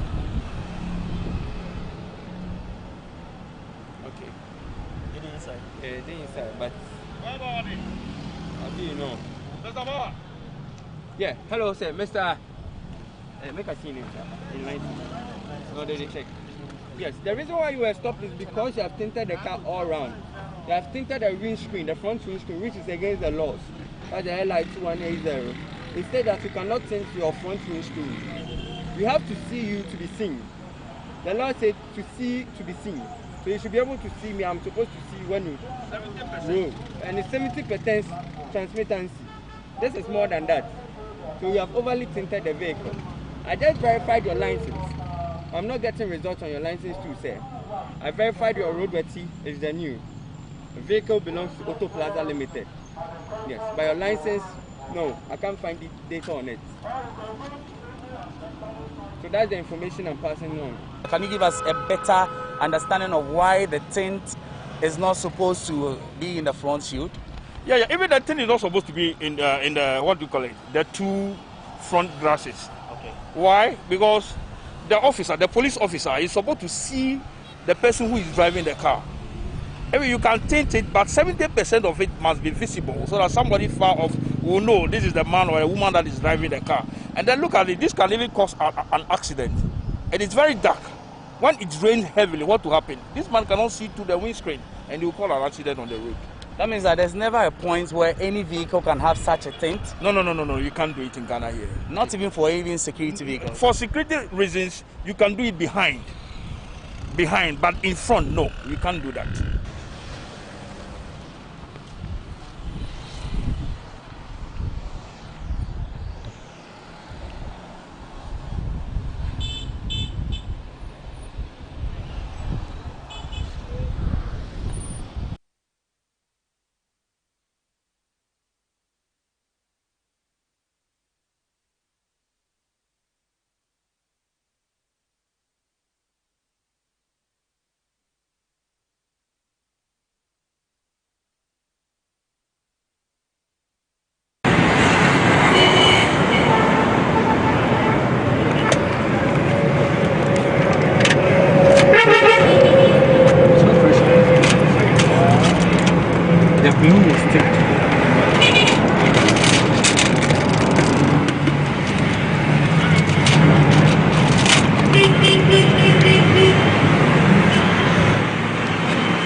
Mr. Courage, let's get some further clarification.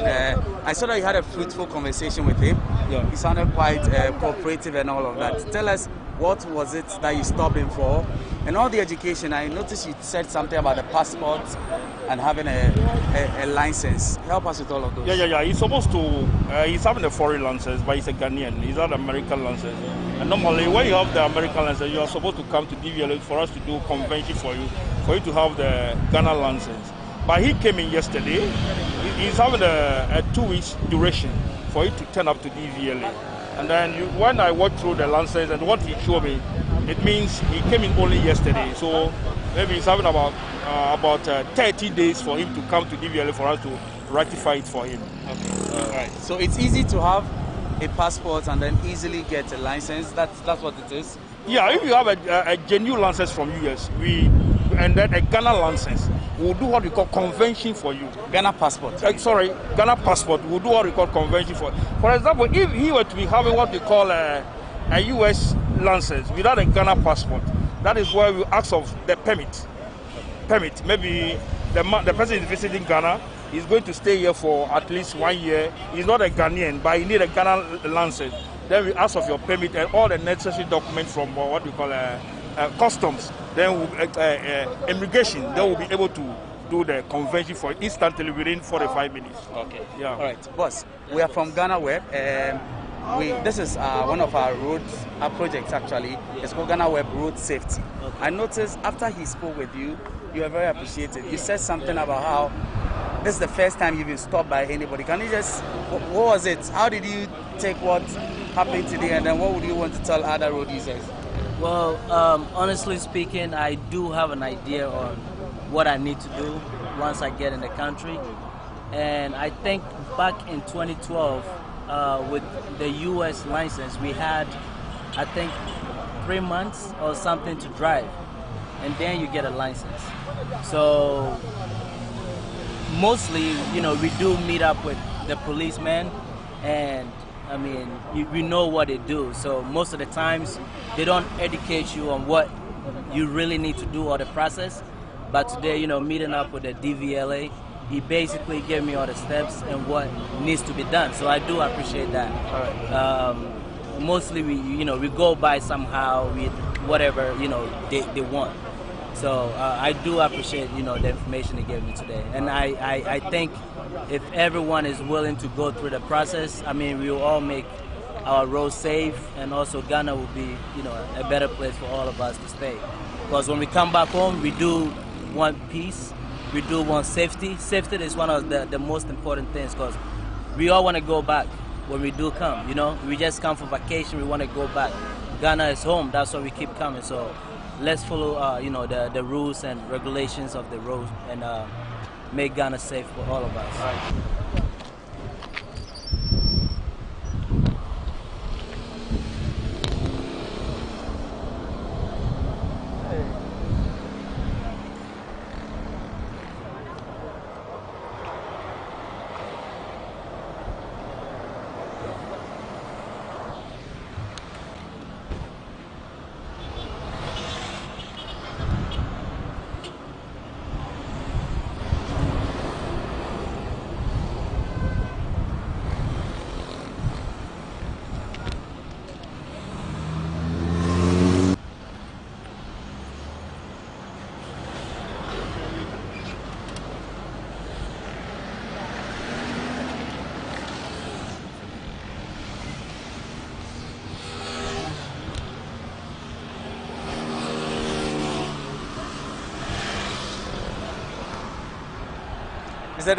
Is there any? It's not picking. What? The system is not picking? It's not picking. So there's something wrong with it. There's something. It's supposed to pick and bring the details of the DV plate to me. I said I will check whether it is authentic or not. But this one you can realize that it's not picking. So we'll ask you 1 or 2 questions to find out where he bought it, and then we'll take it from there. Let's see if we can hear what's going on. Boss, good morning. Even who told me? Kumasi. Kumasi Aiva. What the man know what about? Any system. I know what we are talking. Yes, I know that sometimes. Yeah, exactly. I know that you might not know. You might not know. That is why our advice is that next time, what you do, you go there yourself. You don't live here at Kumasi. I know that it is time.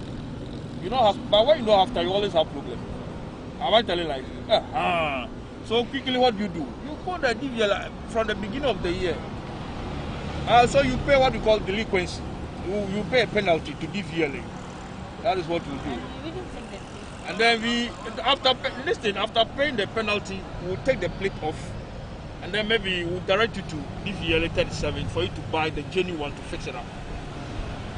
That's the only thing. That is the only help that we can give you. Thank you. Okay. All the best, sir. Thank you. All right.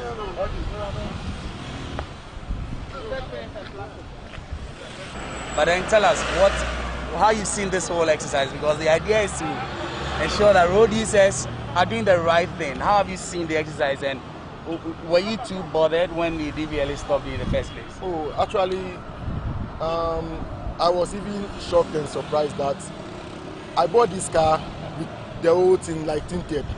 Yeah, so when they stopped me, they check everything is fine. I'm allowed to go, but they say because of the tinted, I'm charged or like charge you? Yeah, they will charge me. So me, I don't know. So I was pleading with them that they say they are friendly, me, so I should go and see the officer so that they will give me a receipt. And I have to, yes sir. I have to obey the rules then to, make sure everything is But I fine. see that so far you've sorted this out. You are just about to drive away. What would you say about the exercise? Oh, actually, Ghana Police and the DVLA, you are doing your best to help the community, and I am praying to God that God will give you wisdom, knowledge, so that you can feel help us always, then we move on. Thank you very much. We appreciate you speaking to us. Thank you.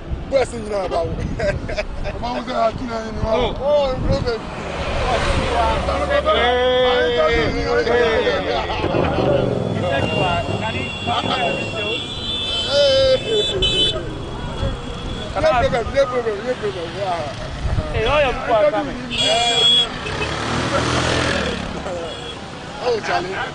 Let's wrap up today. Yeah. We know it's been a long morning. We are still here actually, but then let's just do a summary of all the things we've done today. How has the exercise gone? Testing your device as well. How has that been for you? Tell us. Yeah. The new device has been so helpful. We're able to we were able to text or check about about 15 licenses, and we found out that almost all of them were in the system. And then out of the car too, we're able to check them, and then all the details of the car owner, where even the car owner is, they are all there. We were able to get all of them. So the device has been helpful. So we asked the authority to extend the buying of the devices to other regions. That is our district office and that of the regional offices, whereby they also do their work diligently on the route. All right. Today, did we face any particular challenges? The only challenge that we face is the tinted cars. But as we talk to them, they understand, and then they are able to pay whatever we ask them to pay. That is the delinquency. We remove it and then we ask them to pay. Yeah. We noticed today too, we didn't see a lot of stylish number plates. Is it because of the location, or what do you think is the reason? Yeah. About 2 weeks ago, when we also hit the road, normally the stylish number plates are normally found around East Legon. But these days, it has come down drastically because of the education from GhanaWeb and other TV stations. The media is doing very well, and then the media is advising the people to do it. And so they've done it, and it has come down drastically. Yeah. What will be your parting words before we leave you today? I will advise the drivers and then all our clients that if they need anything, they should try as much as possible to come to our customer service. They ask questions, and I'm sure they'll be able to be sorted out. Those that are in need and they want the thing to be done within 1 hour, they should come to what we call the pre-shift services at our head office, whereby the allowances could be done, or it could be done within an hour for them. All right. Yeah. Thank you very much. That has been Mr. Courage Doe from the Compliance Unit of the Driver and Vehicle Licensing Authority, the DVLA. And this has been GhanaWeb Road Safety Campaign here from Awudome in Accra. And as part of GhanaWeb's 22nd anniversary, we want to bring issues of road carnages, we want to bring issues of on the roads, lighting issues, bad roads, what have you, whatever it is, get in touch with us. Follow us on all social media sites. It's at the GhanaWeb, and there is news for you at www.ghanaweb.com. My name is Eche Atisu. Do stay safe.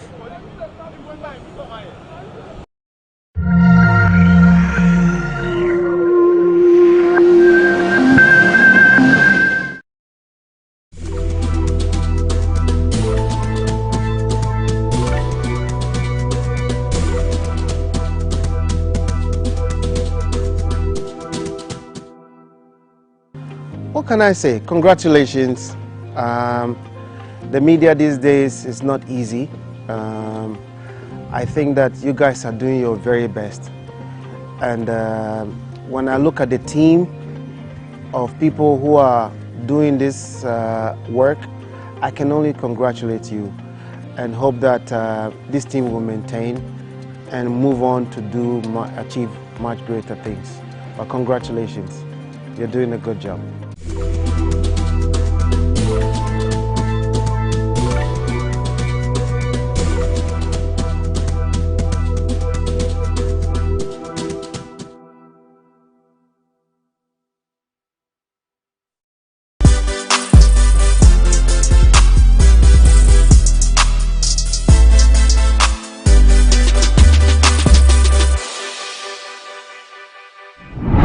why I'm so excited about this particular conversation? Probably because our guest has got a lot of stories to tell us. You might know him as a blogger or vlogger or Mr. Ghana Baby, as a lot of people call him.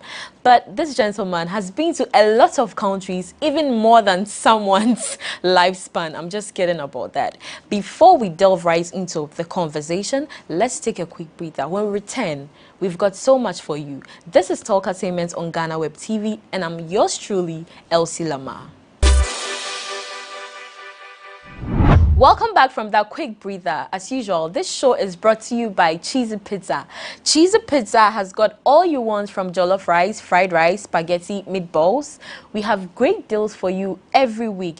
Cheesy Pizza gives you the McCheesy combo every Monday and Thursday with only 49 Ghana cedis. You get one small size of pizza, fries, and chicken, one Coca-Cola drink at every branch. Tuesdays are Super Tuesdays at all Cheesy Pizza branches. Buy your Super Family Pizza at half price every Tuesday for 40 Ghana cedis at all their branches. Be a part of the midweek Bonanza every Wednesday. Buy and get one free at all branches. Also remember to start your weekend with special jollof rice and fried rice from all their branches. Call 0264 133 397 0264 133 397 to place your order. Cheesy Pizza, your way. I have here with me Wode Maya. Oh wow, I am Maya. It's a pleasure meeting you, Elsie. Pleasure all mine. You're welcome to the show. Thank you so much. I like your outfit. Thank you. It's dope. Yeah, from Somali. And I went to Somalia recently, Okay. and they gave me the jalabia. So when I came to Ghana, they actually gave me the white one. Oh. So when I got to Ghana, I decided to get a black one because I feel like it looks good on me. Oh. But what's like, in terms of texture, what's the difference between a Somali... I think it looks the same, but Jalabia. this one feels more good, you know. The oh, quality. the Ghana one Yeah, feels I more think good. so. Anyways, Wode, we know you to be a vlogger, or whatever it is. Yeah. But we don't really know you in person that much. Can you tell us about yourself? Okay, so I mean, I'm a vlogger, a YouTube content creator, but personally, I want people to know me as the annoying village boy from Ghana because I'm annoying. I'm from the village, and I'm still a boy, you know. So I love it when people call me the annoying village boy. Speaking of the village, where did you grow up?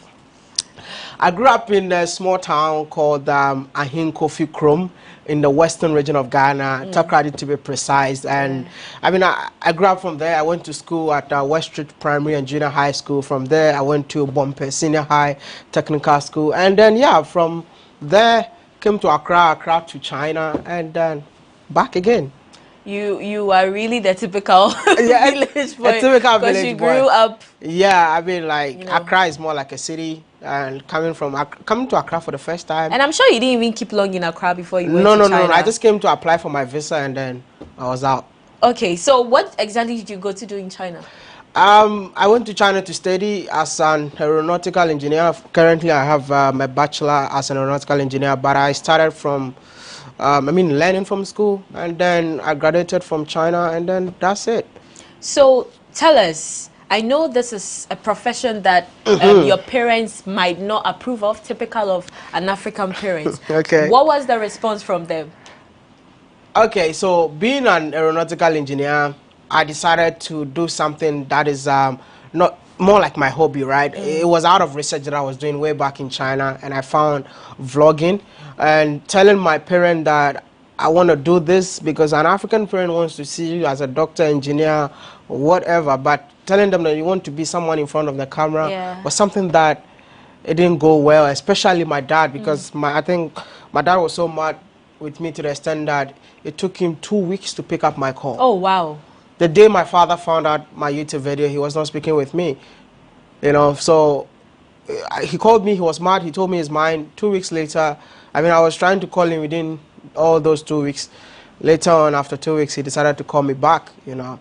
But my mom was always behind the scene telling me that do whatever you want to do, but make sure you do it on a low key because your dad is extremely mad. And that is when the YouTube name Wode Maya came into existence. Wode Maya literally means my mom. It's not my real name. That's not your real name. Yeah. Okay, so all along you've adopted. Well, yeah, that explains it, because it doesn't sound Ghanaian though. It's actually a Chinese phrase which means my mom. Yeah, just to honor my mom for being part of the whole YouTube journey. Yeah. But what did you do with regards to your dad? My dad, I managed to convince him with my YouTube paycheck. I think my first YouTube paycheck, I sent it to him. You know, like my whole YouTube name, I use it as my dad. So my first YouTube account came into his account, and then he had to go and check it out. And when he got there, he called me to ask me if I've started doing Sakawa or this internet fraud and all of that. And I told him no, it's coming from YouTube. And since then, he became a big fan to the extent that he even gave me a card to go and make videos. Oh, wow. Yeah. What's your real name? My real name, hey, my real name, yeah. I have a German name, man. It's called Berthold. Berthold. Berthold. I don't even know how to pronounce my whole name. I mean, I remember back in primary school, they used to call me Petro because my classmate couldn't mention this name. So that's a German name called Berthold Kobina Akon. The Kobina Akon is the Tuesday, being born in Ghana on Tuesday, and then Akon is definitely my surname. But my dad co-worker was called Berthold, and then he named me after me. And since then, it's a German name. I don't really like it that much, but it means a leader, you know. So since my dad gave it to me, I have to accept it like that. That's nice. Yeah. Kobina.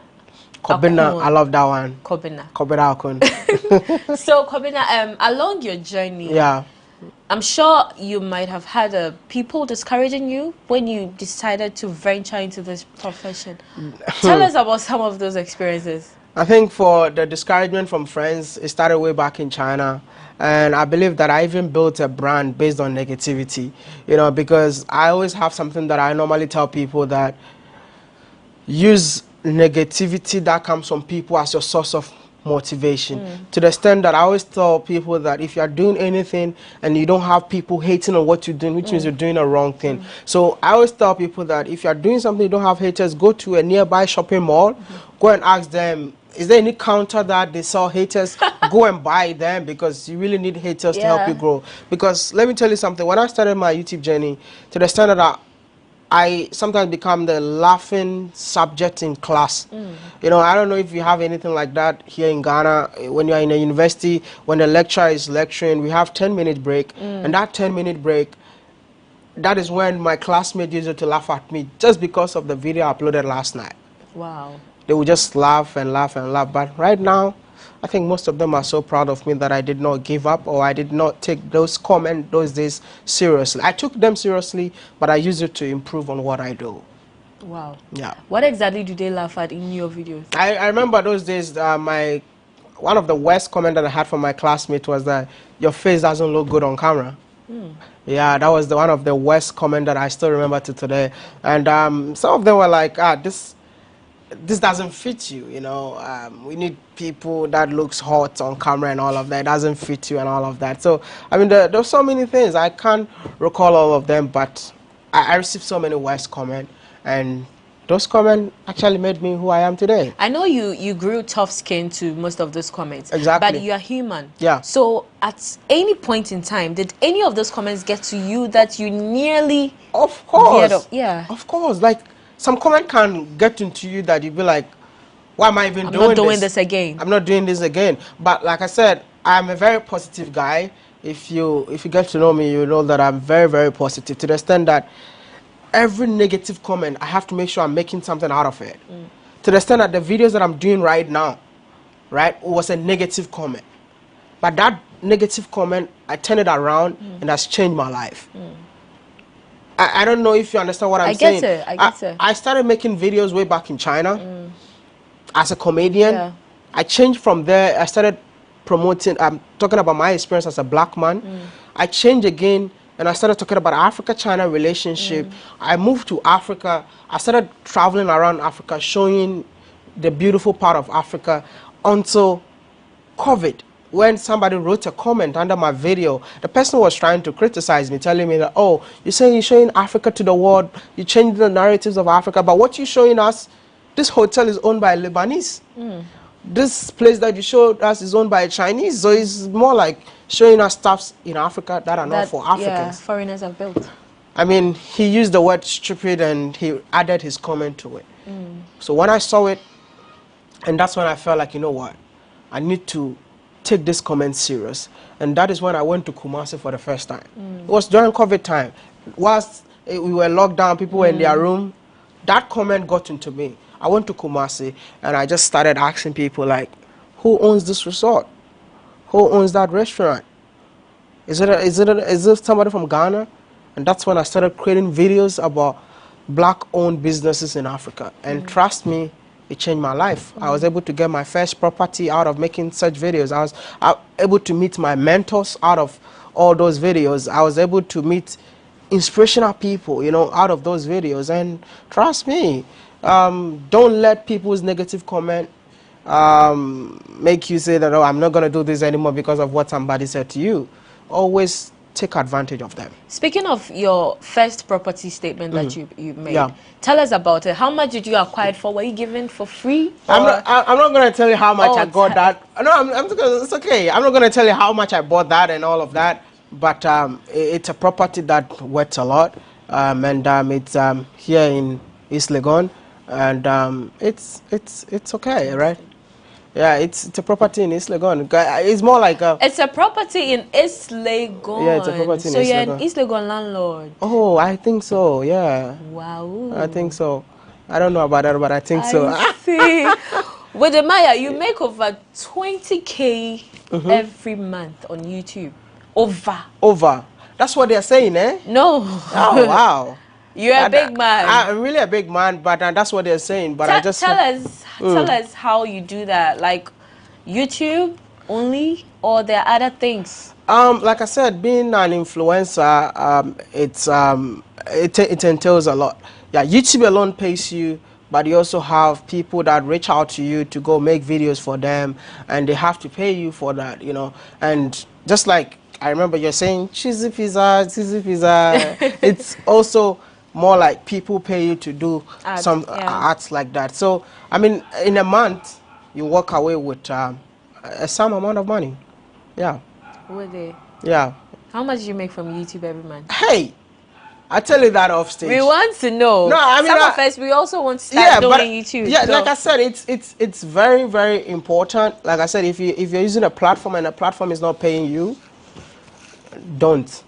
I always tell people to use social media wisely, you know, very wisely, you know, because it's a place where you can make income. I mean, very good income, right? Still want to know how much I make. Oh, of course. Very good income, yeah, but I will tell you like the exact, how do you call it, because my project is Africa to the World, so it's more like being a real estate developer, but not in Ghana. We have different places in different part of Africa. So it's more like a real estate guy right now, but I'm not the one who runs it, but it's the brand, which is not in Ghana currently. So you're like a broker? It's more, no. We build, broker is like... You're a realtor itself? Yeah, you just build it yourself and then... developer? And then you hey, developer. You have money. Oh, no, I'm just a young guy trying to make it. Yeah. When at all will you admit that you have money? I don't know about that, you know, because like I said, it's more of you say trying to do something. You say amen, I receive it. Oh, I mean, in future, amen. You know, but for now, I don't know about that. You know, I'm still trying to, maneuver into the system and see how things work in Africa. Okay, let's take a break. He doesn't want to accept that he is rich, but I don't know about that. I'm sure he'll change his mind when we come back from the break. Thank you. The conversation is getting so interesting, but we have a lot for you after this breather. Don't go away. This is Talk Entertainment on GhanaWeb TV.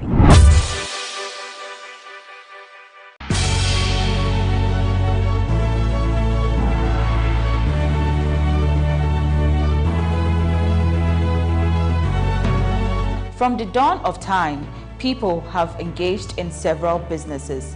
With the onset of technology and innovation, life has relatively been made easier. By using debit or credit cards, mobile banking. Thank you. And your favorite, mobile money? Tech has indeed married business.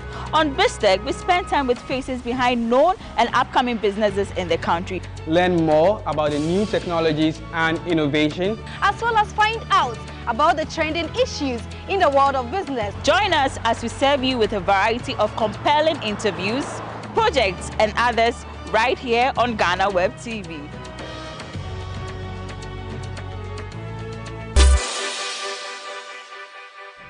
Welcome back from the breather. If you're just joining, you're watching Talk Entertainment on GhanaWeb TV. And we have been talking to Wode Maya. Yeah. I'm right here. Wode, we would have to talk about some of your travel experiences. Yeah. You must have had some thrilling experiences, both positive and negative. Which one would you pick first? The positive? Negative? I always love talking about negativity over positivity. Okay, so let's talk about the negative. What are some of the weirdest things you have experienced in your travel journey? Weirdest? Yes. That's tough. I think one of the things that I found so weird, but you have to respect culture, was I went to the Himba tribe when they told me they're going to cook with water only. I'm coming from Ghana. Like, even if you're not going to put anything, I need salt or pepper. Yes. And I'm good to go. But these people don't cook with anything, no spices. Meat. You know, like you kill a whole goat, raw meat, you put it on, and then you just add water to it. Was it properly washed though? You know, it's people's culture, you know. But I felt like it was so weird. And then I had to eat it. And, geez, I'm like, wow. Anyway. Okay, speaking about the Himba experience. Yeah. I hear they give visitors. Yeah, I mean, visitors not. Women. Please, yeah, it's so we true. want to know. Yeah, I would definitely tell you. They give how do you call it, their wives to visitors. But it's not an ordinary visitor like me. You know, let's say you're also a Himba, but you're a friend to this guy. So when you come, I have to offer you my wife to satisfy you, instead of my wife going to cheat on me. But were you given? No, because I'm not Himba, you know. Are you sure? I don't believe you. I mean, it's so good. It's so good that you asked me this question on camera, because everywhere I go in Ghana, people meet me, Maya. Were you given? Maya, there was this particular girl that you were eyeing. I could see that you were eyeing in the video. No, I was not eyeing anyone. It's just, I mean, I was just shooting my content and I'll be out. Trust me, they didn't give me anyone because I'm not Himba. I even dressed like them for them to give me one, but they did not give me. How long did you stay there? I think we spent a night and a day. So, yeah. In one of the scenes, I saw you taking off your boxers. Yeah, How I did. uncomfortable was that? It was not uncomfortable because when you go to Rome, you do a romance. Everybody there was not wearing boxer short. It was just naked, you know. So but I just felt like... I saw your facial expression. I mean, from the beginning, it was not so comfortable. But at some point, I felt like, you know what? Let it go. I mean, I actually love having fresh air. So I just feel like that's a try for me to allow fresh air to go all those places. So I just took it off. But were people around when you were taking it off? I mean, people were there. But I was wearing some stuff, so I took it right there, man. They were actually shocked, you know. And that was when they also got comfortable with me because they saw a guy who was ready to embrace them for who they are. And it was amazing. I had a very good time there, man. What about the clay, the oil? So it's more like you actually look like one of them, especially your hair. You know, exactly like that. But, you know, I think you have added something. But them, it's just the clay. Yeah, that the they red. put it on the hair. And then, see, it took me 3 days to bath that and take that off. Red clay from anytime I wear clothes, it's just sticking to it. So it's more of a butter. They got it from animals. Yeah. And then the red clay, and then they just grind them together and put it on your skin, man.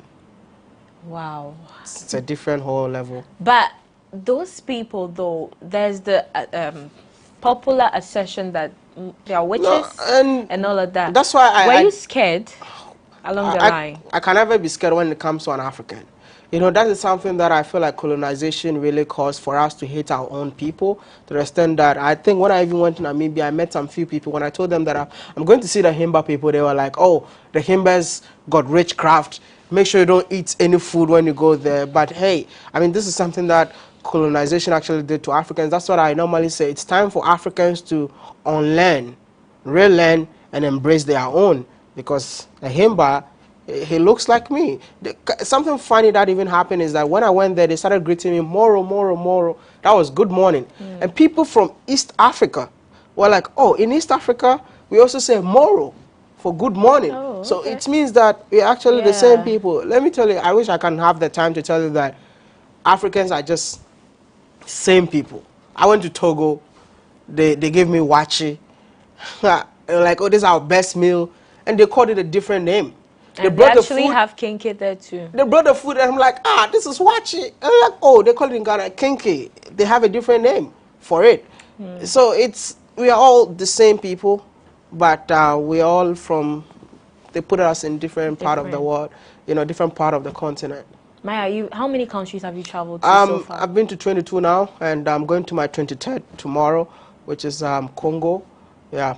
So I wasn't sure after all that you have traveled. Yeah, I mean, just as somebody's lifespan. Yeah. That was funny. Yeah. So, in all your experiences in these 22 countries, have you had any life-threatening experience? Oh man, I think almost all the time. Especially when you do videos, because I think when I went to South Africa, I spoke about something that I saw, being a black guy living in South Africa, that the place that I was staying was surrounded by white people. You know, it was just white people everywhere. And I didn't understand that I'm in Africa and I'm being surrounded by the neighborhood that I stayed. There was no black man there. And the black man that I was seeing there were the people that were, I mean, how do you call it? I mean, doing that dirty work and all of that. So I just spoke about it, and then I got a lot of threats, you know, death threats and all of that. Black South Africans were saying that I'm calling them poor. But that was not the intention. I just talked about where I was, and that was what happened. I think I've had so many instances where I was deported from a country, an African country. I was arrested in an African country. Really? There's an instance that I was being followed by a police car. Oh, they came and said, where are the drugs? Where are the drugs? I'm like, I don't have drugs. I don't even smoke cigarette. How much more than smoking weed or cocaine or something like that? So, I mean, you know, Africans really hate themselves. And which countries were you I think arrested I was in South Africa. I was arrested. South Africa too, I was almost denied entry because I was coming from West Africa. They were like, oh, you're from West Africa, we're not going to allow you to enter. It was annoying. They just told you to step aside for some time. They did all the investigation that they want to do, and they told me to enter. I think in Kenya too, I got arrested. In Zambia, I got arrested. For what exactly? Just holding a camera. You know, they said you're a spy. And Zambia was extremely funny to the extent that they saw me with a camera and they saw that, oh, what kind of pictures did you take? I'm like, my type of videos is to show the beauty of Africa, yeah? So I show streets, telling people that, oh, Africa doesn't look like the way you think. And I think I got arrested in Zambia. They said I'm a terrorist or something. I nearly got mobbed, actually. Serious? Yeah, and then they later handed me to the police, and then what they were supposed to do, the police guy watched my video, so he know what I'm about, and then he told me to leave. Yeah. What country were you deported from? I think I was deported from Uganda, and Zambia too I was deported. So till now you don't go there? Or? No, I'm actually going back. I would love to do the return of the deportee. Yeah. I really want to go back to the countries that I was deported. Yeah, I mean, the time that I was deported, I think I was still new in the game. But right now, if you try that nonsense, I think my platform can even expose you. So I have confidence because of also the brand that I've been able to build over the years. Yeah. So, like, during that period that you were going through all of this, did it deter you in any way? Sometimes, you know. I mean, being an African, you only have one mission, is to change the African narratives and promote Africa. But at the end of the day, the people don't even see your value or what you're trying to achieve. At some point, I asked myself, who forced you? Who told you to do this? But I felt like it's time for Africans to travel within Africa. It's time for Africans to invest in Africa. It's time for Africans to know that we are just one people. And look at it, all these things were happening to me. It was very difficult. I tell people that it hasn't been easy. Today, people see me like, oh, what am I? They think you just woke up and just became what am I? No. It's been a journey of sweat and hard work. And tears. Very, I mean, yeah, sometimes. Did you cry in some of the cases? Of course, I do cry sometimes. Remember, I went to Togo. I went to one, it's called Juju place like that. They said that's where Togo was formed, yeah? Togoville. I don't know if you've been there before. It's called Togoville. No, I haven't. It's a place where Togo started. So I went there, we crossed the river to go there. We did all the videos we were supposed to do. And then before we were able to, like, we wanted to go back, they were like, no, you have to go and say thank you to the gods. If you don't do that, your boat will capsize or something. Hey, we came with, you know, the canoe that they paddle like this. Yeah. So if anything happens, which means we don't even have a fast speed boat that will go faster. No life jacket or anything like that. We asked them, what are we supposed to do? They're like, oh, we need to enter a room and then buy snap and all of that, give it to the gods, take off our clothes and all of that. And I did all of that, you know. And I was like, you know what, let me just put this video up. When I uploaded that video, the Christians on my channel, I'm a Christian myself, right? They said, oh, you've sold your soul to the devil. Now that you're making it, you're trying to sell your soul to the devil. I lost 1,000 people in a day. This is serious. And imagine, like, they don't know the other story. They just saw what they saw. But they didn't know that your life was at stake. Like, if we said, oh, we are Christians, we don't want to do this. But didn't you indicate it in the video that your life was at stake? So that's why. No, we just did what we were supposed to do. You know, some things you can't.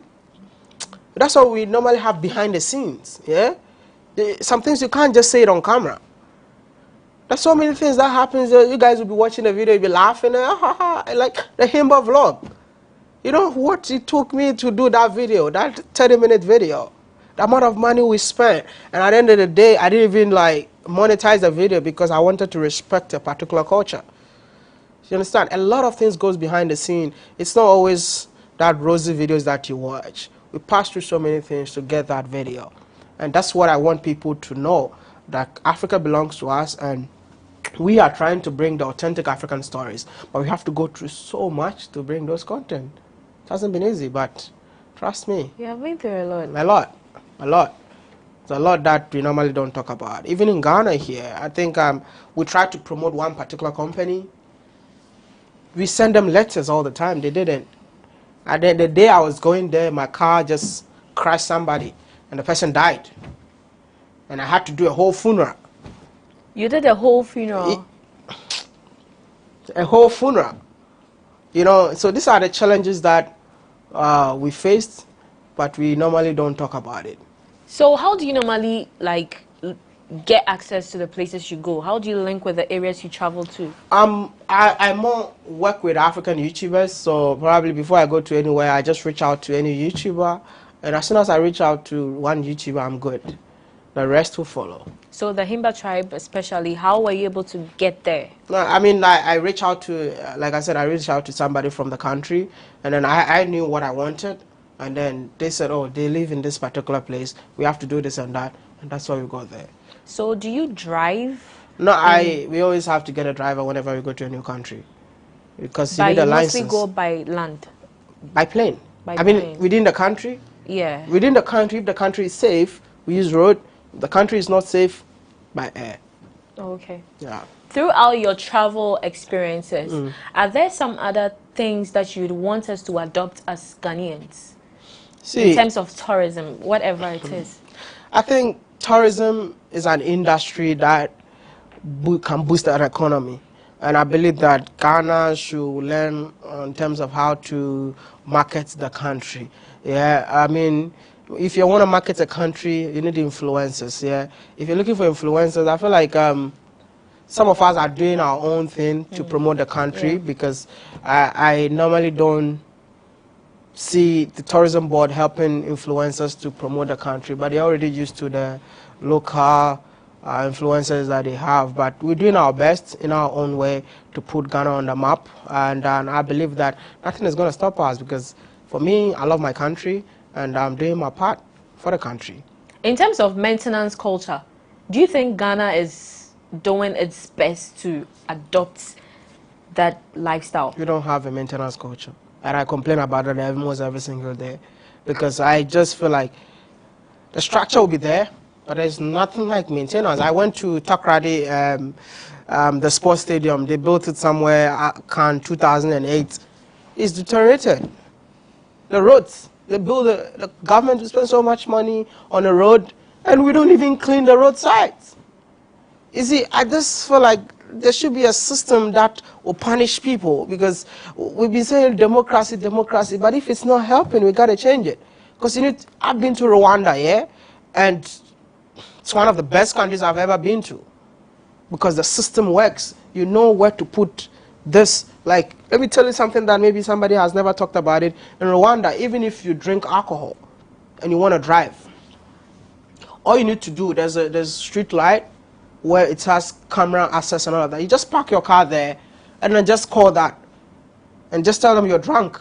The police will come and drive you home. That's a system that works, and it's in Africa. And we normally say that, oh, this is Africa. Stop saying this is Africa. Some countries are working. What do you call it? Namibia. They got the best roads in Africa. And if I tell you that where they got their model from, you'll be shocked that they got their model from Ghana. But can you tell me Ghana got the best roads in Africa? I don't know. Maybe the people have to change their ways. And Ghana deserves better, man. Ghana has built a name out. If you travel as a Ghanaian, you don't know what I'm talking about. There's pride that comes with it. Kwame Nkrumah built Ghana for us, to the extent that when I travel and I tell people I'm from Ghana, everybody starts saluting you because they come from Ghana. But you yourself, you know that, hey, we can't be here anymore. Now, I don't know, respect him is a country like Ghana, we don't have an airline to boast of. It's terrible. Is that why you were spotted at the Fix the Country protest? I was there as a Ghanaian. You know, I was there as a Ghanaian because I feel like Ghana deserves better. We've with politics to the extent that even if you see something that is right, you can't talk about it because we're scared of, am I supporting the MPP or am I supporting the NDC? But every Ghanaian deserves better. We have staffs that are in the bush and no one is talking about it because they are scared. It's not for NDC government, it's not for MPP government, it's your money. We should learn to speak the truth, but I believe that our education system did not help us to come out to speak our minds. They always want to make us timid. Oh, akonomboadie. But you're speaking the truth. The truth is only one, and it's only the truth can set all of us free. Thank you. Thank you too. Wode Maya, how did you land your Kenyan girlfriend? Wow. Why are you breathing in and out? Yeah, I mean, it was also out of my travels. That was my first country that I went to, not Kenya, but Ethiopia, yeah? So like I said, my project is about Africa to the world. I want to bring African YouTubers together to promote Africa. So I reached out to so many content creators in Africa that, I want to meet up and work with you all. But nobody responded. She's the only one who responded to me. So I was in Ethiopia when I told her, do you want to come around? I said, why not? And she came over, we met, we started making videos together, and I left, she left. But I think the connection was there. So I continued my journeys. So Kenya was my last country before I cut my journey short, and we met again. And I met her again. I came back to Ghana, and she also flew to Ghana, and then everything started when we both met in Singapore. Oh, okay. Yeah. So was she the one you came with? Yeah, exactly. She's the one. Okay. She's always with me, yeah. She was all over you. All over. Touching your face and touching your body. Oh, I didn't even see that. Next time I'll take notice. Hey, and you were calling her baby too. All right. She's always my #1 baby, you know. Hey, sorry that we don't have the baby there. Hey, are you sure about that? So wedding bell soon? Very soon. Very when? soon. When? Probably next year. Wow. Yeah, I want to be off the market because I think Why do you want to be off the market? Girls are disturbing you? I mean, I feel like it makes you sound, you know, when you settle and then you focus on other things. Because there's so many women. If you say, oh, you don't know what to choose, Because I travel every day. I meet different people every day. I don't want to change my mind. I just want to know that I have a ring, and you know, you understand? So girls, like, you get those kind of proposals? It's normal all the time. You know, people don't care that you even have a girlfriend. And does she feel safe with that? Is she comfortable? Hey, I think you're a woman. You understand that? I get it. The fact that she even goes with you everywhere. Not everywhere, but some places, you know. But like I said, it's especially I create videos with so many women because women normally attract, you know. But you always have to know that you have only one woman, you know. So that's why I just wanna just be like Sarkodie. You marry, you get out of the market. Yeah, you took the words out of my mouth. Sarkodie, is he your favorite artist? Shatawale is actually my favorite artist. Why? He's a hardworking guy, and This is your response.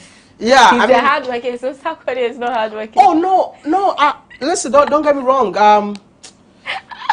Sarkodie is a legend. Yeah, I don't know how to explain. Sarkodie is more like a legend. We all know that. When it comes to Ghana music, the guy who is actually taking Ghana to the world is Sak. No doubt about that.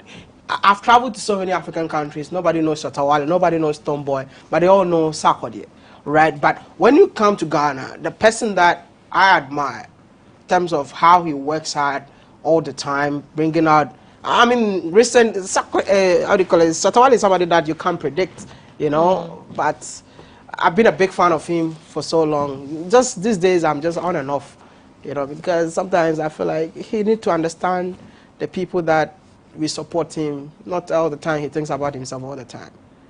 Maya, before we go, give out your final words to people who want to be like you, the vloggers and that's deep. People who want to be making the dollars every month. I want to say that start YouTube with passion, not because of the money. Because when you start something with passion, you make impact, yeah? And when you make impact, that's when you make income, right? The money will definitely come, but have patience. Everybody want to blow. Oh, I want to blow. Take your time, step by step. Rome was not built in a day. And believe me, if you continue what you do, if you continue doing what you love, you will be there someday. Maybe she's saying that you have to be like Wadamaya. I would say that you have to be better than Wadamaya. But first, most important thing, be yourself and stay authentic. Thank you so much, Wadamaya. Thank you so much for having me. AKA Kobina Akon. Yeah. Hey, this is your name that you're hiding. Thank you for coming. I had a good time. Thank you so much. I hope you did too. I did. Yeah, I really enjoyed this interview. All right. Don't forget, this show is proudly brought to you by Cheesy Pizza. Cheesy Pizza has all you want from juices, fried rice, jollof rice, spaghetti, meatballs. We have great deals for you all week. Cheesy Pizza gives you the McCheesy combo every Monday and Thursday with only 49 Ghana cedis. You get one small pizza, fries, and chicken. One Coca-Cola drink at all branches. Tuesdays are Super Tuesdays at all Cheesy Pizza branches. Buy your Super Family Pizza at half price every Tuesday for 40 cedis at all their branches.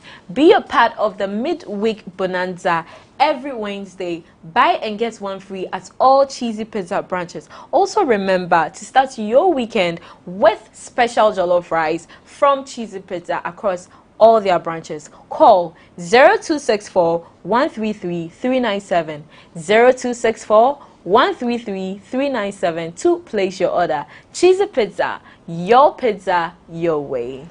And also soon we have come to an end of this conversation in this interesting interview, but Cheesy Pizza has asked me to give you a coupon.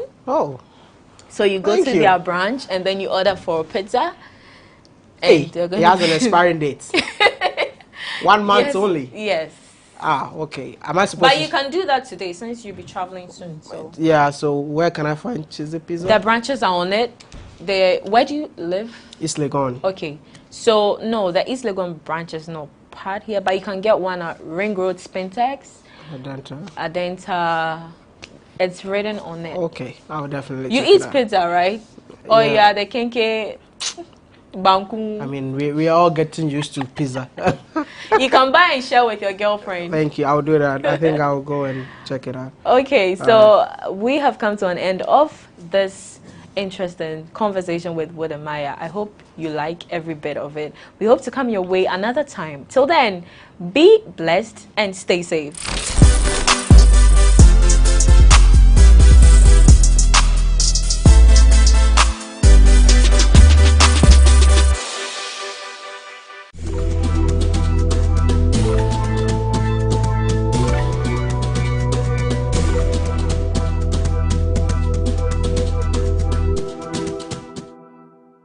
I would want to congratulate management and staff for how far they've come. GhanaWeb is the biggest portal in Ghana and even in outside Ghana as well. For the people outside Ghana, this is their go-to portal. And anybody outside Ghana will tell you that GhanaWeb is where they get their source of news from. I've had friends who are residing outside Ghana, and anytime there's news about me, and this time it's about me, they hit me up and say, oh, I read this story about you on GhanaWeb, I read this story about you. So it tells me that it is the #1 portal for everybody else, for both of us in Ghana and outside. So I would want to congratulate the management and staff for the work that they've done over the years. And I wish you guys well. I pray for strength, for success, for favor, and for special grace, that you guys will live on to be 50, 70, and 100 years. Congratulations to you guys.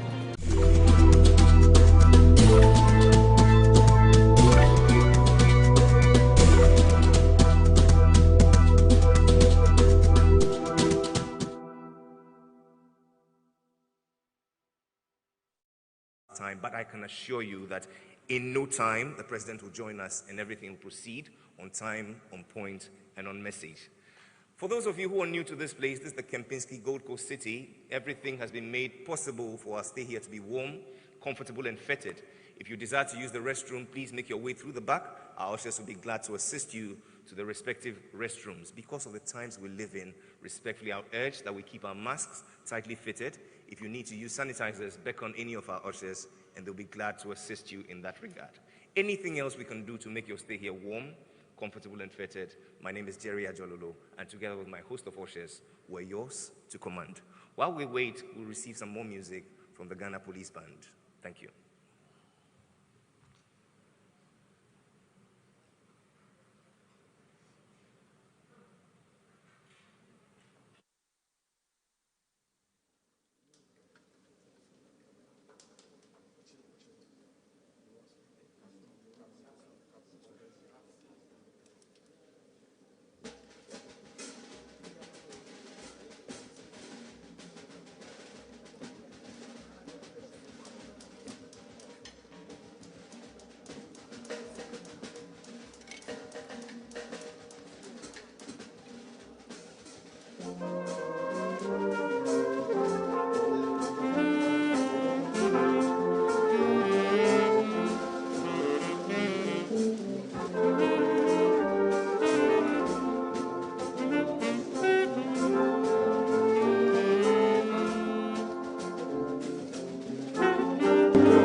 Ladies and gentlemen, the President of the Republic, Nana Addo Dankwa Akufo-Addo.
Let us pray. Unto you, O Lord, shall the gathering of your people be, and that's why we gathered this morning as the private sector and governments to deliberate on effective mechanisms such as to make us bounce back from this pandemic, building better. We ask, O Lord, for grace, we ask for wisdom, and we ask for your presence to superintend over this event from now until its successful end. In Jesus' name have we prayed with thanksgiving. Amen. Please be seated.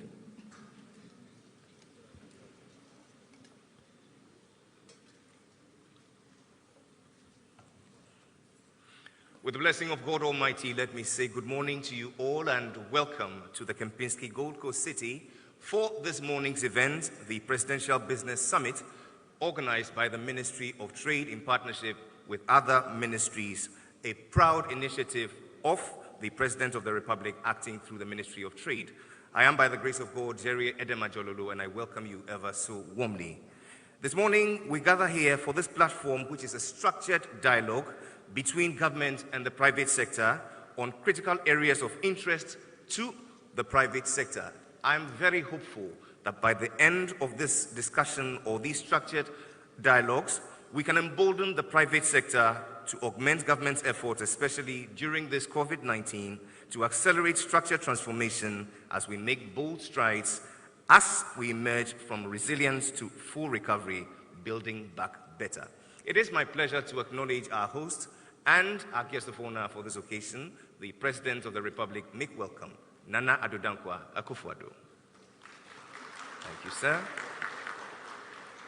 In his company is a statesman extraordinaire, a former senior minister, and now senior presidential advisor, the Honorable Yao Osafo-Mafu. Thank you. Let's make welcome the Minister for Trade and Industry, the Honorable Alan Kojo Trematin. It is my pleasure to acknowledge in our midst also the Minister for Information, the Honorable Kojo Oponkroma, MP. The Minister for Tourism, Arts and Culture, the Honorable Dr. Mohammed Awal, also joins us. Thank you. The Minister for Works and Housing, the Honorable Francis Asensu-Boache, joins us this morning. We make welcome the Honorable Samuel Abu-Jinapo, Minister for Lands and Natural Resources. Thank you. It's my pleasure to acknowledge, representing the Minister for Finance, the MP for Jiso, Dr. Ampuntia John Kuma, Deputy Minister for Finance. The Governor of the Central Bank, Dr. Ernest Addison, joins us this morning, together with his first and second deputies, Dr. Maxwell Opoku-Afari and Madam Elsie Ado Awaji. Two members of the private sector, here represented by the Ghana National Chamber of Commerce and Industry, please make welcome the first Vice President, Madam Victoria M.E. Haja. Thank you. And from the Association of Ghana Industries, the President, Dr. Yao Edu Jemfi. It's a tall list of acknowledgements which includes members of the diplomatic community, our development partners, civil society organizations, academia, captains of industry, directors and officials of ministries, departments and agencies, and members of the press. Please accept the warm recognition of this gathering. In moving on, Mr. President, it's my pleasure to invite, to set the tone for this event, the Minister for Trade and Industry, the Honorable Alan Kojo Shematin.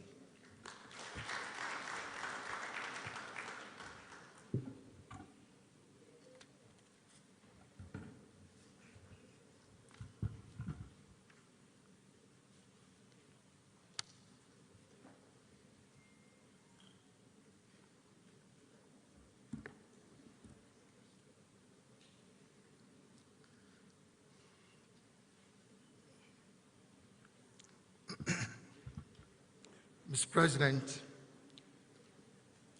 the Senior Advisor to the President, colleague, honorable ministers and deputy ministers, honorable members of Parliament, Governor of the Bank of Ghana, Excellencies, members of the Diplomatic Corps, the representative of the World Bank Group in Ghana, President of the Association of Ghana Industries, President of the Ghana National Chamber of Commerce and Industries, distinguished leaders of the business community here in Ghana, distinguished invited guests, ladies and gentlemen.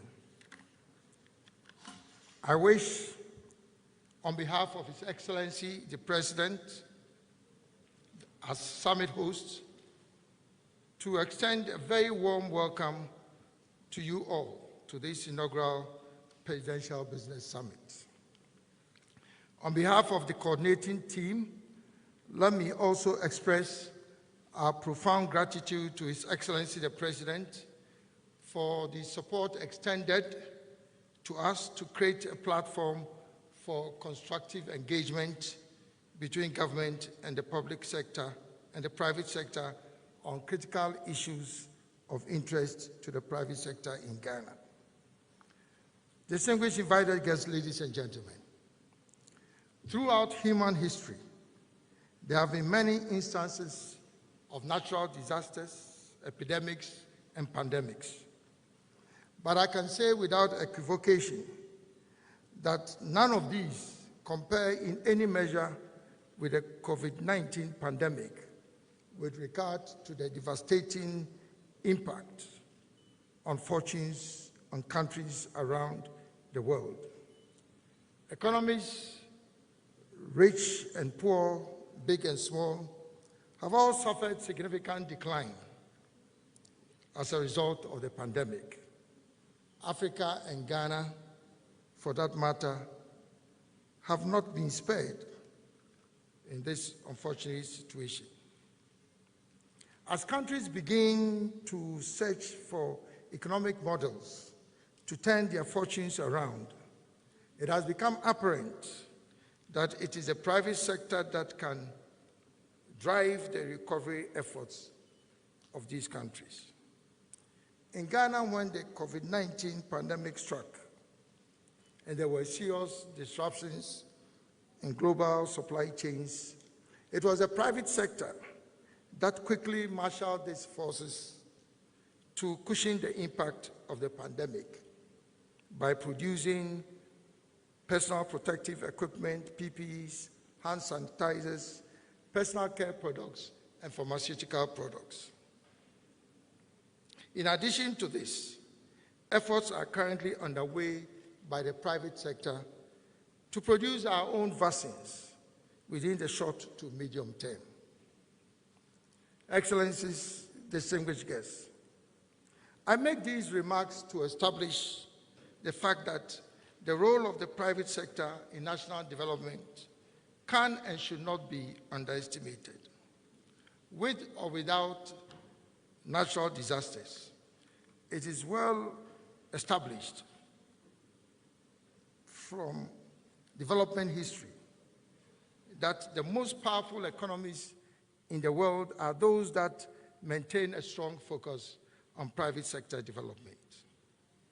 It is against this background that government has established an institutionalized process of sustained engagement and consultation with the private sector through a public-private dialogue framework.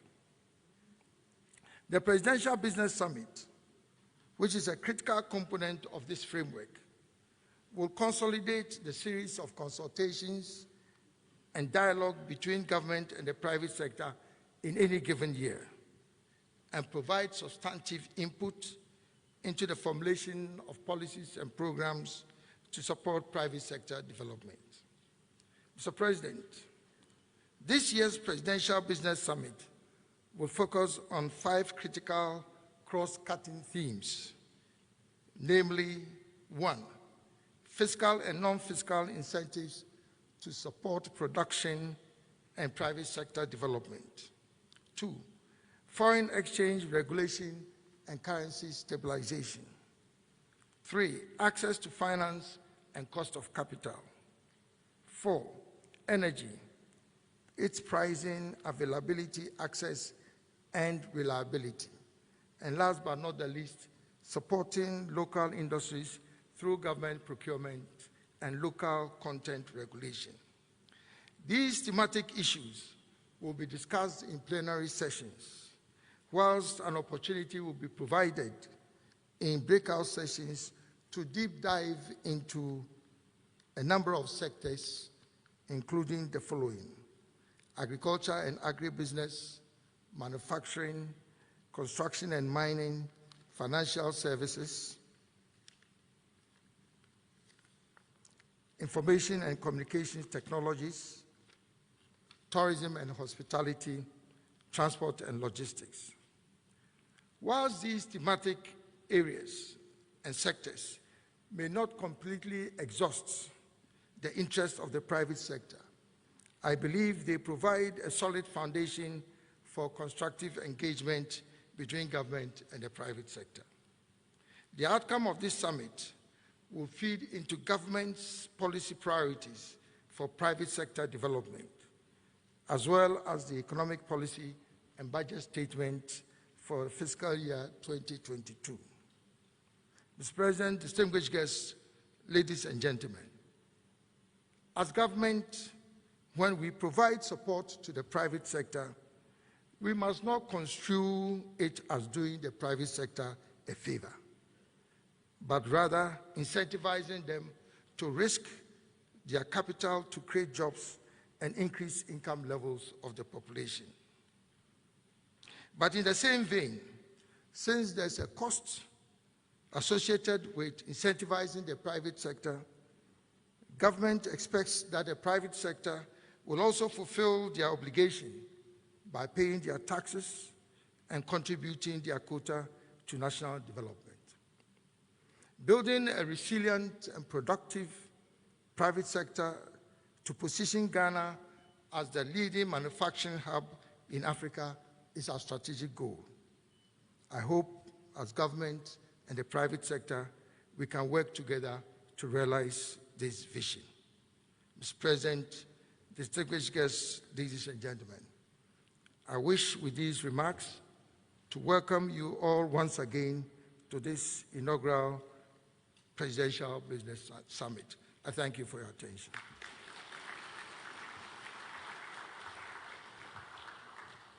The Honorable Alan Kojo-Tremating is Ghana's Minister for Trade and Industry. Please, another round of applause. Thank you for that warm note of welcome and for articulating so well what we're going to be doing for the next 2 days. It's a promise well delivered, ladies and gentlemen, from industrialization or the stimulus package, one district, one factory, strategic anchor industries, business regulatory reforms, industrial subcontracting exchange, industrial parks, development of SMEs, export diversification, enhancing domestic retail infrastructure, and now the 10th promise, this public-private sector dialogue. This morning, it is particularly appropriate that we receive a statement from our collaborator in this quest, the Ministry of Finance. Please welcome the Deputy Minister representing the Minister, the MP for Ejiso, the Honorable Dr. John Ampontia Kuma.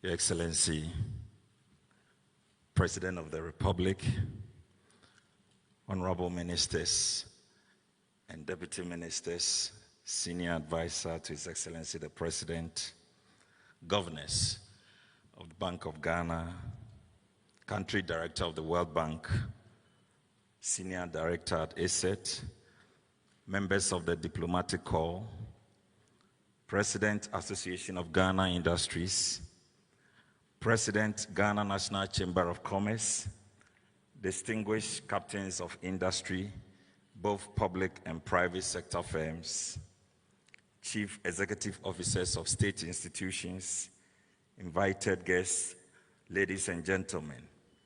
I bring you greetings from the Honorable Ken Ofori-Atta, the Minister for Finance.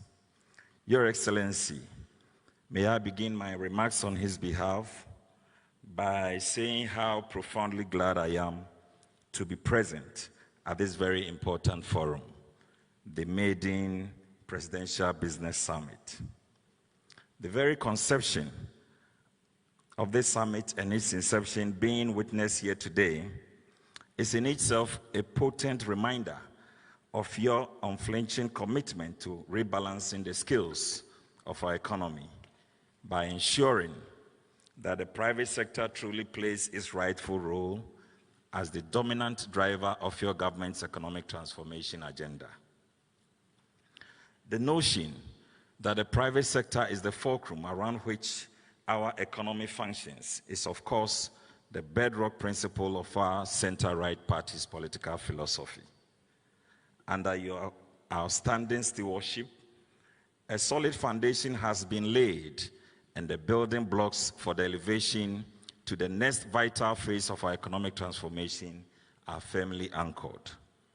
Because of your exemplary leadership and commitment to building a modern, technologically driven, knowledge-based, private sector-led economy, that often cited worn-out phrase, private sector is the engine of the economy, means exactly that for the first time in our economic discourse. Visionary, painstaking reforms in the financial sector, wholesale embrace of digitization, and the unprecedented focus on the agricultural sector and agro-business provide ample justifications for this assertion.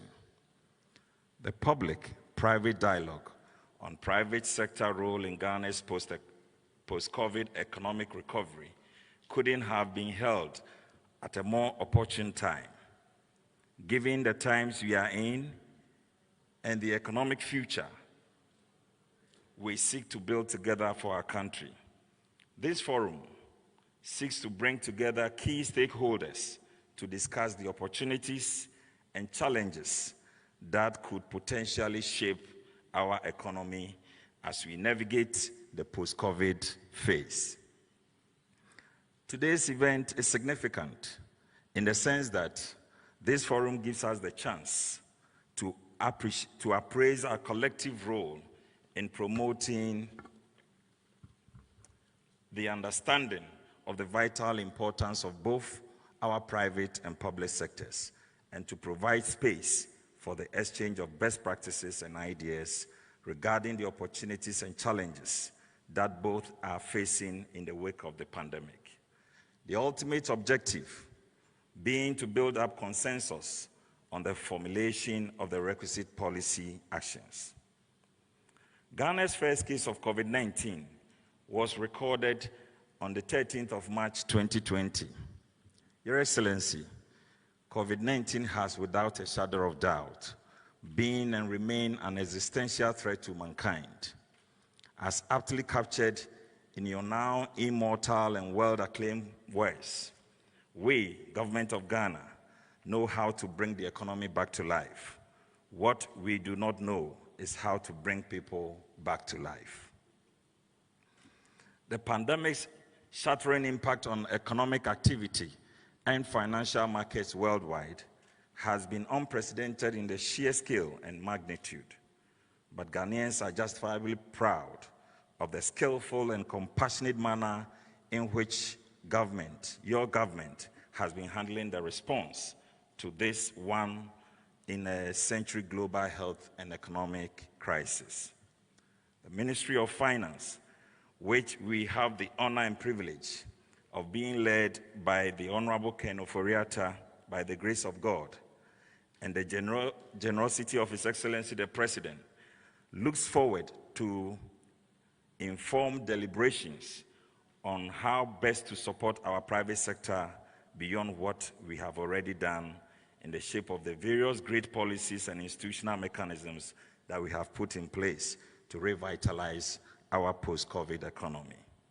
On this note, I eagerly anticipate the contribution of every participant here with a firm assurance that the Ministry of Finance will take on board all suggestions with the ultimate objective of fashioning out workable, lasting, and impactful solutions to help us navigate our way out of the pandemic-induced crisis and build a resilient post-COVID economy for Ghana. Thank you, and God bless us all.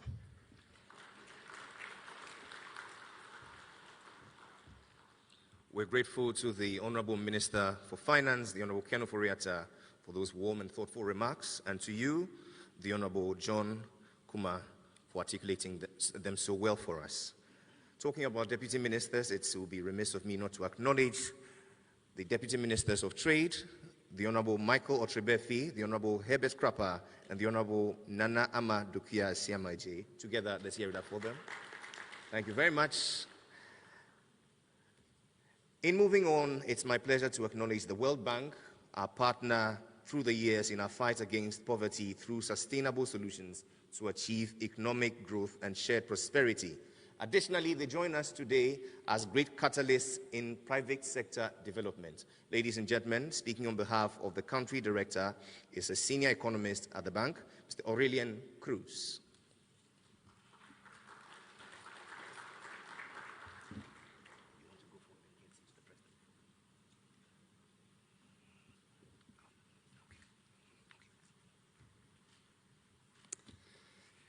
His Excellency, President of the Republic of Ghana, Honorable Minister for Trade and Industry, Honorable Minister, Senior Advisor to the President, Governor of the Bank of Ghana, President of the Association of Ghana Industries, President of the Ghana National Chamber of Commerce and Industries, development partner colleagues, distinguished guests, the media, ladies and gentlemen, Your Excellency, first of all, let me apologize on behalf of the World Bank Country Director, Pierre Laporte, who is currently out of the country. He has asked that I represent him today and express his gratitude to Your Excellency for inviting the World Bank to make a statement at this very important ceremony.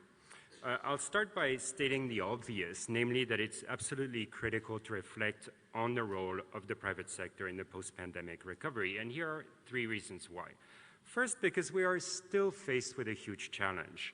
It's true that we're expecting robust growth this year, but from a low base, and therefore the key question is whether the economy will sustain the good growth momentum in 2022 and forward.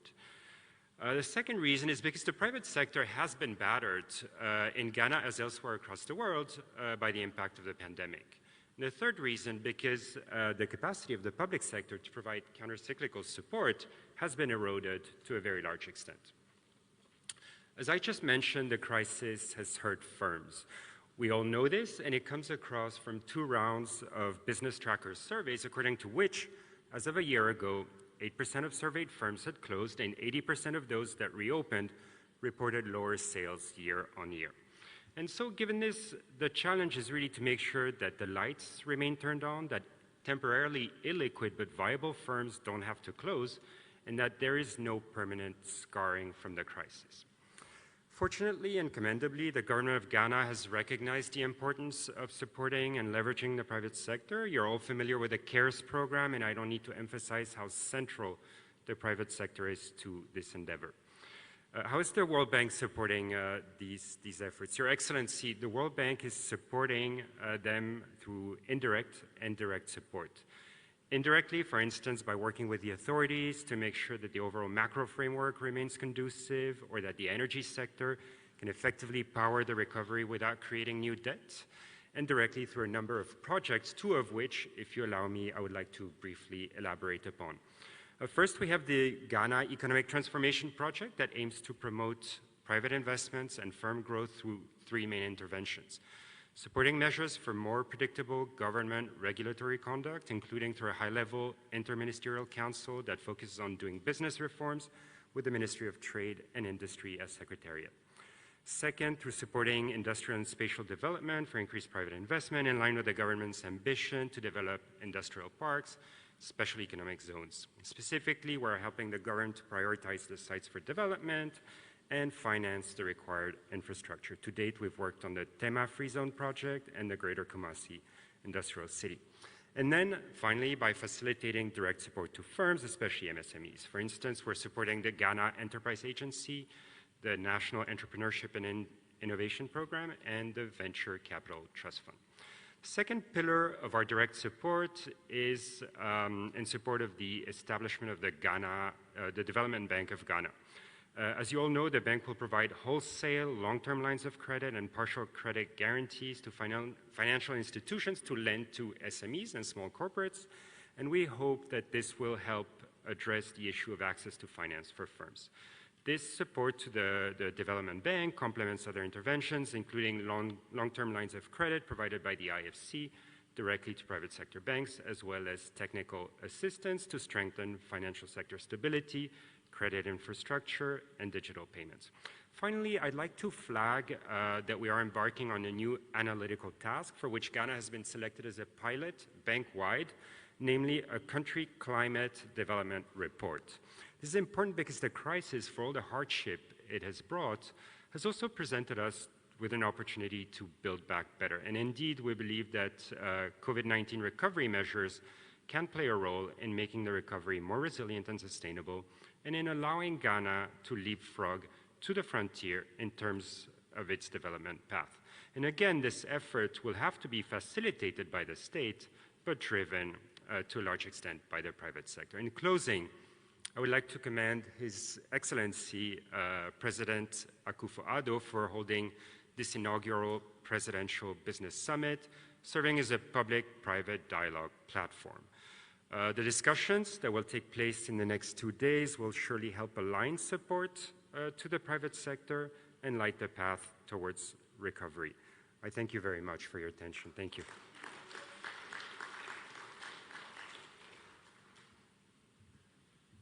Ladies and gentlemen, Mr. Aurelian Cruz, Senior Economist at the World Bank. Thank you ever so much for those warm words of commendation, your admonition to us, causing us to pause and reflect, but most importantly, your assurance of continuous partnership through this phase from resilience to recovery. This morning, Mr. President, it is my pleasure to also acknowledge in our midst the members of the private sector who join us with some goodwill messages. The first is the face and voice of industry in Ghana, with over 1,000 members comprising small, medium, and large-scale manufacturing and service industries. I'm talking about the Association of Ghana Industries. The president is here, Dr. Yao Edu Jimfi.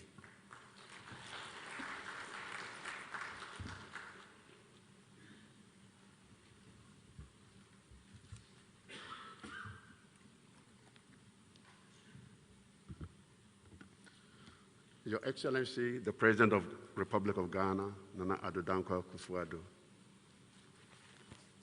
Senior Advisor, Honorable Osafo Mafo, members of the Diplomatic Corps, Country Director of the World Bank Group, the President of Ghana National Chamber of Commerce and Industry,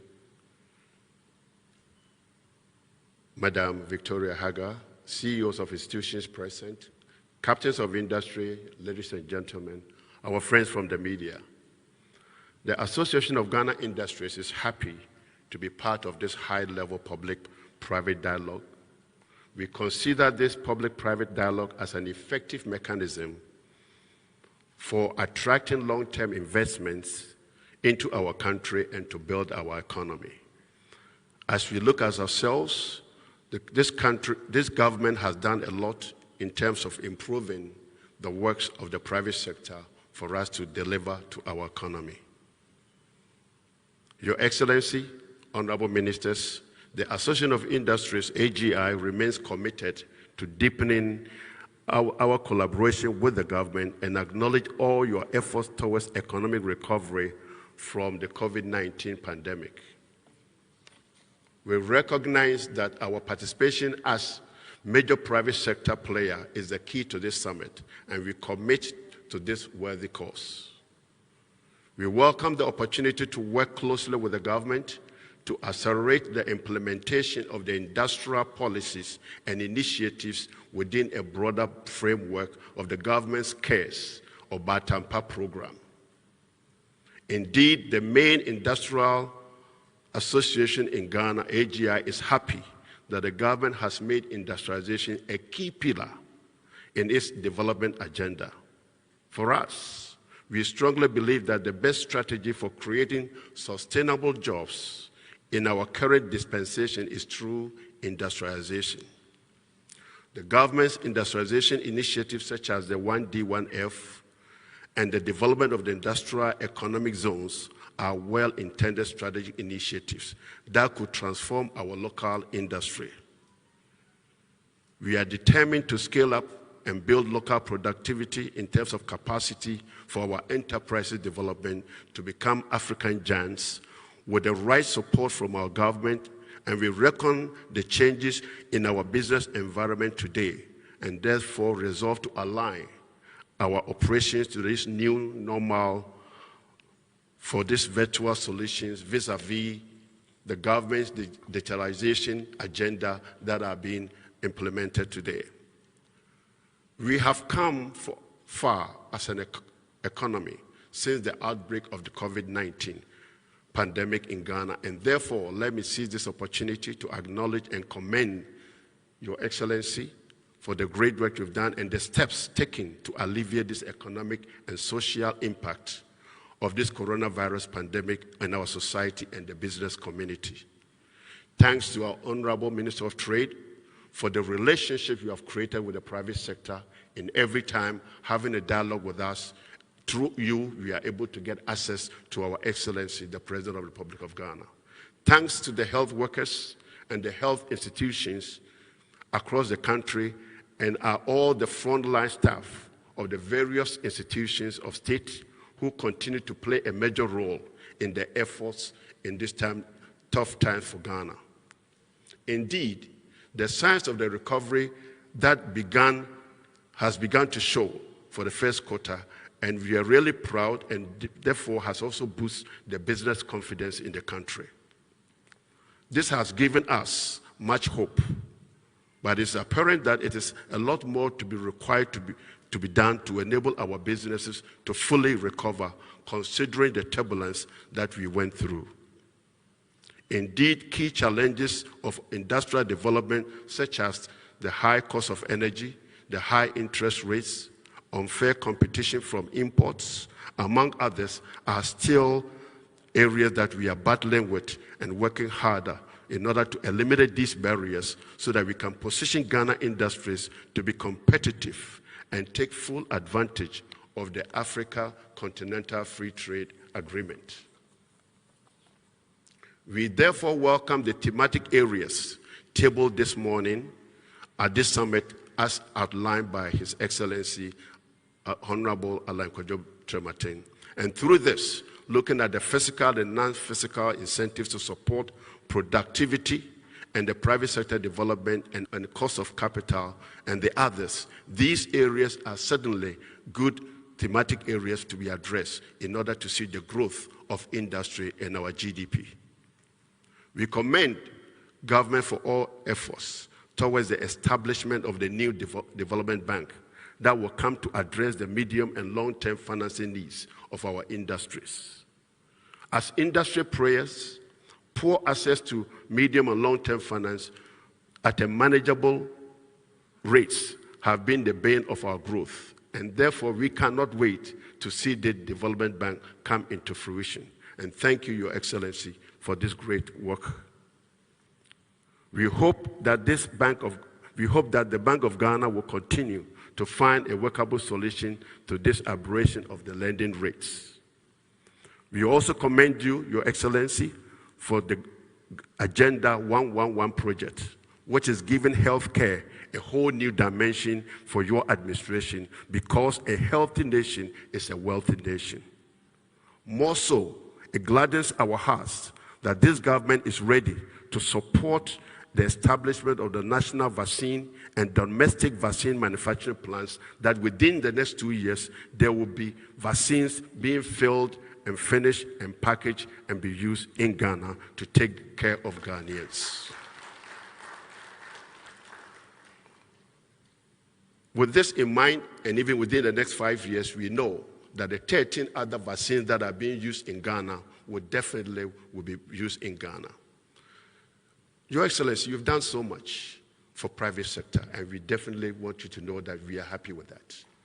For how much you have included us even on Ghana Beyond Aid, and I have been working with the Honorable Safumafo and other private sectors, definitely have shown you have not closed your doors to us anytime we have come to you for requests that we want to see you.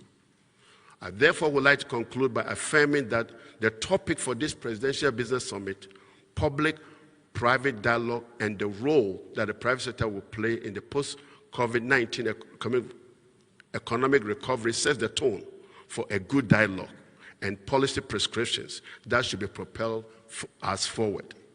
Let the whole world know that this is not only the time that we have opportunities to see His Excellency. Anytime we have requested we want to see him or any of his officers, they have made themselves available, especially Honorable Kojo Machin, and we take this opportunity to say thank you. I trust that the experts of this two-day event will help us elucidate the topics outlined in the summit, and we look forward for fruitful deliberations. On this note, and on behalf of AGI and the private sector as a whole, I also want to take this opportunity to express our deepest condolence to our own Vice President, His Excellency Dr. Bawumia, for the loss of his mother.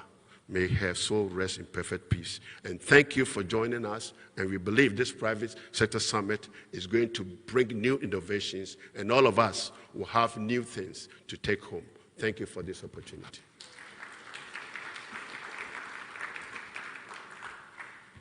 Many thanks to you, the President of the AGI, Dr. Yao Edu-Jemfi, for those very warm and thoughtful remarks. Indeed, there will be more in terms of visibility and access to the President and enhanced communication from his outfits because of the enthusiasm and support, ladies and gentlemen, from the Presidential Advisor on Media and Strategic Communications, who joins us from the Office of the President, Madam Florence Oboshi Sai. Thank you for joining us. In moving on, it's my pleasure to acknowledge another leading voice for the private sector in Ghana, encompassing every sector of the private enterprise in Ghana, with a total commitment to playing a leading role towards propelling Ghana's economy to higher heights. I'm talking about the Ghana National Chamber of Commerce and Industries. The first Vice President joins us for remarks, Madam Victoria M. Haja.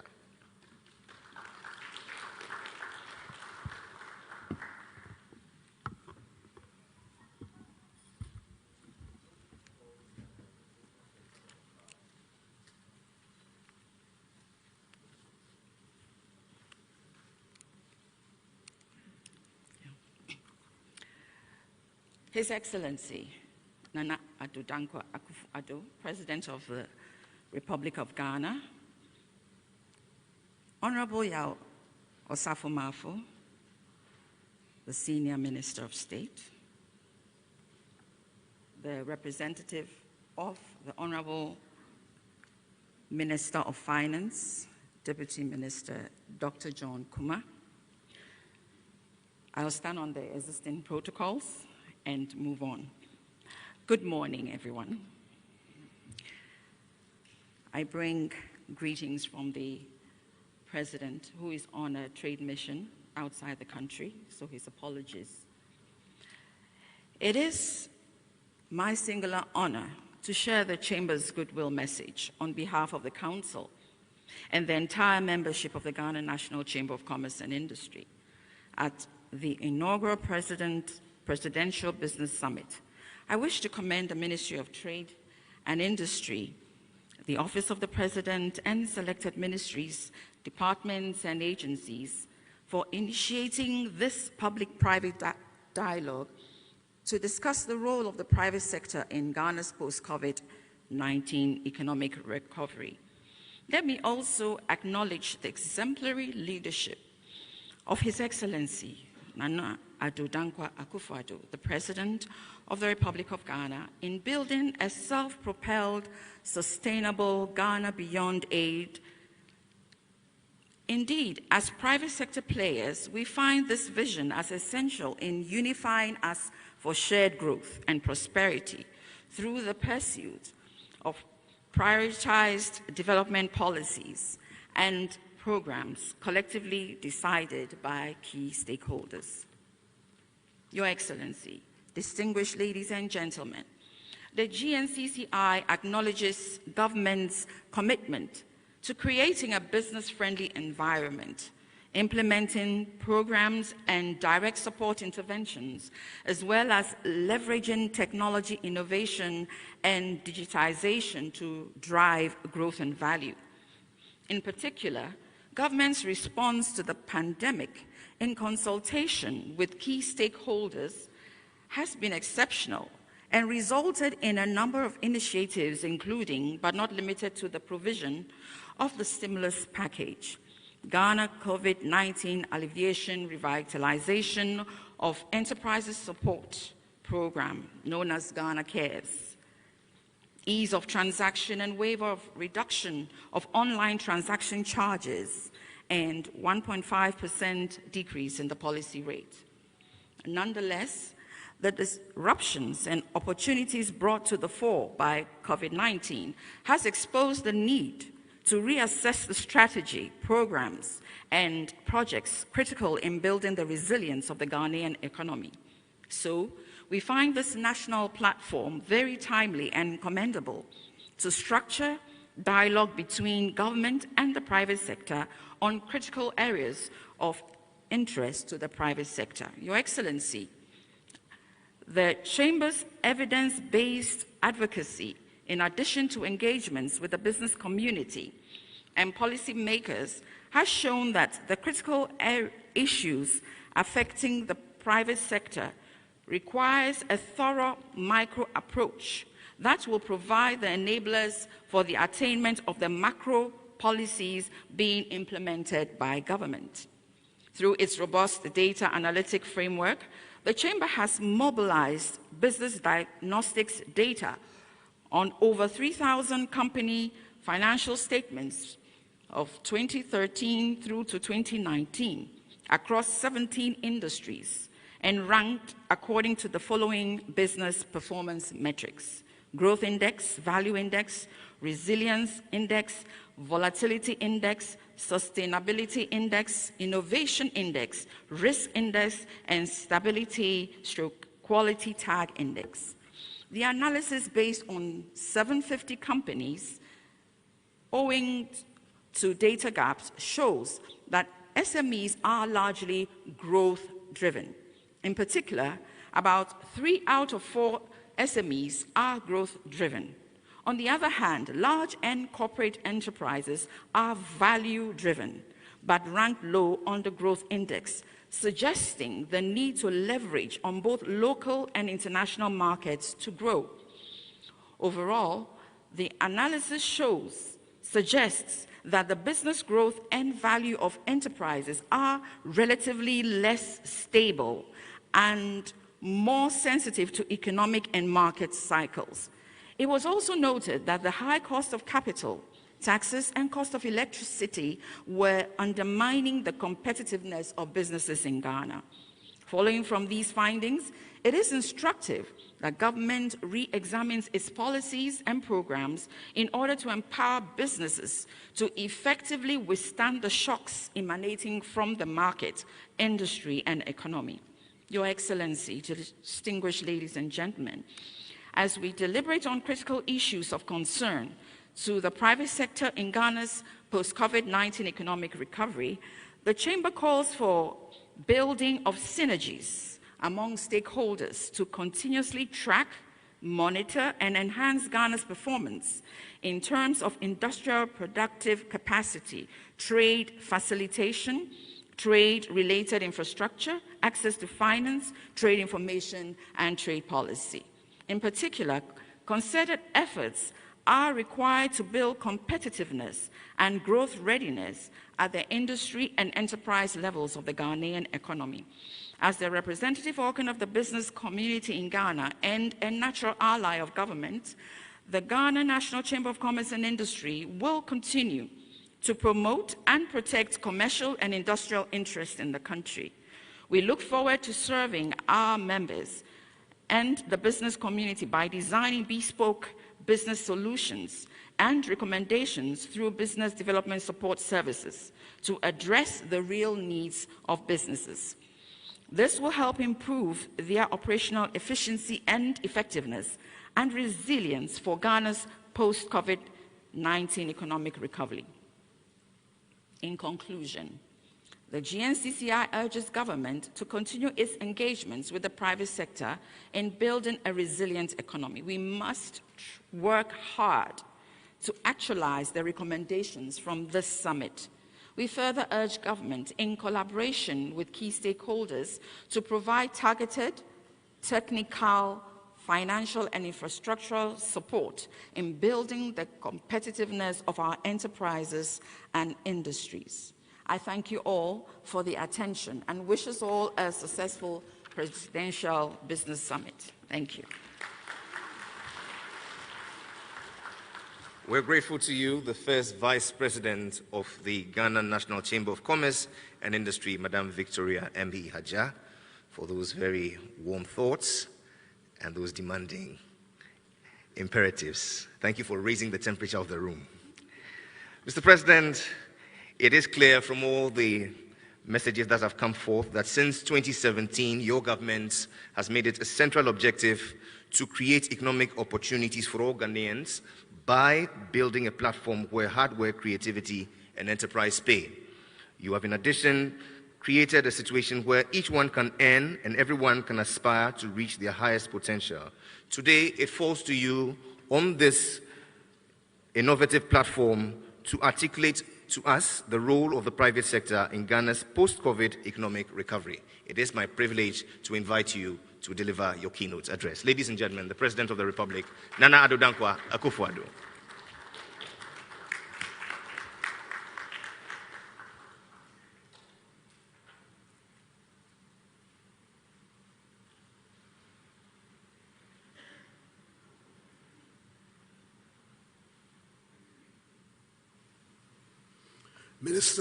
Minister for Trade and Industry, Ministers and Deputy Ministers of State, Members of Parliament, Senior Advisor to the President, the Governor of the Bank of Ghana and the Deputy Governors of the Bank, Representative of the World Bank Group in Ghana, President and members of the Association of Ghana Industries, Vice President and members of the Ghana National Chamber of Commerce and Industries, members of the Diplomatic Corps, fellow Ghanaians, ladies and gentlemen.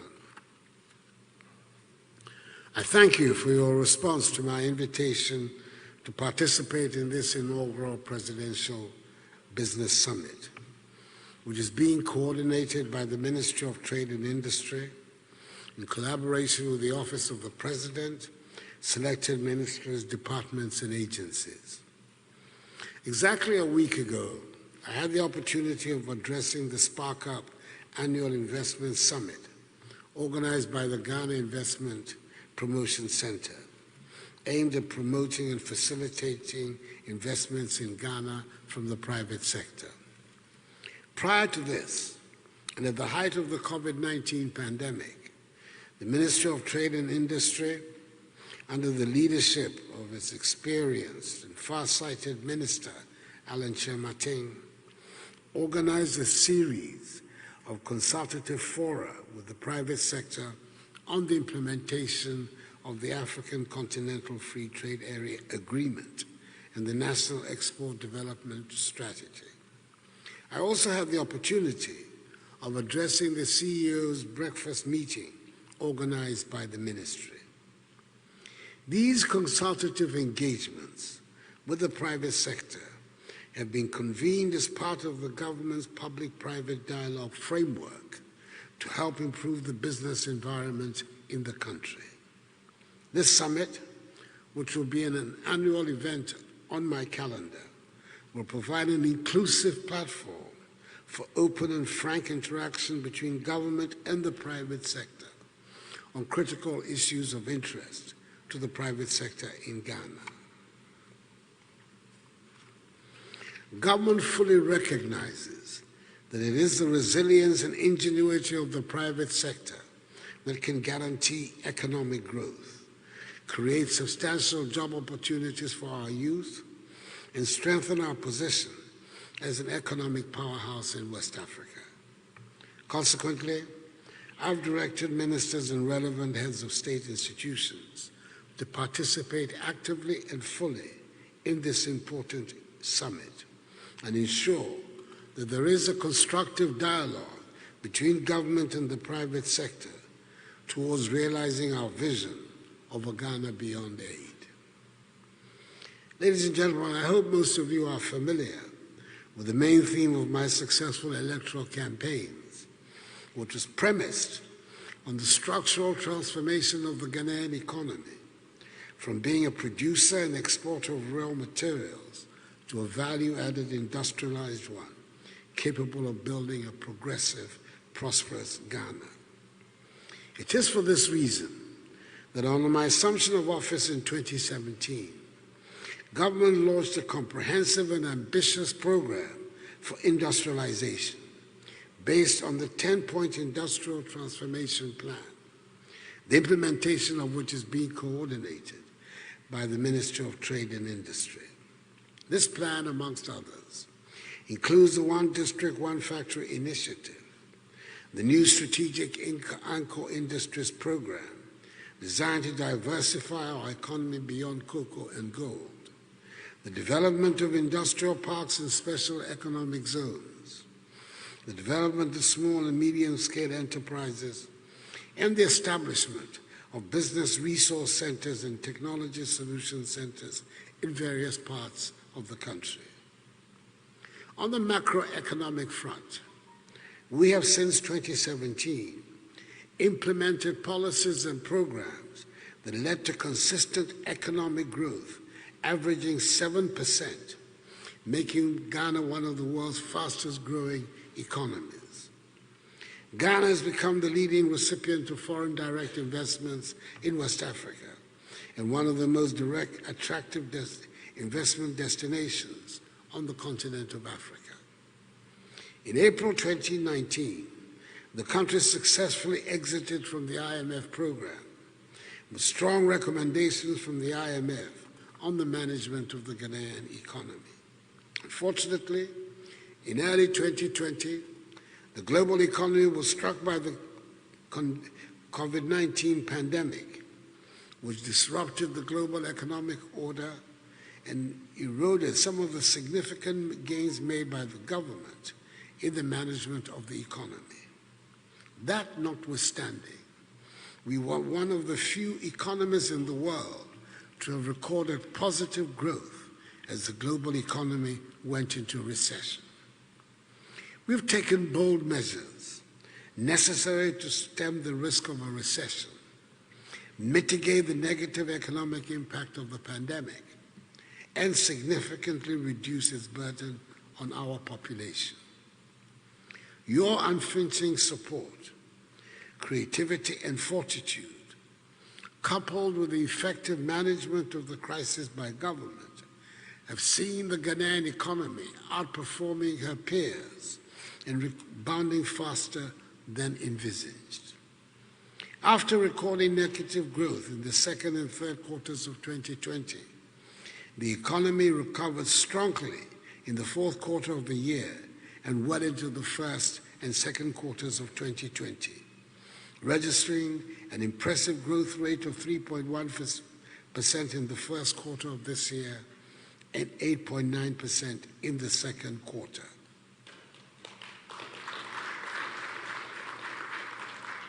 The strong rebound in growth, low inflation rates, the stable currency, the strong reserve position, and FDI flows are clear indications of our collective desire to restore the Ghanaian economy onto a path of sustained stability and growth. We will continue to strengthen and deepen our engagement with the private sector towards realizing this goal. Ladies and gentlemen, the thematic areas and sectors selected for deliberations during this two-day Presidential Business Summit have been carefully chosen to ensure that the outcome would be an actionable business compact with clear commitments from both government and private sector. Government will ensure the fulfillment of its obligations under this compact, and I hope that you, private sector operators, will also do the same. My confidence in the sheer energy and can-do spirit of the Ghanaian makes me believe that for us, the sky is the limit if we apply appropriate policies. I invite all to join in the exciting business of developing our country. It is a great time to be in this country, for the opportunities are bright. What our forebears dreamed of, we will achieve. If we inherited dreams and visions from our founding fathers, we should leave legacies of achievements and deeds to our children and their children. For I believe in the limitless possibilities of Ghana and in the capacity of us, her people, to build a new prosperous Ghanaian civilization that will reflect the values and culture that have defined us throughout the ages. I look forward to a robust and constructive dialogue at this summit. May God bless us all and bless our homeland Ghana and make her great and strong. I thank you for your attention. Ladies and gentlemen, the President of the Republic, Nana Addo Dankwa Akufo-Addo.